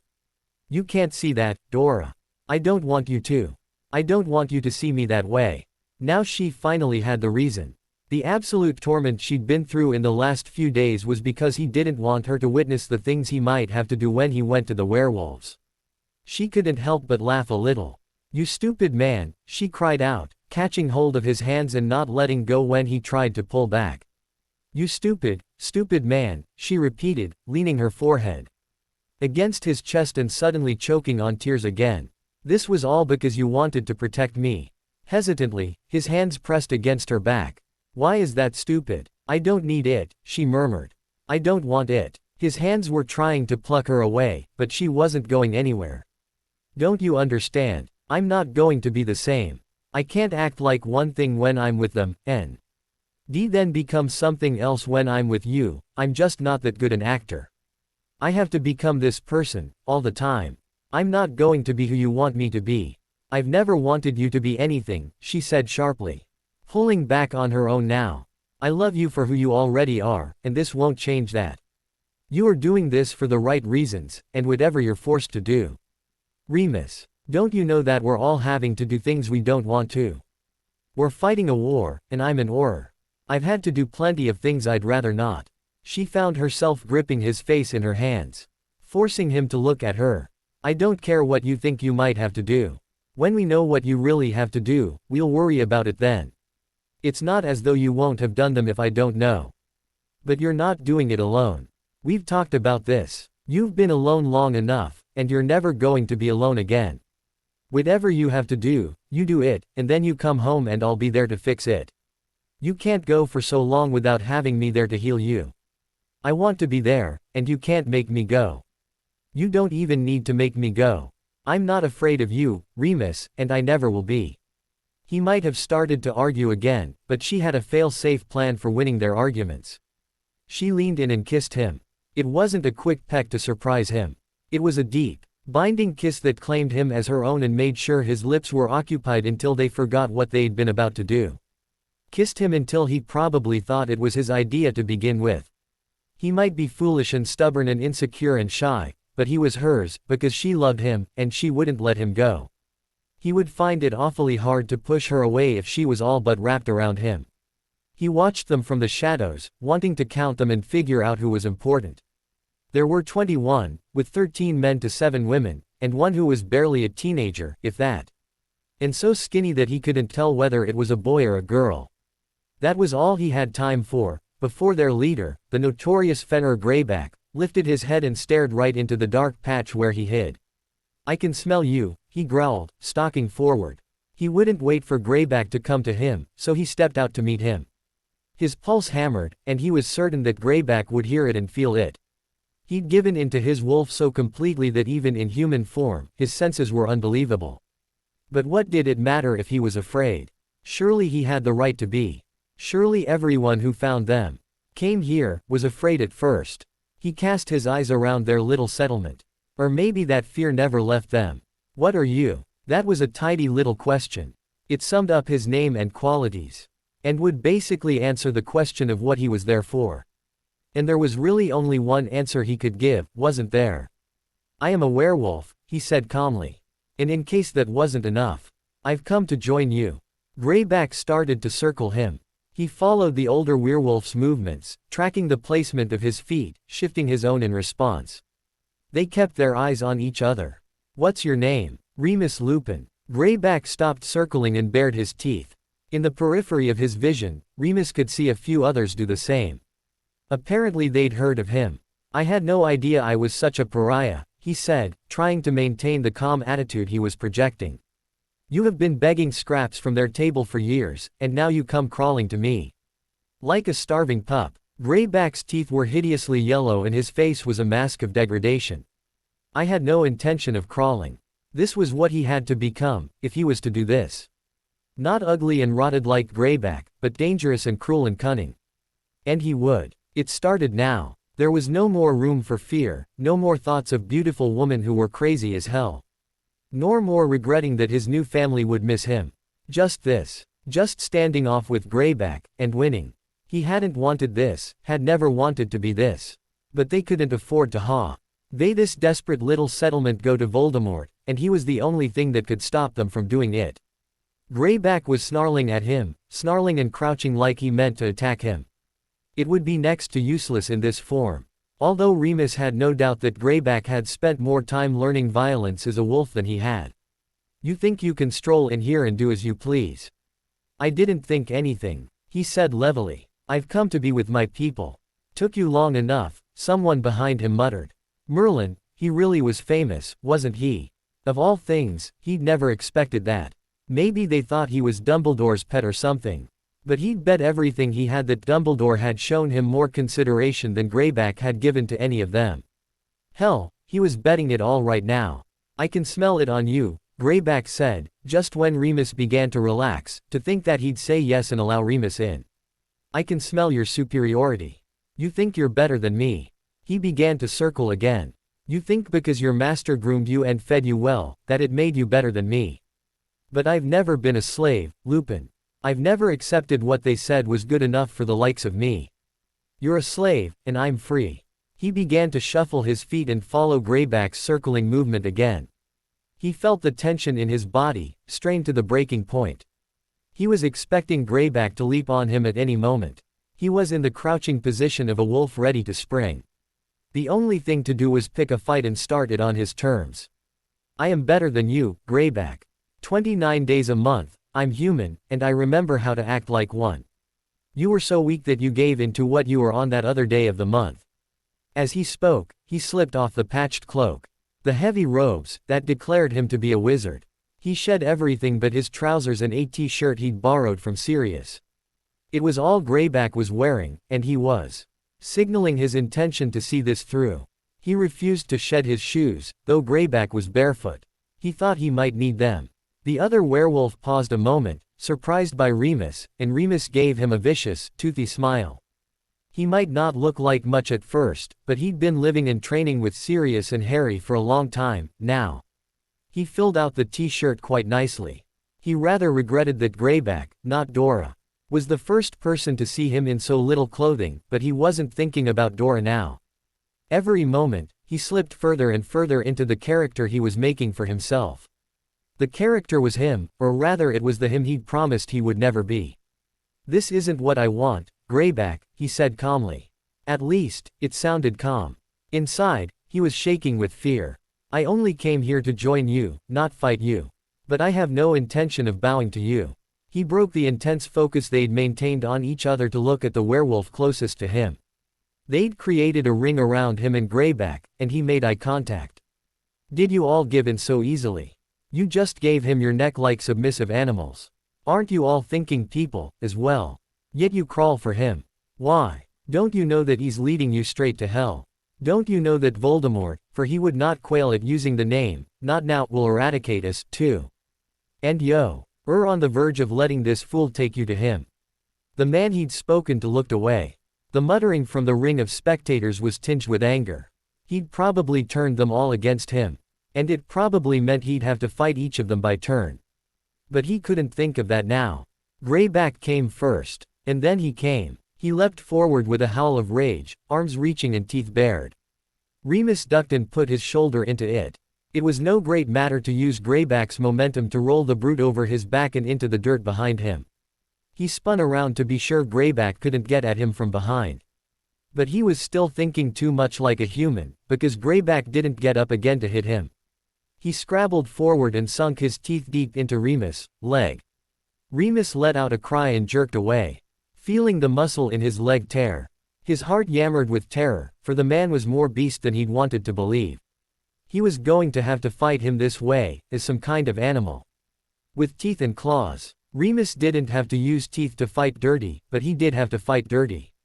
So be it. When Greyback came again, with teeth bared, Remus kicked him in the face. Greyback was jolted back into the dirt, shouting with pain. He grabbed for Remus' leg as if to pull it out from under him, but he sidestepped quickly and brought his foot down again on Greyback's arm. It didn't break, but he didn't pull away quickly enough. What use is giving in to the wolf if it means you can't fight as a human? Remus thought with bewilderment. Greyback was laughably inept at this. He relied completely on his big muscles and on the shock he caused with his corrupt nature. If anyone had wanted to fight him after he snarled in their face, one good punch from those huge arms had likely taken care of it. But Remus had learned how to dodge. Greyback got back up and they ended up grappling for control, grabbing at necks and trying to land punches. Greyback kept trying to sink his teeth in, but Remus was quick. Still, between the dirty fingernails and the number of bites, he had ended up with a lot of small cuts that stung fiercely.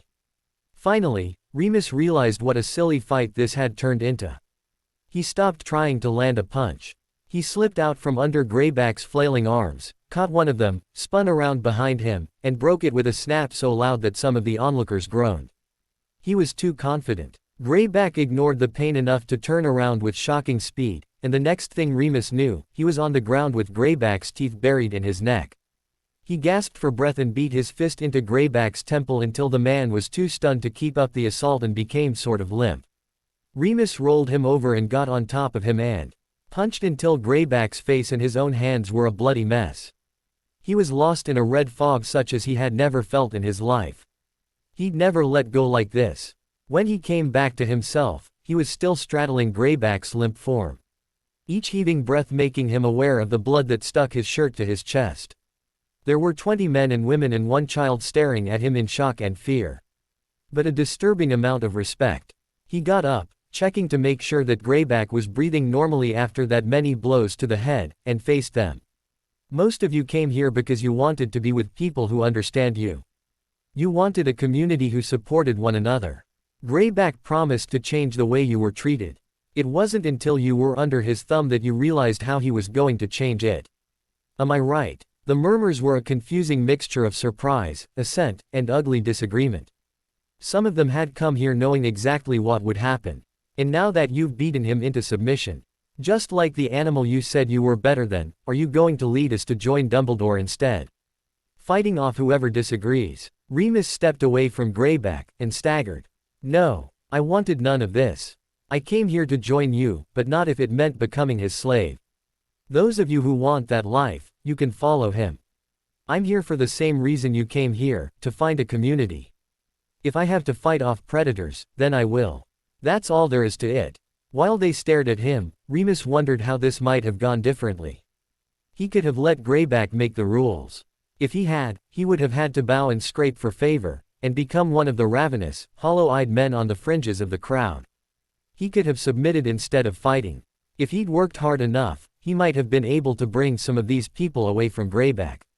But this way was better. This way, it was clear from the beginning that the community was divided and that Remus wasn't here to become one of Greyback's lackeys. The people he might have been able to convince were already going to see him as a leader. Saved time, beating Greyback to a pulp. In truth, he knew he had changed. Something about having Dora and Sirius in his life had made him different. In truth, the idea of submitting, of backing down from the fight, had not occurred to him until this moment. Harry was the first person he saw when he stumbled back to the house, wanting nothing more than medical treatment before he went back to the other werewolves.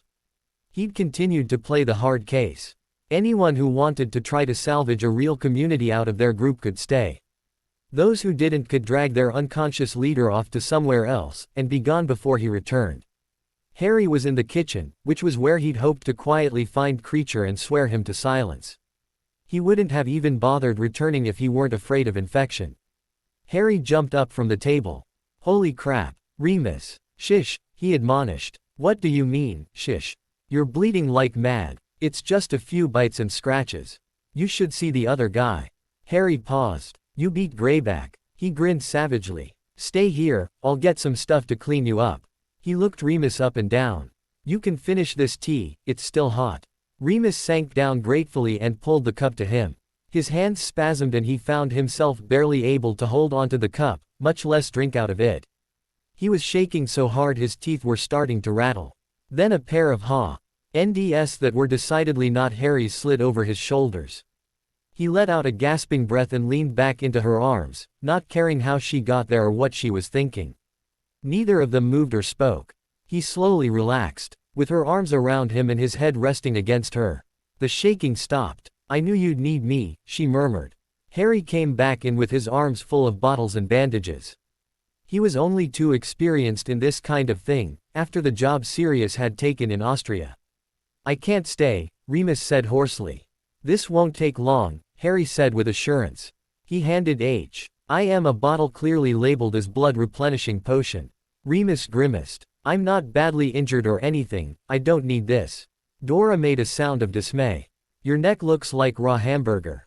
Surprised, he tried to turn his head, and saw that the blood that made his shirt so sticky was his, after all. It hurt to move his head. He humbly drank the potion, and followed all of Harry's further advice. Sirius had come in, at some point, and was standing against the wall with his arms crossed, just observing. Remus nodded to him. He related, briefly, what had happened while Harry cleaned him up. As soon as he was certain that he wasn't going to die of blood loss or raging infection, Remus got up again. "Thanks, Harry." He tried to exit, but Harry gripped his arm, hard. "This isn't worth it, Remus." Remus sighed. "You didn't see Greyback. You didn't see how they feared him, and what he's like. I just took most of them away from him, and away from Voldemort. If he'd told them to, they would have hurt us. Now they won't. And that, Harry, is worth whatever I have to do." Harry bit his lip. "You're right." His grip became painfully tight. "Thank you." Instead of leaving, he turned back to Dora, not even caring that the other two men were still there, watching. "I won't see you for a while, but I'll wish I could, every day." Then he cupped her face and kissed her. He took his time and did it right. "Wait for me," he whispered. Then he left. There was a group of desperate people who wanted a leader waiting for him, and it wouldn't do to leave them for long. Harry stood in front of his mirror and stared at himself. He looked frightened. He had good reason to be. "I'm forgetting what this is all for," he said. He stared at himself for another minute. He looked the same as he had before he'd spoken. "I'm forgetting what's at stake. I'm forgetting that I'm a part of all this. I spend so much time shut up in an office or buried in a book, and I'm losing touch with all of it. I'm starting to forget that these are real people we're trying to save." After all that was said, the thing he wanted to do seemed justified. Something he had to do, with courage and resolve the way Remus seemed to be doing his own task. Harry was in the same position, the only one who could serve their side in just this way. And he'd been refusing to do it all this time. Who did he think he was? He lay down on the bed, closed his eyes, and slowed his breathing. Just before he slipped into sleep, he released the barriers. He'd held them in place so long, it was as natural as breathing now. T took real effort to remember how he'd constructed them, and bring them down. It took a long time, but he finally did it. When he fell asleep, his mind was naked, open to Voldemort's influence. It had to be done. Harry's entire interest in Luna Lovegood had been her attitude toward life. He had found her so entirely different from the other girls at Hogwarts that it had made her attractive to him. She was so glibly capable and purposefully innocent. He wasn't sure how he could have explained that to Hermione when it had come up between them. What he did know was that there was nothing between the two of them now. And yet today, his respect for Luna's ability to roll with the punches in life had deepened. Today, he'd met Xenophilius Lovegood. It was out of style to be a student of Deathly Hallows lore, at least in England. The best information, or so, Xeno, as he'd insisted Harry call him, claimed, was still to be found in Central Europe. Harry was inclined to believe him, since the saint he'd heard of the Elder Wand was when living in Austria. Of course, it had been impolite to speak of it there, since that area had been so heavily affected by Grindelwald's reign of terror and as rumored that Grindelwald had possessed the wand. Still, fashionable or not, Zeno Lovegood had been a veritable font of information. Harry had walked away from their meeting with a much better grasp on the tale of the three brothers. And the symbol of the bisected triangle within the circle. Not only that, but a starting place, should he decide to seek for the wand. It was that meeting that had led him to where he was now. He had another appointment to make today, back at Hogwarts, but his need to come here right away had been too much to ignore. His hand brushed gently over the headstones. And he didn't care that his knees had gone numb with the cold. Sirius had never offered to bring him here. Perhaps he'd been waiting for Harry to ask him to. Or maybe it was something Sirius himself didn't want to see. Whatever the reason, this was the first time Harry had seen where his parents were buried. It was harder than he'd expected. He'd thought that having Sirius was enough. It had always been enough. From the moment he'd known the identity of the ragged man on the back step. Only now, it wasn't. He wasn't crying. At least not for now. He was simply staring at those dates, those Ribley haunting dates that showed how young they'd been. It wasn't fair, that he didn't know them. Not fair that they weren't here to see him. Not fair that he didn't still come home to them every summer. And sneak out to let Sirius corrupt him on the weekends. He could picture the scene in his mind, of him and his little sister in the backyard of their house, shoving each other and making their mow. Her roll her eyes as she walked past with a tray of drinks, while his father and his godfather were standing over the food on the grill arguing about whether or not Sirius should get married. It was what he should have had. He'd never needed it before. But seeing the place where they were buried changed something in him. His eyes fell on the empty spaces around their graves. One was for him, and here were some for his children and grandchildren. But one day, if he himself was alive to make it happen, he'd make sure his godfather was put here, beside his friends. Harry knew without asking that it was what Sirius would want. And Remus. Fenrir Greyback and his little band of fighters were a constant menace to the community Remus led, and Harry was afraid a major attack was on its way. They would lay Remus, who was not welcome in his family plot, in one of these empty spaces only too soon. He stood up, altogether too abruptly. He didn't realize that he'd clenched his hands into fists in the soil. Not until he saw the little crumbles of dirt falling away from his fingers. Surprised, he relaxed his hands and wiped them on the legs of his trousers. He hadn't come here for this. He wanted information, if he could get it. He'd come here because of Zeno Lovegood. He began walking the graves. If his family had been buried here for generations, he found it. He almost walked past it without stopping. So intent was he on continuing his search come hell or high water. He actually had to backtrack a few steps. He didn't kneel down again in front of the new stone, feeling was only just coming back to his knees. But it was there, and he felt something inside him clench up with a strange, anticipatory fear. Peverell. So it was here. When Harry had listened to Zeno talk about the Hallows, he'd allowed himself to think about each object individually. For so long, he'd only been interested in the wand. But he found himself getting a queer tight feeling in his stomach as Zeno described the powers of the cloak. It was like no other cloak in the world, the claim went, and so far as Harry knew, that was true. He'd only come across one that matched the description. He owned it. And so he'd come to the graveyard. Looking for Peverell Graves. It made a lot of sense, now, that Dumbledore had kept it all these years and had been so slow to give it to him. If it was the cloak, Death's cloak, and Harry had a strong suspicion that it was, then it must have been a very hard decision, on Dumbledore's part.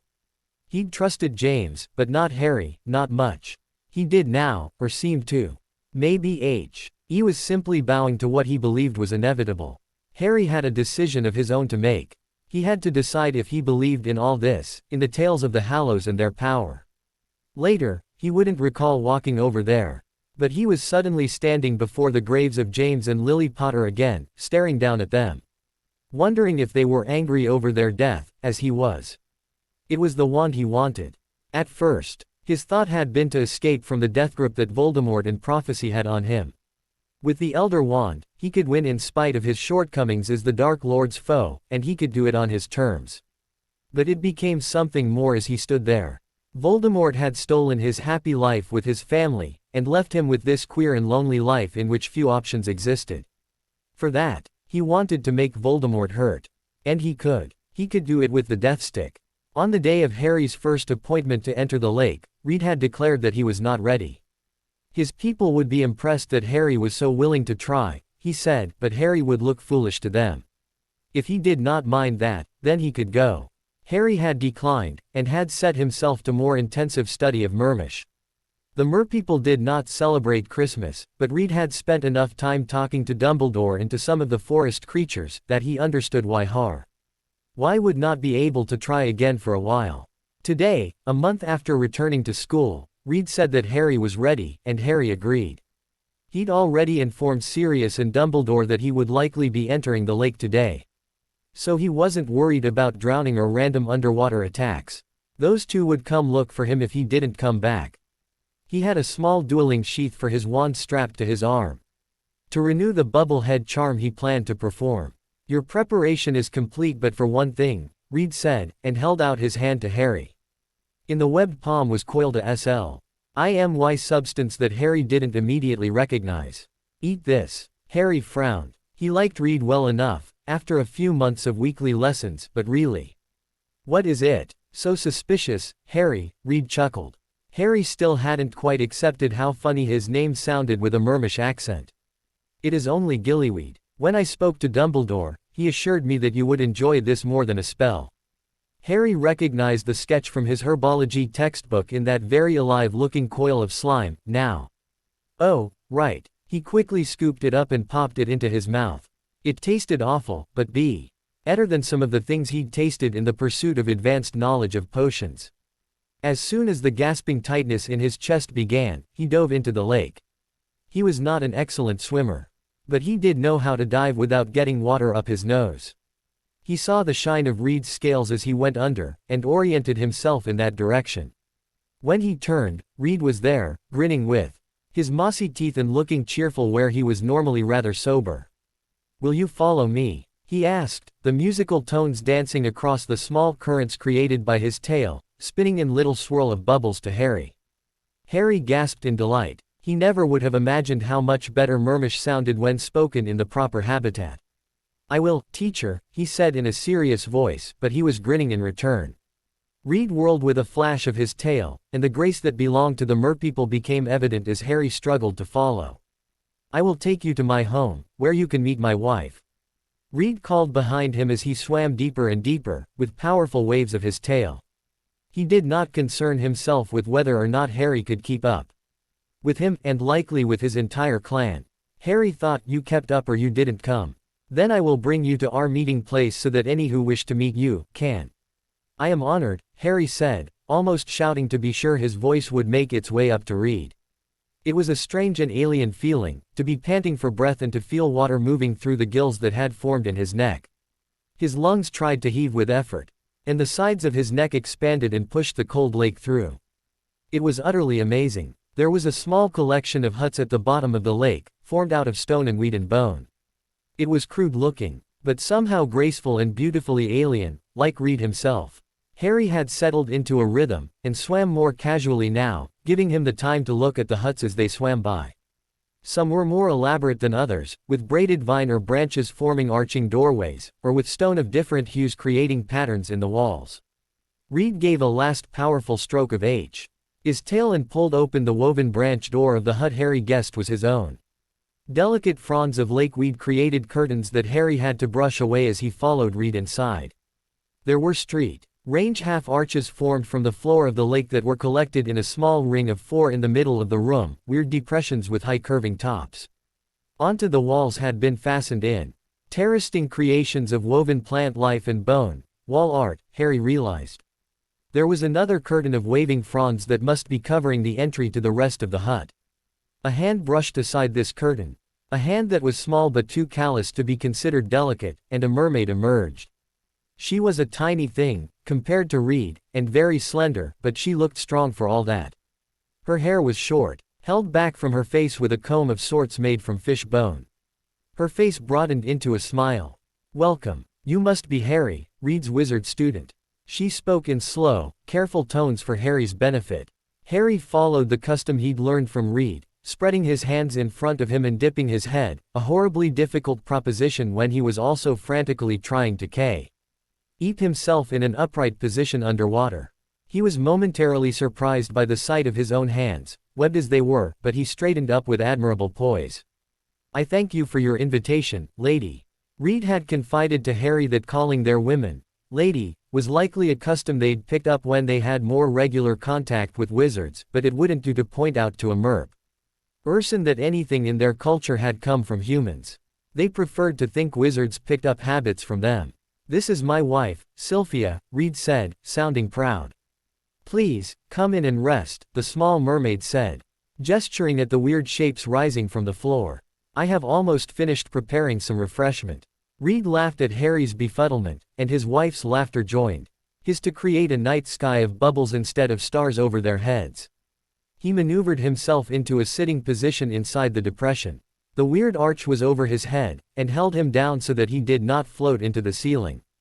They were chairs. He slowly figured out how to sit in one, and did his halting best to respond to Reed's steady, bubbling voice. This was normal, so he didn't feel embarrassed. At least not until Sylphia came back and began speaking in those same lilting, musical tones.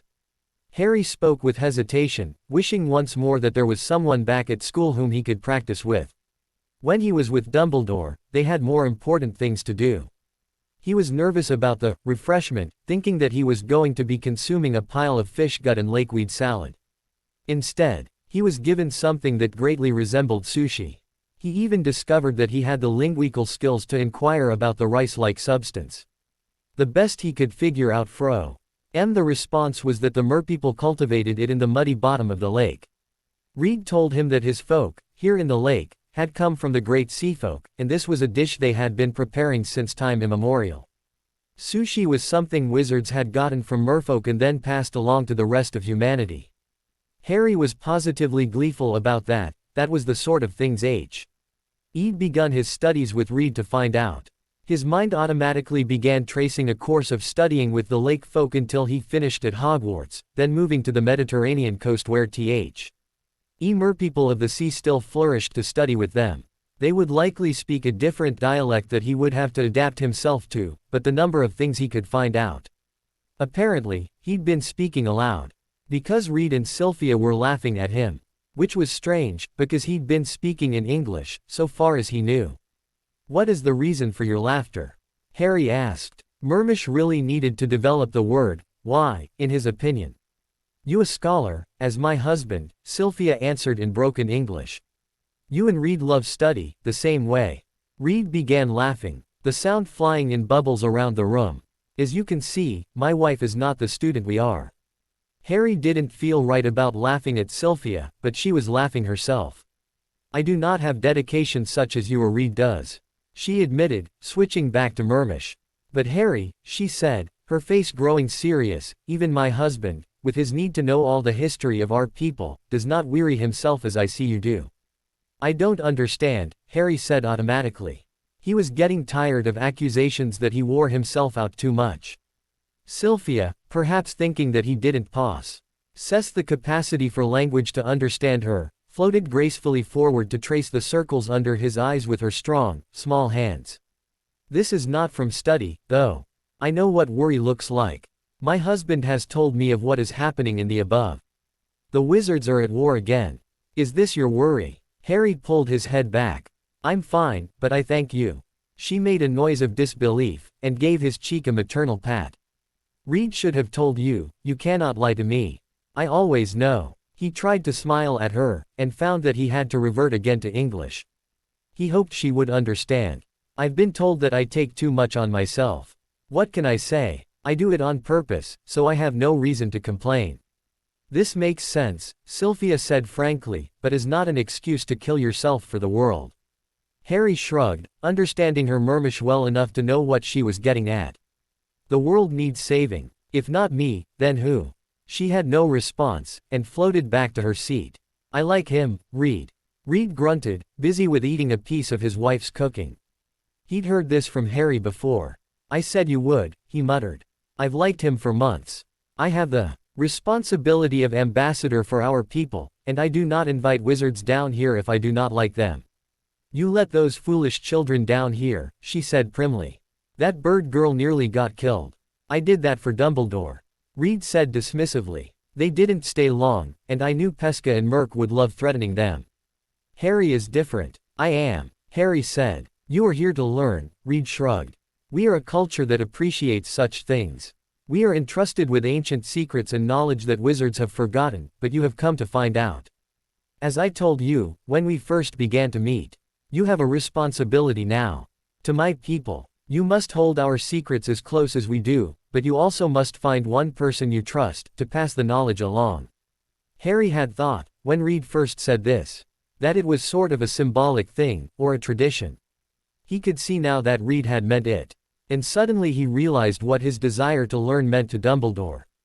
Dumbledore had been entrusted with the knowledge of the merfolk, and he had to find someone to pass the knowledge along to.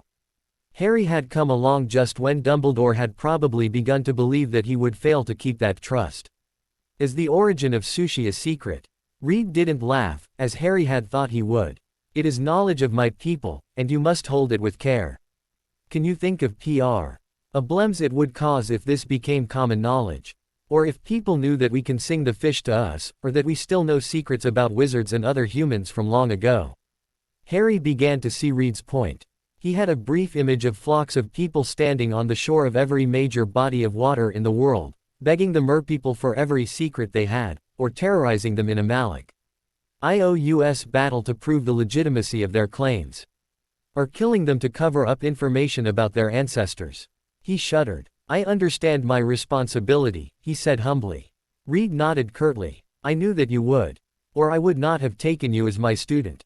Harry thought about that for a moment, and a small smile spread over his face. He liked being this trustworthy. The burden of the things he was learning, of all the things he was trying to learn, was very heavy. But it helped to know that he had this burden because he'd earned it. He took a second dose of gillyweed before Reed took him to the meeting place for his tiny village. It was the same place, he said, that the hostages had been held during the Triwizard Tournament. The entire community turned out to meet him. They were all intensely curious about whether or not their village scholar was touched to be teaching a teenaged wizard from above the secrets of their people. Harry did his best to reassure them. He was at his most charming, but didn't make the mistake of joking around. They were a serious people and he didn't have a handle on their sense of humor yet. But he'd get it eventually, because he'd be back. As cold and foreign as it was. He liked it down here. Or maybe he liked it because it was cold and foreign. It brought to him the same feeling of relaxation that he had when he was in his animagus form, and when he'd lived as a muggle. He was someone else, then. He got to be nothing more or less than who he wanted to be. Harry was feeling weary as he made the cold trudge back to the castle. He had dried himself off quickly with his wand, but it was February and being dry didn't mean it wasn't cold out. He picked up his pace, but he wasn't all that eager to get back inside. He'd missed a DL meeting because he'd spent so long under the lake, and he'd have to face Neville's disappointment. Neville sort of counted on him, as the still undefeated champion of DL ambushes which had mostly died out by now. Except the attacks on him, to be there to keep morale high. Ron and Ginny would probably pester him about where he'd been, as well, which would be difficult to explain since he didn't Veer talk about the Hallows or his Mermish studies. It was a Saturday night and there weren't many students in the corridors or on the stairs in the castle. He made it up to Gryffindor Tower unmolested, and entered it with his mood bolstered by not having to fight for his life on the way up. Evening, he said to the room at large, and sauntered over to where his roommates were working on a transfiguration essay. He felt a prickle on the back of his neck that meant he was being watched, but he ignored it. It was sort of his job to look over everyone's essay before they turned them in, so they were likely waiting for him. Can I join you lot? I still have to finish my essay. The tension in the room was creeping over him. He put his hand on his wand, which still rested in the arm sheath. His roommates all looked up at him simultaneously, with expressions that he absolutely couldn't read. He felt queer, like someone had died. Oh God, someone had died. Is someone dead? He said aloud, his voice sounding stupid. We thought you might be, mate, Ron answered, his essay forgotten. Me, Harry said, startled. Why? Seamus, for once, did not poke fun at him or call him Great One. You've been gone all day, Harry. With not a word of where you were going or why. Harry slowly turned to see nearly every eye in the room firmly fixed on him. So you thought I was dead? He asked. This is their first and best guess. Neville gave him a very sober look. It's not beyond reason, is it? Considering who you are and what you're involved with. Harry was stopped in his mental tracks. For a moment, he didn't know how to respond. Then he abruptly sat down, feeling queasy and pale. You thought I'd gone to Voldemort. He said, his voice hushed, hoping to keep this conversation at least nominally private.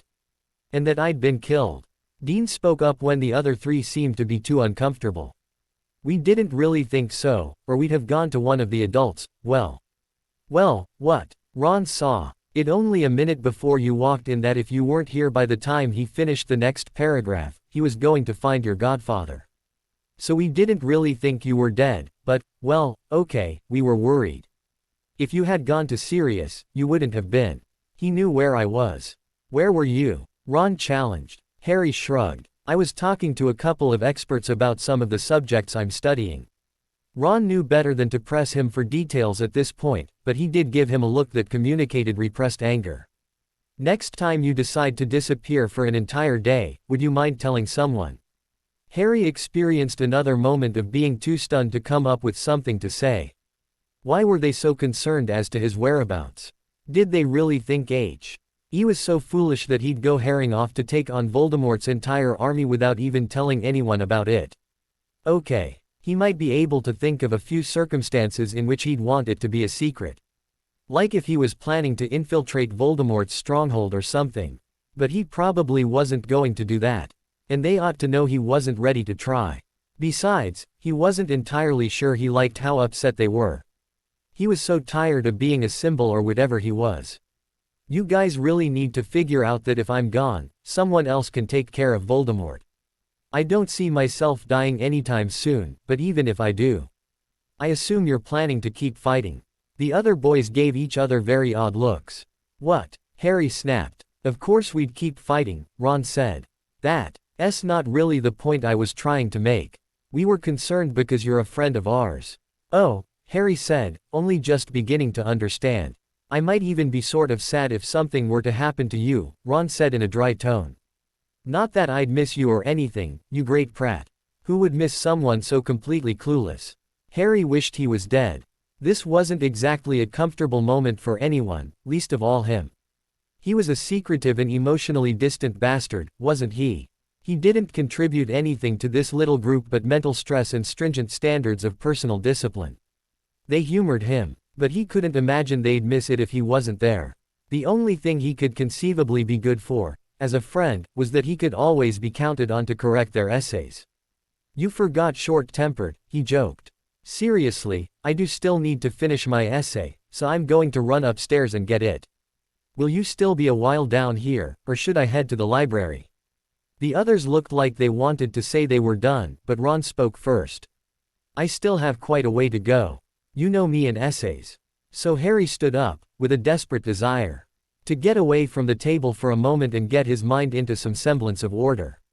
His day had been intensely up and down, and riddled with moments of self-doubt and feelings of being the only one of his kind in the world. He hadn't been prepared for this. He almost laughed as he headed for the stairs. Apparently he wasn't the undefeated champion of ambushes, after all. In fact, his second defeat came only moments later. Hermione was sitting very near the stairs, with Parvati on one side, and a seventh-year named Johnny Burgar from their Ancient Runes class on the other. Her eyes were red, and she was in the classic, being comforted, pose. And it was Burgar, sitting there patting her hand. So he finally understood why Hermione got so cheesed about seeing him talk to Luna once in a while. She looked up at him, and suddenly stood up and walked over to him. They were all watching, but Harry's glare took care of that, and every student in the room was immediately very interested in their games and homework. Except Johnny Burgar, who watched him with a worrisome intensity. But he didn't care about Burgar, he cared about his ex-girlfriend. Her still wet eyes undid him completely. Hermione, are you all right? He reached out to her, unable to help the compulsion to comfort her. She flinched, but allowed his hands to rest on her shoulders. No. What's wrong? Can I help? She seemed to steel herself. And her red-rimmed eyes ceased to be pathetic and became a sort of weapon. They were saying something had happened to you. I know, he said, feeling embarrassed all over again. I felt so. She trailed off. Harry, I couldn't bear it if it were true. Even thinking about it has got me so upset that I burst into tears over some ink spilled on my translation. Jonathan is oblivious, of course. He thinks it's my time of the month or something, but I'm sure Parvati knows why I'm so upset. What are you trying to say? I'm not trying to say anything. I just said it. I care about you a great deal. And I would be very upset if you were hurt or killed. Please don't let that happen. I'll do my best, he said, not without some exasperation. He didn't think this day could get any weirder, for one thing. And for another, why did everyone seem to think he was that anxious to throw himself into the jaws of death? He didn't want to say any of that, though, so he just said what was on his mind. I miss you, Hermione. You're the best friend I've ever had. I miss you, too, she whispered. Are you still angry with me? No, I don't think I was to begin with. Then why in hell did you freak out and proceed to break up with and isolate yourself from me? I want to be able to talk to you again. She didn't respond to that. Harry felt that pair of watchful eyes keenly. So you and Burgar, you're together. I have been on a date with Jonathan and allowed him to hold my hand, she said. Does that count? With you, it does. I suppose we are, then. I don't think he likes me. I think he knows you hold a much larger place in my heart than he does. You look good, Hermione. I don't want to get in his way. But we should partner up again next DL meeting, we were pretty unstoppable last time. She smiled. I'd like that. Well, I have to go get my essay and finish it up. I have a lot of other studies tonight. If they were still as close as they'd been, he'd tell her that he was trying to track the location of the Elder Wand. In fact, if they were still that close, she'd have already known. She'd probably have gone to the Lovegood house with him. But here in the common room, with Burgar waiting for her, he couldn't do that. So, I'll see you around, he concluded. Yes, because we don't see each other around all the time, she retorted. He chuckled. Okay, that was lame. But I do have to get to work, and it looks like your boyfriend is getting a bit worried. Hermione sniffed. Let him worry. I don't answer to him. But if you have things to do, then go on. But promise me you'll get some sleep, Harry. You look tired and stressed out, he finished for her. I know. Gee, wonder why. She gave him a disapproving look. Don't worry about me, I'll be fine. Yes, I know, she murmured, as he went upstairs to retrieve his essay and join his roommates. I believe in you. But she was troubled, because she believed that he'd do anything it took to make himself into what he wanted to be. He'd push himself far beyond his limits to gain the knowledge and ability he craved, and he'd break himself for it. He wanted so much to find a way around this prophecy. Yet still stand up to Voldemort, and she believed in him so much that she knew he'd do it. And when he came to the other side, he'd be a used-up shell of a person with nothing for to give and no one in his life to give it to after he pushed them all away to keep them safe. Jonathan Burgar was polite and complimented her taste in clothing and lavished praise on her skill with runes. He was a perfectly good boyfriend. But if it was between the security of a polite boyfriend, and the heart-poundingly risky venture of saving her best friend from himself, she'd given herself time and space to think. Lots of it. It was time to reassess that decision. Harry had just barely been able to wheedle an advanced copy out of the paper before it ran. It was his only insurance. Since he knew perfectly well that no amount of apology or explanation would put things right if he were taken out of context. He'd answered questions for the press before, and even gone through an excruciating formal interview when he'd first revealed his identity. It was different this time. The interviewer was a young rising star as the paper, and she'd been totally receptive to anything Harry had to say. He'd found himself saying much more than he intended, much more openly. So, he had to make sure he could live with the result. His plan was to sabotage the printing tonight to keep it from getting out. If he was unhappy with it, they'd never agree to change it this late in the game, and they'd purposely given him the advance as late as they possibly could. The owl had arrived while he was working on the most difficult potion he had ever brewed, and it had to sit there for nearly 15 minutes until he arrived at a place in the process where he could take a break. He was already annoyed when he sat down and determined not to like what he read. He settled down on his bed, and unconsciously held his breath for more than half the article. A Hero in the Making. By Gertrude Garnett. The young man in front of me runs his hands through his hair with an endearing nervous energy, seeming not to realize that the already messy black locks are now sticking out every which way.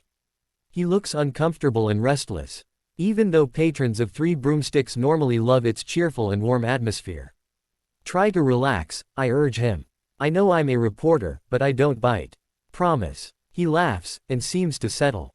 Sorry. You must be used to it, huh? Well, I am learning to be. He is no different from many people I've interviewed, with an anxiety that I will deliberately misquote or misrepresent him. I am the press, after all. But today of all days, I want things to be different. The two of us have come for the same thing. We're here to figure out the truth, even if it takes both of us. I can forget I work for the newspaper if you can, I tell him with a smile. He relaxes even more, and with that heartbreaker of a smile on display, it's easy to understand the rumors of his popularity with the ladies. He has a reputation for being a charming and engaging boy. The more I talk to him, the more I think that it's a totally false conception. He's not a boy at all, despite his youth. And he's far too serious to be charming. With the weight of the world on his shoulders, how could he be anything less than a fully capable and mature wizard? Well, enough of my comments and interpretation. I am committed to giving the public exactly what it needs, exactly what this young man wants. From here on, I leave nothing out and add nothing superfluous. I asked the questions, he gave me the answers. And now I can present nothing more or less than the unedited words of Harry James Potter. GG, you've spoken to the press before, and I have no wish to waste our time together with repetitious questions about your plans to stop Voldemort, or anything of that nature. I'm here to get to know you, as a person. Sound good to you? HP, sounds quite frightening, doesn't it? Who wants the chosen one to be a real person? GG, you make a good point, Mr. Potter. HP, oh, God, don't call me that. Just Harry. GG, thank you, Harry. Well, to answer your question, me. I'm very interested in finding out just who our chosen hero is. Let me start by asking you a really loaded question. Are you sorry you returned to Britain? HP, whoa, that is loaded. Well, I'm going to choose to interpret the T as a question of how badly I miss the other places I've lived. The answer is, not terribly. England is where I was born, and where my family and heritage is. The other places have been only seemed like home because Sirius, my godfather, was always with me. GG, you two seem exceptionally close. Would you say that your connection through your parents has brought that about? HP, no, not really. Of course, that is what brought us together to begin with, but we stayed together because we love each other. Sirius has been raising me since I was 8 years old.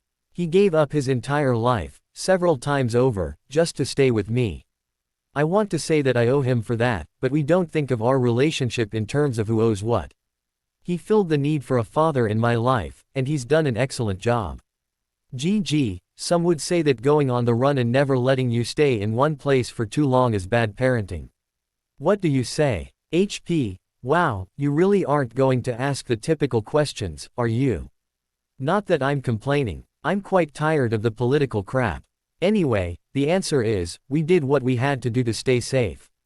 In that respect, Sirius did a better job than anyone could have asked.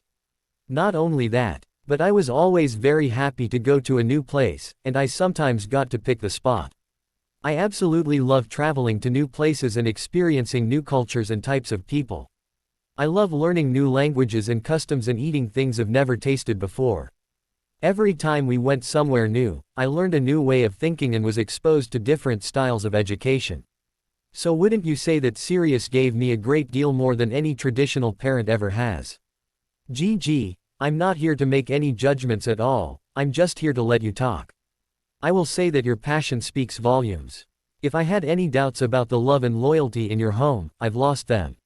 Since we are on the topic of your home, would you be willing to answer some questions about T? He rumors that Remus Lupin has distanced himself from you and your cause. HP, no, I wouldn't. GG, okay. Let's move on. HP, wait, I do want to say one thing about that. You promise this will be printed exactly the way I say it. Never mind, I know you have editors and all that rot. I'll just say it anyway. Whatever anyone might hear about Remus Lupin, I want them to remember that he is one of T. He best men I know and totally deserving of the support of the magical community.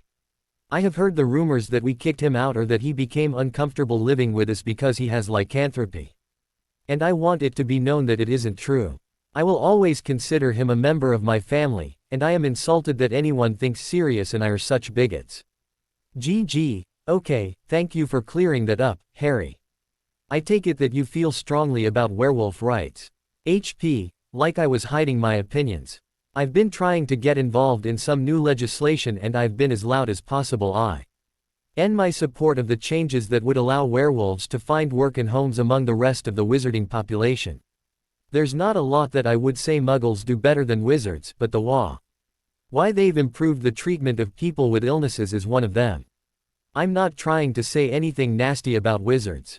I'm simply saying that we are very slow to adapt to change, and I'd like to see us speed up this process. I'm sorry. I really went off on you, didn't I? I apologize. GG, don't be sorry, Harry. We're here to have an open dialogue, and I'm glad to see you opening up about your personal feelings. HP, oh, well, what's next? GG, I have a huge list of questions I could ask you, but HP, did you just throw your notes away? GG, I did. I'd much rather just let you talk. You seem to have a lot to say. HP, I guess I do. It's funny, because I didn't think I had that much I wanted to say today. I'm not used to reporters just listening to me, or asking me questions about this kind of stuff. GG, I hope it's a welcome change. HP, yeah, this is great. Normally, it's all, do you think you can defeat you-know-who? Editor's comment, despite Ms. Garnet's adamant insistence that no editing be done to Mr. Potter's words, we felt it was in the best interests of our readers not to use the name Mr. Potter used for he who must not be named. Ms. Garnet has reviewed this article and agrees that this has been our sole editorial change to the original text, though she wishes it to be made clear that she protests the change, as it speaks toward Mr. Potter's character that he uses this name. Is your alliance to Dumbledore part of your political aspirations? Do you support such and such a candidate to replace Fudge? Do you plan to lead wizards in battle? There's so much and I obviously can't talk about if I want it to succeed, and I'm tired of begging off questions like that. Of course, now I'm worried you're going to start asking me about girlfriends or something. GG, well, since you bring it up, Harry. Why don't you tell me about that? Any special women in your life? HP, I know a lot of special women. No, really, I don't have a girlfriend right now. As I'm sure you can appreciate. I've had other things on my mind. Honestly, I don't know if anyone could put up with me for very long. I barely find the time to sleep, and my friends tell me I'm a very boring conversationalist. All I ever talk about is what I'm studying. GG, you're quite a serious student, by all accounts. HP, I am, in a lot of ways. It's not really about school, exactly. I'm not interested in how many newts I get or what grade 1 get on a term exam. My real concern is that I learn the most I possibly can from every book I read and every professor I study under. From every person I meet, really. I'm a student of everything. Does that make sense? Even when I'm just trying to relax, I'm still learning. It's always been really important to me to take something new away from everything and every person I encounter. GG, do you think that's just the way you are, or would you say there is a deeper reason for it? HP, when I was younger, I thought I was going to be the greatest wizard of all time. I thought I was going to learn so much so quickly that I could laugh while I defeated enemies with one arm tied behind my back. Obviously, that wasn't very realistic, and I figured that out only too quickly. But even back then, I loved to learn. It's become so much a part of me that I couldn't stop even if I wanted to. I don't think I'll ever be considered the greatest wizard of all time. But if something I've learned helps someone or keeps something bad from happening, I'll know that I wasn't just wasting my time. I think I would be horrified if I got to the end of my life, and all things I'd learned hadn't done any good. I want to make the world better. Really, what are any of us here for, if not that? GG, that's a beautiful idea, Harry. But it sounds exhausting. I'll admit, I was never the top student in my class, but even a really bright student would have a hard time keeping up with you. How do you manage to achieve such results in the classroom while simultaneously shining on the Quidditch pitch? HP, because I love Quidditch. Probably as much as I love learning. I'm not much of a poet, and I think I'd have to be one to be able to describe what it's like. Playing, or even flying. The wind rushing past you, the thrill of adrenaline of the game while you revel in doing something you're good at, and the deeper knowledge that you're part of a team that is all experiencing the excitement with you. GG, sounds like you're more of a poet than you thought. Do you think participating in Quidditch eases some of the stress in the rest of your life? P. Not with Ron Weasley as my team captain. Just joking, Ron is great.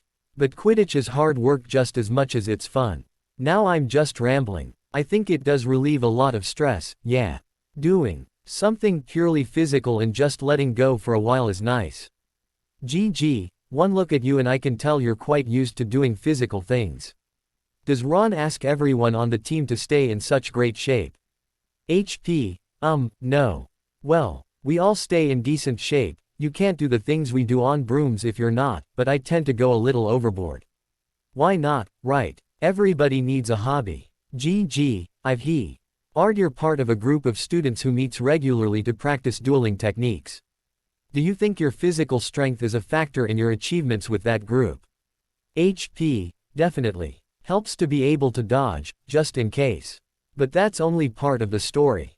There are so many different factors in a magical fight. I'm far from being the only one who can hold their own in the, club. MPLE commitment and practice goes a long way, which is what Neville would tell you. He's our leader. GG, would that be Neville Longbottom? HP, yeah. GG, was this dueling club formed prior to your attendance at Hogwarts? HP, no. Actually, I started it. But I got too busy, and I wanted Neville to take over. He has a ton of knowledge and more dedication than the rest of us put together. He's a great guy. GG, so, no hard feelings between the two of you, then. HP, Merlin, you would bring that up. No, Neville and I are friends. Why wouldn't we be? We're both on the same side, for the same reasons. Like I said, Neville was who I wanted to keep our club going after I couldn't do it anymore. He's pretty amazing. GG, I see I've touched a sore spot for you, Harry. Care to elaborate it? HP, I just don't see the point in the public trying to decide between me and Neville. I don't think it makes a difference. Both of us are 16 years old and too inexperienced to lead this fight. We're just two, among many who think that what's going on in our world is wrong and needs to be stopped. We are part of something much greater than ourselves, something I hope would go on without either of us if we weren't here. GG, do you really feel that it's wrong to have a symbol of hope, even with the world continually growing darker? HP, no, of course not. Hope and faith are really the only reasons to keep going.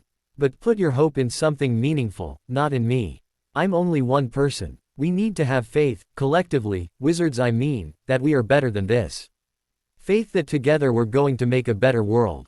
I can't do that for all of us. If people want to look up to me, that's fine, but I would only want that if I can be a good example of what a fighter in this war looks like. Not as some kind of hero who's going to save them. Because even if I wanted to, I can't do that. We're all going to save each other. That's what I believe. I'll do my part. I'm doing it right now. But you have a part, as well.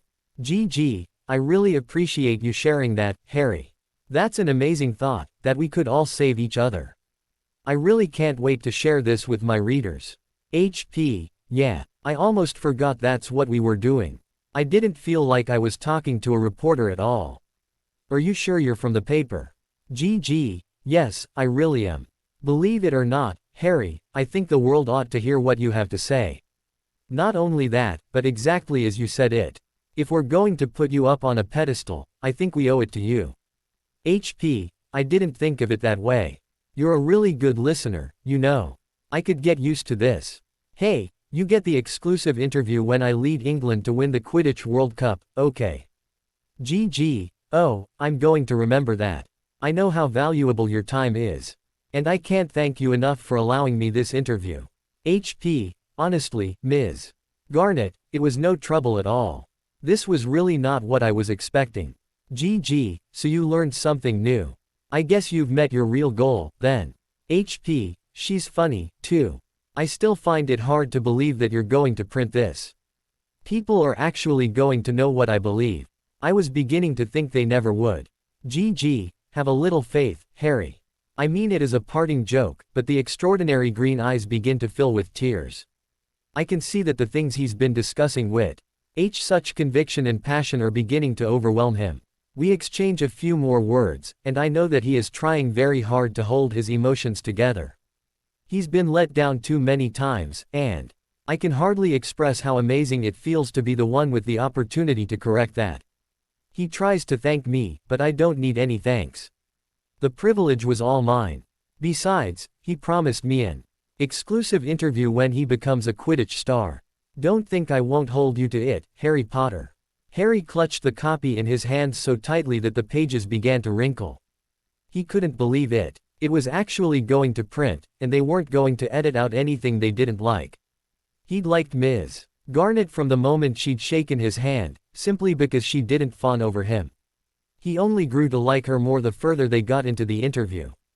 It had never started to feel like an interview, more like a conversation between friends.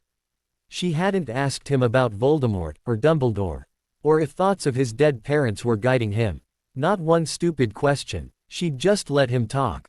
It was unbelievable. And as a result, this was the first time since he and Sirius had come out in public that he wasn't dreading opening up the morning paper. He had to get Ms.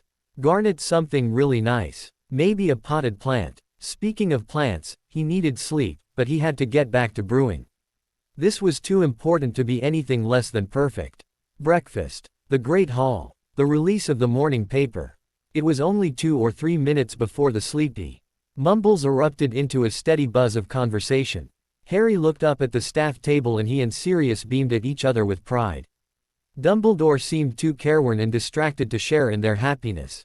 And Professor Snape was sneering at the paper with a disdain that was half show and half sincere.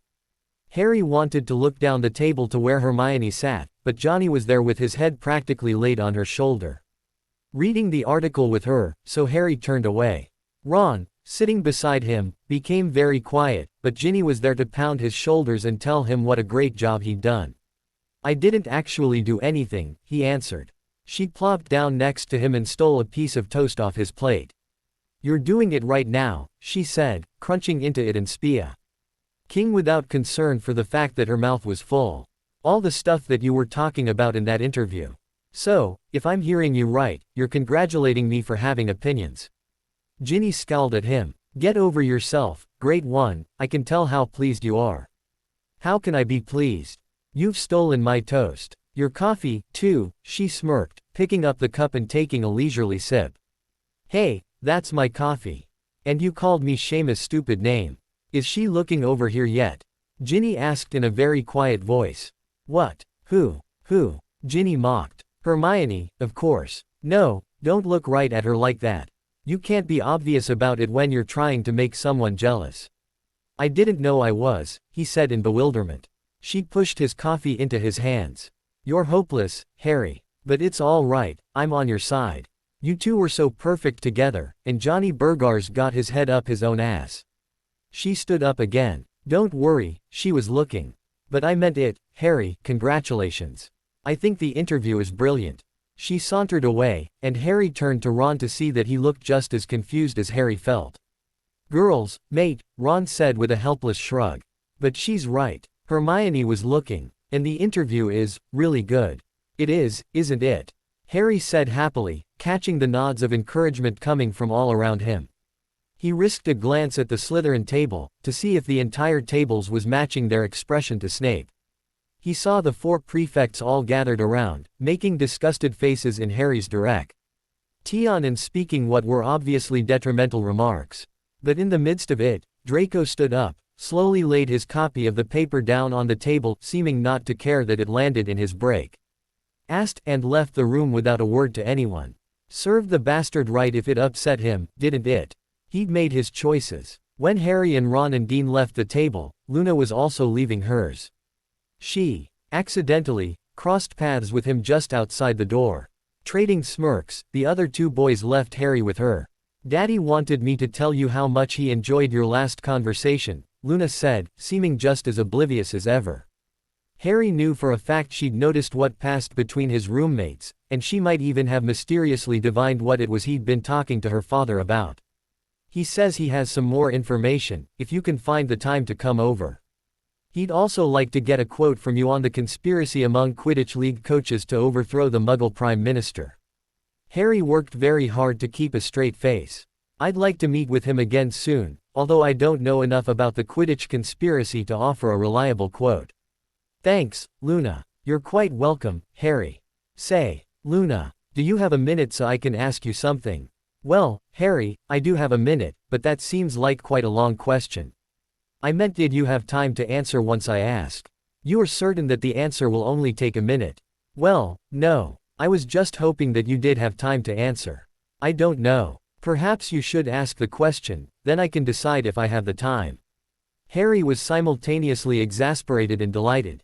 It was utterly impossible to be bored around this girl, or even slightly comfortable, either. It made for one wild shag. But he couldn't picture himself doing it again. He would really need to find a different way to word that, if he ever got the chance to tell Hermione. Okay. The question is, do you know of an why powerful object associated with Ravenclaw House? I've heard it said that Helga Hufflepuff had a special cup, and I wondered if Rowena had something like that. Luna frowned in thought. I believe I have time to answer. I believe there is an object like that. It is lost now, but she had a diadem that granted wisdom to the one who wore it. My father actually knows quite a bit about it. He's been talking about trying to remake it. So the original version has been destroyed. No, not destroyed. Just lost. When was it lost? Oh, quite a long time ago, actually. I see. Thank you, Luna. That's very helpful. I'm glad, Harry. Will you be at the DL meeting on Wednesday? I think I will. See you then. Have a nice day, Luna. Harry walked away with a grin. He couldn't wait to ask Dumbledore if he knew anything about the diadem. They'd been trying to think of an object that Voldemort might have used for a Horcrux, and Dumbledore had said he would ask Professor Flitwick the same question Harry had just asked Luna. They were getting close to identifying all the objects Voldemort had used. Then it would just be a matter of tracking them down. The diary, of course, was already destroyed. As was the ring. At what price? Harry was starting to feel like they were actually getting somewhere. He met Harry a full mile from the place they lived. No one could apparate direct L.Y. into their community without getting hurt, and the perimeter was so carefully guarded that for an unknown wizard to approach would probably also lead to violence. He would escort Harry in to ensure his safety. Harry arrived in exactly the place they were supposed to meet, recognizing immediately the scrape in the bark of the large tree that had been left as a marker. He shuffled his feet and won. Dread if he oughtn't brave the perimeter guard. The volatile potion couldn't really wait. Just as he decided to set out, footsteps sounded and he sighed with impatience. He waited. Remus strode into the small clearing only moments later.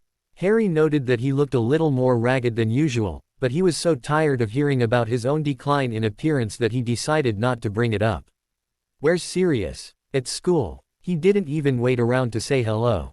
He didn't come, he had to give someone a detention. Remus stopped and glared at Harry. You are not old enough to apparate. Harry shrugged. And when exactly do you suppose I'm going to get the letter from the Ministry of Magic telling me so? Fudge is too desperate for my favor to start giving me grief. Remus continued to glare. What? If they insist on giving me special treatment, I'm going to take advantage of it. I'm perfectly capable of apparition, and it just might save my life at some point. Remus groused but couldn't really argue that point. He just liked to play the hard case because he thought Sirius treated Harry too much like an adult. It's good to see you, Harry ventured. Remus finally broke and smiled at him. You, too, Harry. Come on, come and meet everyone. Harry followed Remus, trying to remain cautious, but too hopeful to really feel it. He was careful to keep the cauldron level as he levitated it along with them. The little plume of smoke that rose from it trailed out behind them like a banner. They do know I'm coming, right? Remus' eyes were darting everywhere at once, but he nodded in answer. I didn't tell them who you are, but they know someone is coming. Why didn't you tell them? They don't trust anyone, especially not anyone who gets his photo in the paper. I will that they're speaking more kindly about you since the interview came out yesterday. But they've a long way to go. You distance yourself from the establishment that let them down, but that doesn't mean they're sold on you yet. That's fair. But Harry said it with a sinking heart. He was putting in a lot of effort on behalf of werewolves. He was going to watch one of his allies on the Wizengamot present a proposal next week. And possibly even be invited to speak since he'd helped draft the proposal. What about Tonks? I haven't even been able to bring it up since that first time. They absolutely won't believe it's possible for me to have a girlfriend who is a normal witch. There are 10 men, including me, and only 6 women, yet they are still reserving Franca for me. At least I haven't found her naked in my bed yet. Which is what she was threatening to do. So, still not grasping the concept of integration with wizards. No, not really. But the new people came to me, not Greyback, so it's a start. You have to understand that we are looking at hundreds of years of completely legal oppression, compared to a few months of open dialogue spearheaded by a 16-year-old and a witch with purple hair. And Dumbledore. And Madam Bones. Bones. You know, woman I've been working with on all this new legislation. Only person I really like in the ministry that's not an Auror. She does seem like a good sort. But I can say that, because I've met enough kind wizards to know the difference. The rest of them really haven't. They do have a lot of respect for Dumbledore, for the most part. But what's he been able to do? He couldn't protect even me, and I've been connected to him most of my life. Harry had almost completely stopped walking by now. It was impossible that Remus had missed it. But he continued to move, his eyes roaming the trees and obviously listening to things Harry wasn't. Not that Harry wasn't keeping a sharp eye out, himself. It was just a little weird to watch Remus do it. There's not really any point to me being here, is there? What I'm doing is basically worthless to them. Remus finally stopped, turned to Harry, and stilled himself to meet his eyes. Don't think like that. It might not seem like much, compared to what we're up against, but it's an act of good faith. You are doing something tangible to show them how much you're willing to involve yourself. And they're going to respect you for it. Up till now, it's only been words. Now you're here. Assuming my name doesn't get me turned away at the gate, Harry muttered, concentrating on keeping the cauldron of smoking potion steady. And then they were at the proverbial gate. There actually was a fence around their community, made of logs set on end in the earth and shaved into points at the top. And there was indeed a gate in the middle, which was currently being guarded by 2 lean, sharp-looking men. I'm awfully glad to have those 2. Shocked I didn't lose them to Greyback, honestly. But they've been invaluable keeping him out. Harry noted the fresh look of the dirt around the fence and figured it was a recent addition because of the threat of Greyback's small band. Remus, you wait right there. The taller of the 2 guards called out. We said we'd meet him, not choke down his amateur potions experiments. Don't be such a crotchety bastard, Neil, came the rejoinder. I'm still alive, aren't I? You don't mean this kid is where you've been getting the potion from. That's exactly what I mean, Neil, so cram it. Harry wasn't sure what to make of the exchange until Remus was standing in front of Neil and Neil broke out in a huge grin and clapped him on the shoulder. Glad you didn't get ambushed out there, boss. The other guy was frowning. Lupin. What is it, Yorick? As the kid who I think he is. Harry stepped forward and stuck out his free hand. Probably. Pleased to meet you. The man looked at his outstretched hand and then to Remus. Remus just sighed. He's already here, Yorick. Just let him in. Neil stepped aside, pushing the gate open, which earned him quite the dirty look from Yorick, but Remus ushered Harry through without the slightest pause. Thank you, gentlemen, he said with authority, then they were inside. Harry looked around. It was a really nice place, truth be told. It looked homey, and comfortable, even if it was a little isolated and small. A half-circle of wooden cabins all faced the gate, very close at hand, and the entire enclosed area between the cabins and the fence was devoted to a huge garden plot. Y could see several members of Remus' community at work back there, but Remus first led Harry to the furthest cabin on the right. This one is mine. Not just mine, of course, we all are sharing with at least one person. I share with Simon, the only child we have here. Harry followed Remus and finally let his cauldron settle with a little thunk on the wooden plank floor just inside. The entire cab consisted of a tiny living, dining, kitchen area, a bedroom, and a closet of a bathroom. A blond boy that was just barely into his teens, if even that, was sprawled in one of the 2 chairs in the room, a book open in his lap. Hey, Simon, that guy the first told you about is here. Harry Potter, Harry said, putting out his hand but not expecting much after Yorick. Nice to meet you. Simon gave him a sullen look. Yeah. He went back to his book. Remus gave him a quick peek at the bedroom, which was as tidy and Spartan as Harry expected, then led him back out to the front room. That's it, I'm afraid. We're very simple here. Harry smiled. Didn't you start out pretty much sleeping on the ground? Remus smiled back. I guess we have come a long way. Would you two shut up? Simon snapped. I'm trying to study. Harry raised an eyebrow at the rude boy, but only got a look of barely suppressed rage in return. He shrugged and preceded Remus outside. Sorry about Simon. Actually, I'm sort of glad that he's following the lesson plan I made for him, but sorry about the attitude. He's had a rough couple of years and he hasn't really caught up with it yet. Since he's living with you, I'm assuming his parents don't want him around. Remus shook his head. Worse than that. I only just got the full story out of him a few weeks ago, and it's made it a lot easier to have patience with him. For one thing, he was raised almost completely Muggle. I guess his father was a pureblood, but his mother was a Muggle and she wanted to stay near her family and friends, so his father decided to live as a Muggle with her. And Simon was raised that way. He's a wizard, and he was supposed to go to Hogwarts. 3 days before his first term, his mother died in an accident, and it was decided that he would stay home with his father that year and begin school the next year. But that following summer, he was bitten and his father was killed trying to protect him. He didn't have anywhere to go, so he went to the man who'd bitten him. Greyback, Harry guessed. Of course. This was last summer, by the way. He hasn't been a werewolf even a full year yet. So he's, what, 12? Yes. 13 in about a month, I think. He's actually a good kid, but he misses his family terribly and he's very lost. At least he's got you, Harry said. I pride myself that I am somewhat better than Fenrir Greyback. But I am not about to claim I can do anything for Simon. Except give him a place to sleep, of course. No one else wanted to share a cabin with him. I was only too happy to do so, since it meant only one housemate instead of two. I'm guessing the other option was that bird Franca. I guessed the same thing.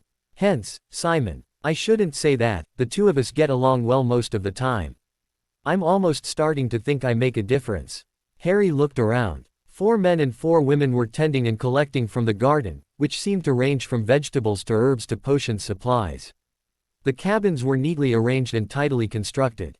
Simon was in there studying a book the third years at Hogwarts were reading. 3 of the men and 2 of the women currently have jobs, which is helping support us. Can't live on carrots, obviously. Everyone tends to fear the day those jobs will end, but I've got them channeling that fear into all those anonymous letters to the editor that have been appearing recently. Seems to have sparked sympathy. Making a difference, indeed. Harry knew from listening to Professor Snape that Greyback's group spent a lot of their time living like animals and hurting people for favors from Voldemort. Harry took a further look at the little compound, and found himself troubled. There were deep scratches marring almost every bit of fence, on the inside. The tidy little cabins had strong, sturdy doors with heavy latches, and even still he could see where doors that had been beaten off the frame had been repaired. He should have come sooner. They needed this badly. Remus, that potion isn't exactly shelf-stable. You need to get them over here so they can meet me and we can get on with it. Remus nodded and called everyone over, even telling Neil and Yorick to take minutes off. The 2 men dropped a heavy bar over the gate before they joined the others in the little cup formed by the fronts of the ring of cabins. Everyone, I'd like you to meet my friend Harry. Remus said when everyone was accounted for, even Simon, who stood with his arms crossed leaning against the doorjamb of his cabin. As I was telling you before, he has B. Rude Wolfsbane potion for the entire community, and he's here to deliver the first treatment to us. Harry indicated the cauldron that he'd brought outside, hoping he looked like a pleasant character. He'd even tucked his shirt in today. No one looked exactly happy, but only one woman spoke up. She was a leggy woman with long hair and enough maturity in her face to indicate at least mid-30s. She had to be Franca. Harry had no doubt. You are Harry Potter, then. What are you hoping to prove by this? Harry bowed a little in her direction. Nothing. I did this because I've been talking to Remus and I was upset by the situation you are in. He said only 2 of you have had access to the potion before. Neil was nodding enthusiastically, so that was one. The other was a woman of distinctly Italian appearance, who looked sad.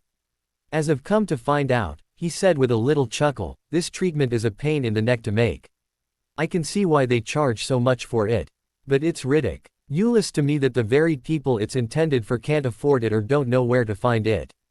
I mean, if I was brilliant enough to invent something like this, I'd be passing out free samples on the street corners. I'm not. But I'm good enough at potions work to make the stuff, and I do like a challenge. What else would I do with it but give it to the people who can use it? You expect us to believe that you brewed this up for fun and then just felt bad about throwing it away? Yorick asked in disbelief. Harry shrugged, looking at Remus. Remus shrugged back. Yes, Harry, it is that weird. Sorry, folks. I should have mentioned that my friend Harry is just not very normal. He thinks things like potions experiments are fun. He also spends a lot of time at the ministry trying to get help for us. It's like I've been telling you all along, not all wizards are prejudiced. What you've got in front of you is one of the least prejudiced people I know. Simon made a scoffing noise from back at the cabin. Harry bristled at that. You know, I didn't come here acting all self-righteous about being enlightened or anything. I came here because I actually care. If you don't want it, then don't take it. But don't you dare go on saying people just ignore your plight and do nothing to help you. If you won't take friendship from me because I'm just a wizard, then you deserve what your pride gets you. He started to leave, and took the cauldron with him. Yorick tried to get in his face, but Remus made a weird snarling noise and the other man stepped back. Wait, the woman who looked Italian said in distress. Please, at least leave some for Simon. He's only a boy, it's so hard for him. Oh, please, Addison, Simon moaned. Don't try to do that mothering thing again. He gave Harry a defiant look to prove that he absolutely didn't need anything from Harry. But knowing his story gave Harry the ability to see the misery and loss behind the gesture. In fact, it wasn't hard to see it from Yorick or from anyone else in the group, either. He stopped, letting the cauldron come to rest again. But if you do want it, you should know that I don't want anything from you in return. I'm giving it to you because I care. That's all. If you don't want me here, I won't come back. You can send someone to pick up the next treatment. Why are you really doing this, Harry Potter? Murmured the woman with smoky eyes. The one he was certain was Franca. Remus let out a sigh of exasperation. Not everyone has hidden motives, Franca. Listen, I'm going to take Harry back, and when I return, we're going to take this. All of us. Yorick sneered at him, and Simon declared that no one could make him do anything. Remus growled low in his throat. Have I led you wrong yet? Have you allowed me to take that place in your lives? Or haven't you? No one answered. I do not give commands often. This is one of the few I will give you. Everyone will do this once. You can make your own decision after that. And with that, he firmly led Harry outside the fence. He gave Harry a tired smile on the other side. For some reason, speaking strongly and walking away seems to work. They don't get the chance to argue. Anyway, I'm glad you came. Thankful. Very thankful. I know that once they try this, they're going to see that it's better. This will make more progress with them than I've been able to all this time. They'll finally see that being a werewolf doesn't have to mean that you're not human. Harry impulsively reached out and hugged Remus, who jerked back in surprise. Seems like you're forgetting a few things, yourself. Harry said. Don't forget that you've got a family back in the real world. Remus nodded slowly. Come on, I'm taking you home. I got here without help, you know. They don't need to know that. Besides, I haven't seen Sirius in close to a month, and you're right about the family thing. Remus only stayed for about 10 minutes, but Sirius whistled Weird Sisters tunes for the rest of the day. He commented once that he wished Tonks would have known Remus was coming, but Harry kind of thought that only having 10 minutes might be more heartbreaking than not seeing him at all. 2 nights after the full moon, Remus brought Dora to the community. After their experience as werewolves with a rational mind, his people suddenly seemed to relax. Remus felt that the abrupt shift in attitude was because they felt less ashamed of themselves and what they were. Whatever it was, Neil expressed an interest in meeting the girl that gave Remus the ability to hold Franca at arm's length. The rest of the community, especially Addison, seemed to agree. Addison was a mother to them all, and she was anxious to see Remus paired off with someone. Dora pursed her lips at the tall fence. The same way she had when she saw the awful abrasions on Remus' face. Greyback's wolves had attacked but hadn't been able to get past the fence. Unfortunately, Neil and Yorick and Jeremy had thought it was a good idea to go out and chase them off, thinking that with their calmer minds, they'd have the advantage. Remus had been obliged to go out and help, and Jeremy was still recovering from his injuries. They all met in front of the cabins again. Dora shook hands with each of them in turn, making a point to meet their eyes and repeat their names. Remus' arm never lost its grip on her waist. He hadn't seen her in so long, and she looked so good that it was driving him crazy. It was all he could do to restrain himself as far as putting an arm around her waist instead of shoving her into his cabin and, well, he really hoped he wasn't blushing as badly as he thought he was. Simon hadn't come out to meet her. Remus wasn't about to let that stand, so after she'd made small talk with Addison and Neil for a few minutes, coolly ignoring Franca's jealous glares, Remus took her to his cabin. "It's not much," he cautioned her. "It's cute," she replied, brushing her hand over his arm and making him nearly howl with longing. "Dora, I know I told you about Simon, but you should know. He's not doing well. I don't know why, but he hasn't spoken to anyone, not even me, since the full moon." "I can handle teenagers with attitude," she replied. "I have years of experience of being the problem," he snorted. Inside, Simon was lounging in a chair staring at the ceiling, not even pretending to have been absorbed in studying. He looked up when they came in. Remus could tell that he'd meant to give Dora a disgusted look and returned to ignoring her, but he didn't. He just looked. Remus had to admit she was not the most normal of witches. She said she'd been undercover today, and she hadn't bothered to change out of her muggle clothes with highly unnecessary zippers, and her hair was black with a thick orange stripe. He was certain she'd meant to shock his community into seeing her for who she was right away. But all he could think about was how closely the shirt fit her, even if it was hidden under a jacket, and how frustratingly long it would take to get her out of those thick boots.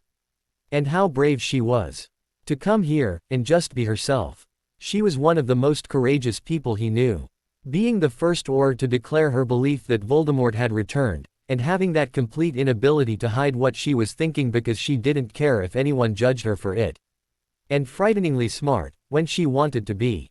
Merlin, how he'd missed her. "Simon, this is Dora. She's my..." He really didn't know how to describe her. Girlfriend was such a bland word. But they had never spoken any other commitment. Dora shrugged. "That works for me. But don't call me Dora, only he calls me Dora. My friends call me Tonks."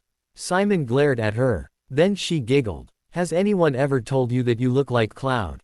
Instantly, Simon lit up with a sort of stunned joy. "Like Cloud? You really think so?" After 2 days, that was what he had to say. "You think he looks like a cloud?" Remus asked in confusion. Simon and Dora both rolled their eyes toward him. "It's a character from a video game, darling," she answered. "You wouldn't understand. Cloud has got that spiky blonde hair that hasn't been combed in months and he wears pants that are way too big for him, just like Simon does." Simon reverted back to glaring at her, but Dora winked at him, and he ended up smiling. Moments later, Dora and Simon were chatting like old friends and Remus just sat and watched them. He knew she was amazing, but sometimes she'd come out with something new and dazzle him yet again. Moody, unresponsive Simon was grinning and gesturing and looking like she was his long-lost best friend. Remus should have realized what was wrong. Raised as a muggle, he was missing more than simply his parents, he was missing an entire lifestyle. And being able to keep his mind through his transformation 2 nights ago had probably just made him feel even more strong. That this life wasn't something he wanted or was suited for. Feeling safe as a werewolf, he'd probably started thinking it wouldn't be so hard to go back to his old life, except that there was no longer anything to go back to. But maybe, Dora could give him a little bit back. She had started out as an Auror doing undercover work catching muggle baiters, and she knew a lot of things about what muggle teenagers were interested in. Maybe Simon rejected Addison because she tried too hard to replace his mother, but he could connect to Dora because she was an addition rather than a replacement. Everyone was amazed by the way Simon responded to her. Neil declared that he was in love and was going to steal her away from Remus. Franca began to place herself next to Yorick all the time, and Yorick turned out to be Dora's biggest fan. Well, after Jeremy, because Dora had manipulated some medical supplies from work and healed him. They didn't mind if Dora stayed the night. After that, Simo N would go sleep in Jeremy and Addison's cabin, and no one complained so long as she took her turn patrolling the fence. Remus certainly didn't. Harry lay down to sleep in the very wee hours of the morning. He would get about 3 hours of sleep before classes tomorrow, but he hardly cared. He was getting closer. He added Zeno Lovegood to the list of people to whom he owed a potted plant. The man was completely cracked, true. But he knew so much about the Hallows. After their last conversation, they both agreed that Grindelwald had actually used the Elder Wand at some point during his reign of terror. Which meant something that Harry was almost afraid to know. But he couldn't shake it. What it meant was that Dumbledore knew of it. It had been seen in his lifetime. He had known the man held was entirely possible that he knew where the thing was. Harry, laying quietly in bed, had a hard time catching his breath at the thought. He didn't know how to bring it up. How could he ask Dumbledore such a question? The problem was, there was very little time to waste. Dumbledore didn't look good. He looked old. Harry was beginning to think it wasn't going to be long now before it became obvious to everyone else that the headmaster was failing. He wondered if Neville knew. Neville had to know, had to see it. But what had Dumbledore told him? Harry rolled over and punched his pillow, frustrated. At this rate, he wouldn't get any sleep at all before his classes. He'd gotten pretty good at stilling the million things that clamored for attention in his mind, during the moments he was able to snatch a bit of sleep. But tonight, thoughts of death and of reaching his goal were spinning by him so that he almost reached up to touch them. His heart was beating too fast and his eyes were darting around the room looking for a distraction. He gave up and did something he didn't want to do. He didn't want to do it because he was afraid it would become a habit only too quickly. He took a sleeping potion. It was a bad idea for many reasons, not least of which was because he had potions first thing in the morning and he would really hate explaining that he was absent because he'd overslept. But he took it anyway. Because there was a reason people kept saying he looked exhausted and anxious. He was exhausted and anxious. He wasn't about to waste 3 hours more on it. Which was why, when his mind was invaded, Harry couldn't wake up. You think I have forgotten you, Harry? The silken voice makes him stir. He knows, somehow, that this is a dream and that he should not allow this. But he cannot take control of his mind and rouse it. A figure appears in the darkness, as if walking down a tunnel. No, I didn't think so. I have been busy, you see. There are so many people who resist me. And I simply haven't had time for you yet. But never think I will not get to you. You are not safe, Harry. In your arrogance, you have begun to assume you are. No, I haven't. Do not lie to me, boy. I can see into your mind. And I see your arrogance, your belief that I cannot touch you. He thinks about Kimberly Carney, the fierce little warrior who always looked at him to see if she was doing it right. Except the only look he remembered was the one she'd worn when she found out her father was dead. He doesn't count his personal safety as an assurance that he was untouchable, not at all. But he didn't tell Voldemort that. Voldemort wouldn't understand it, anyway. I can take you anytime you like, Voldemort, he says. He throws up his mental blocks in a panic, using so much force and speed that it is obvious what he is doing. But behind those barriers, his mind is racing. He can't wake up like he wants to. He didn't want to get sucked into a conversation with Voldemort. He left his defenses open so that he could get into Voldemort's head. But he can't escape, and so he has to do something to protect himself, to protect Dumbledore, to protect their mission. It is easy, really. Voldemort still thinks he was a stupid, belligerent child. He can play that role. Take me. Voldemort chuckles. I hope you do not mean that you can best me. That would be foolish of you, and I do so hate foolish opponents. I can, he says. I consider having a whole face my best advantage. Voldemort sneers at that, seems to be coming up with a good counter, but then changes his mind. Then go ahead, he says, sweeping his arms out in invitation. Come get me, Harry.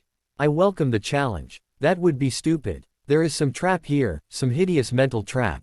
If he touches this Voldemort in the dark tunnel figure, he will never wake up. Or he will wake up with someone else in control. No matter the outcome, it will not be in his favor. I don't need to do it now. I'd rather do it in person, he says lightly.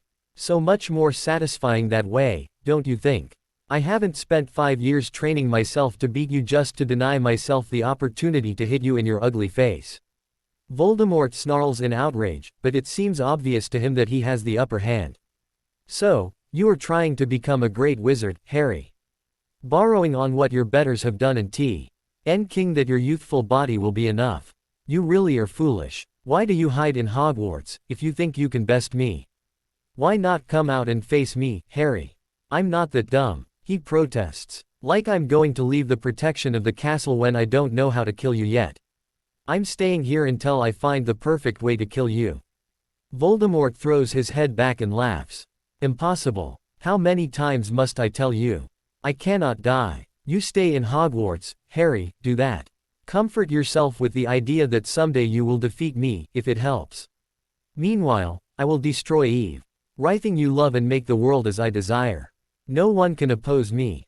Certainly not that addled old man and you, his pet. He allows himself to become upset and tries to make himself seem red-faced with embarrassment and outrage.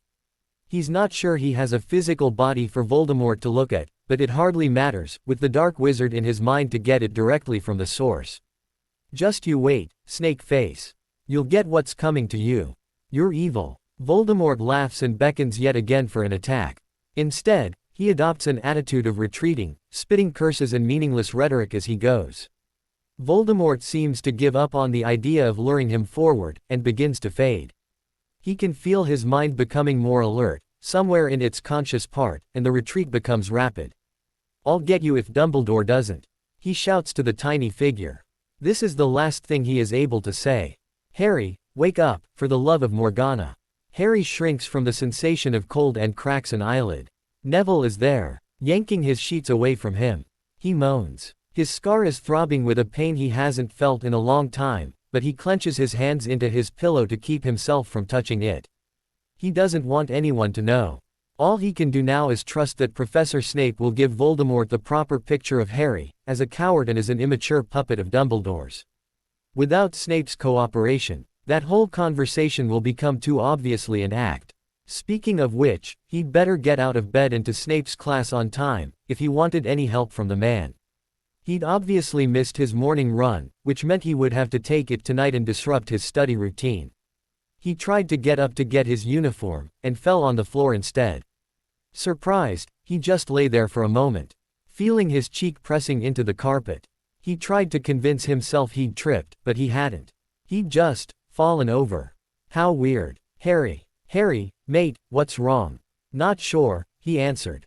He didn't know which one of his roommates was doing the asking, which worried him. I just fell down, I think. Move. The person kneeling beside him turned out to be Ron. And he moved to allow Harry room to get up. He moved in to take Harry's arm and help him up, but Harry waved him away. That was weird, he commented, going to where his uniform was hung up. I must have gotten out of bed too fast or something. I felt woozy for a second, then wham. I'm on the floor. Harry, maybe you. Ron didn't finish the thought, because when Harry bent over to pull up his trousers, he fell again.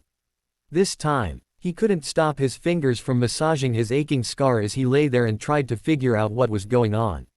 Why did he keep falling down? Are you sick? Neville asked him. Harry thought about that for a few seconds. Yes, he said cautiously. I think I must be. But I can't afford to miss class. I'll have to go see Pomfrey during lunch. He found his feet again. But he decided to sit on the bed while he dressed. He saw his roommates exchanging worried looks, but he ignored them as much as he ignored his weirdly woozy head and the pain from his scar. This was the last thing he could deal with right now. There was too much to do to be laid up with some bug. He held himself together all the way to the common room, where he fell again trying to get out of the portrait hole. At that point, his friends gave up on trying to speak to him, and simply grabbed hold of him and dragged him to the infirmary. Exhaustion, Madame Pomfrey declared with barely a glance at him. Put him down on the bed there and let him sleep. Are you sure? Ron inquired. Quite sure, Mr. Weasley. He will probably sleep the rest of the day and night. If he is better tomorrow, I will send someone to tell you. I would like him to be escorted back to his dormitory after I release him. His roommates nodded gravely, and Harry scowled at them and their worried looks. Exhaustion, honestly. He couldn't be here because he was tired, it was ludicrous. He was, however, worried about getting up again, since he thought he had developed rather a pattern of falling down. He did refuse any sleep aids, though. And he very carefully and deliberately reconstructed his mental blocks, and asked for a sheet of paper to send a note to Snape, then thought better of committing such things to paper and asked if Pomfrey would get his godfather. Sirius would want to know what had happened, and he'd make sure Professor Snape was told as well. Pomfrey wanted to refuse, but Harry became so agitated that she agreed. By the time Sirius got there, Harry was drifting in and out of sleep again, despite his determination to keep it together until he talked to Sirius. Sirius squeezed his hand and told him very fondly and quietly that he was an idiot. Harry was beginning to suspect that he was, but he was too tired to deal with it at that point, so he simply made sure Sirius understood what was going on. And fell asleep with his hand still clutching at his godfather's. Pomfrey didn't release him until mid-afternoon the next day. Harry didn't sleep, despite her dire prediction that he would be back here within a few days, and he didn't. He spent the late morning and early afternoon feverishly completing the schoolwork he was currently missing out on. Then he pacified her by taking a short nap and bouncing out of bed with bright eyes and cheerful demeanor, and she agreed to let him go. He was still tired, but 2 days off was more than he could afford. He had things to do, he'd missed Quidditch practice. And he needed to talk to Dumbledore about what had happened. Harry took a circuitous route back to Gryffindor Tower, trying to avoid most of the students who were still finishing up the day's classes. He thought he would change clothes before delivering his homework to his teachers and going to see Dumbledore. He would need to get back to studying tonight, but after so much sleep, it shouldn't be a problem to stay up late. Despite his hurry, he stopped when he heard something odd. Crying in a girl's bathroom wasn't that strange, but it was in this one. For a girl to be crying in this totally abandoned lavatory meant she was really alone and more than commonly upset. It would be a nice thing to do to check on her. Except, it didn't really sound like a girl. Harry decided that it couldn't hurt to at least peek in the door and see if the girl needed help. He was so surprised by the sight that he didn't move. Draco Malfoy was leaning over the sink, washing his face despite the fact that he was still crying a bit. His hands were shaking, and he stopped washing to look up at himself in the mirror. He took on a disgusted expression. He looked like a wraith. He'd gone from pale to ashen at some point, and his bones had become more prominent, so that the dim light from the murky windows caused shadows to stretch over his face. Harry hadn't noticed it happening, but it must have taken months to make him look so skinny and haunted. His reddened eyes didn't help. Harry had known that Draco's life had taken a distinctly different turn this year. But he hadn't really paid that much attention. Draco had sort of ceased to be his problem. "I don't want this," he said to the mirror. "I never wanted it like this." He rolled up his sleeve and began scrubbing his arm in the water from the sink. He scrubbed ferociously, with all the strength in his skinny arms. The skin around the dark mark on his arm began to turn an angry red, and still he scrubbed. "You said I would be powerful. You didn't say I had to kill children," he muttered as he scrubbed. I won't do it. I can't. I don't even know how. I don't think it will work." He kept scrubbing, faster and faster, until he began to cry again, collapsing against the sink, and his sleeve fell over the mark on his arm. That was now, Harry saw, oozing blood in a couple of places. "This is so stupid," he whispered. "Look at yourself. You're pathetic." The pep talk didn't seem to help. Harry must have breathed too loudly, or made the door squeak or something. He wasn't sure what noise he made, or even if Draco just suddenly felt the eyes on him. Draco spun around with a gasp and immediately straightened up, using all the poise he could muster while tear tracks were emblazoned on his face. "Potter, what do you want?" "Nothing. Thought you were a girl, thought I could help. I'll just leave you to it, shall I?" Draco's mouth was working like he meant to say something, so Harry paused politely. "Simpleton. We're all going to save each other, Potter. What are you doing in your pajamas?" "I just got out of the infirmary, if you must know." "Sorry, my appearance doesn't meet your standards."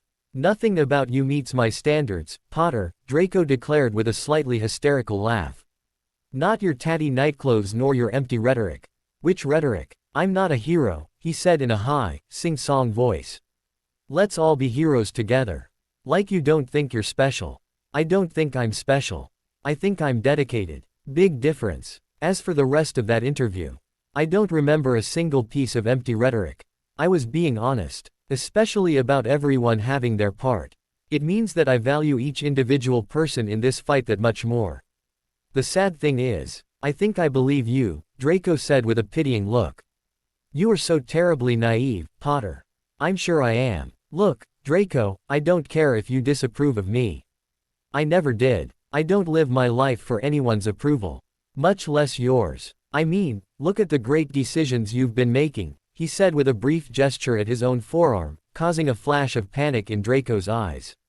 I don't need it to know that I'm on the right side. Something I don't think you can say. But you made it pretty clear that you're not interested in what I think, so I'll let you be. Bye. He took a page out of Remus' book and left before Draco could argue. He could just see the whole thing escalating into a serious fight, and ending up right back in the infirmary. More likely Draco on that last bit. But then he'd have to go around feeling bad, and that would totally disrupt his studies. Harry. Hermione called as soon as he got into the common room. She was sitting with some of the other girls at one of the tables. And she jumped up to meet him. Hey, Hermione. She placed her hands on her hips. Did you sneak out? Madame Pomfrey said I could go. You don't look well enough to leave. You still look very tired and overstressed. Hermione, he chuckled, if a stay in the infirmary could cure that, I'd be there every weekend. She didn't appear to find it funny. He glanced over and found Burgar with a couple of other 7th-year blokes, near the fire playing a game of some kind. Don't worry about Jonathan, Harry, he is sulking. Why? Because he didn't want me to go see you yesterday and I did it anyway. You did, he said, unable to help his smile. He ached to draw her into a hug, the way he would have a year ago. Just that much, give him just that much again. Of course I did, you ninny. Didn't I just say to you that you needed to take better care of yourself because I'd be so upset if something happened to you? He shrugged. I remember. I'm just not very good at it, see. She rolled her eyes. Yes, that I remember. Then she took him by the hands and led him to sit down beside her on one of the most comfortable couches. A look from her had the other occupants scurrying. I should have remembered that you need me to remind you when you're getting too wrapped up in something. I promise that I will try to keep a better eye on you from now on. Harry frowned at her. Don't you think Jonathan will be a little upset? Hermione shrugged. I think we've broken up. He kissed me and it was awfully boring. I told him I didn't see our relationship moving forward. Harry pouted. You let him kiss you. I never got to kiss you. Well, if you're as bad as Jonathan is, you never will. Harry grinned at that. I wouldn't worry on that score. Then he caught himself and gave her an anxious look. Are you still mad at me for the other girls? Hermione sighed, squeezed his hands, looked down at them. I wasn't really mad at you, exactly. I just didn't think I was good enough for you. I mean, you told me you were happy with me, but I didn't think it was true. And I was afraid, too. I thought I couldn't handle it. All the things that you face, all the things that are still to come. How could I be big enough to stand up to them? I thought there was someone else out there who could handle it better than I could. And now I know that I can't let fear rule my life anymore, she said. Looking up into his eyes. Nobody is really big enough to stand up to this, but maybe I can handle just being your companion. I know there isn't anybody else who can do research for you like I can. At the very least, she said in a teasing tone. There is nobody like you at all, he said firmly. Not for me. Hermione smiled sadly. Yes, well, now that I have seen how excruciatingly lonely you've been. I think I believe you. She welled up with tears. Will you forgive me, Harry? I was so fearful and it made me so selfish. I'm not sure that I have anything to forgive you for, he said slowly. You're allowed to make up your own mind about things. You can't make your decisions based on how it affects me. I can if I want to, she said in a lofty tone. Besides, that's only one reason. I still think Voldemort is an evil old man and I can't wait to get back to work bringing him down. Harry laughed at the gleam in her eyes when she said it, and brought his forehead to rest against hers. Hermione, it's going to take days to catch you up on everything you've missed. That's it for today, I will stop here. I hope you all enjoyed this video. If you, please consider subscribe and make sure to hit that like button, share with your friends and don't forget to check out author of this story. Details in description.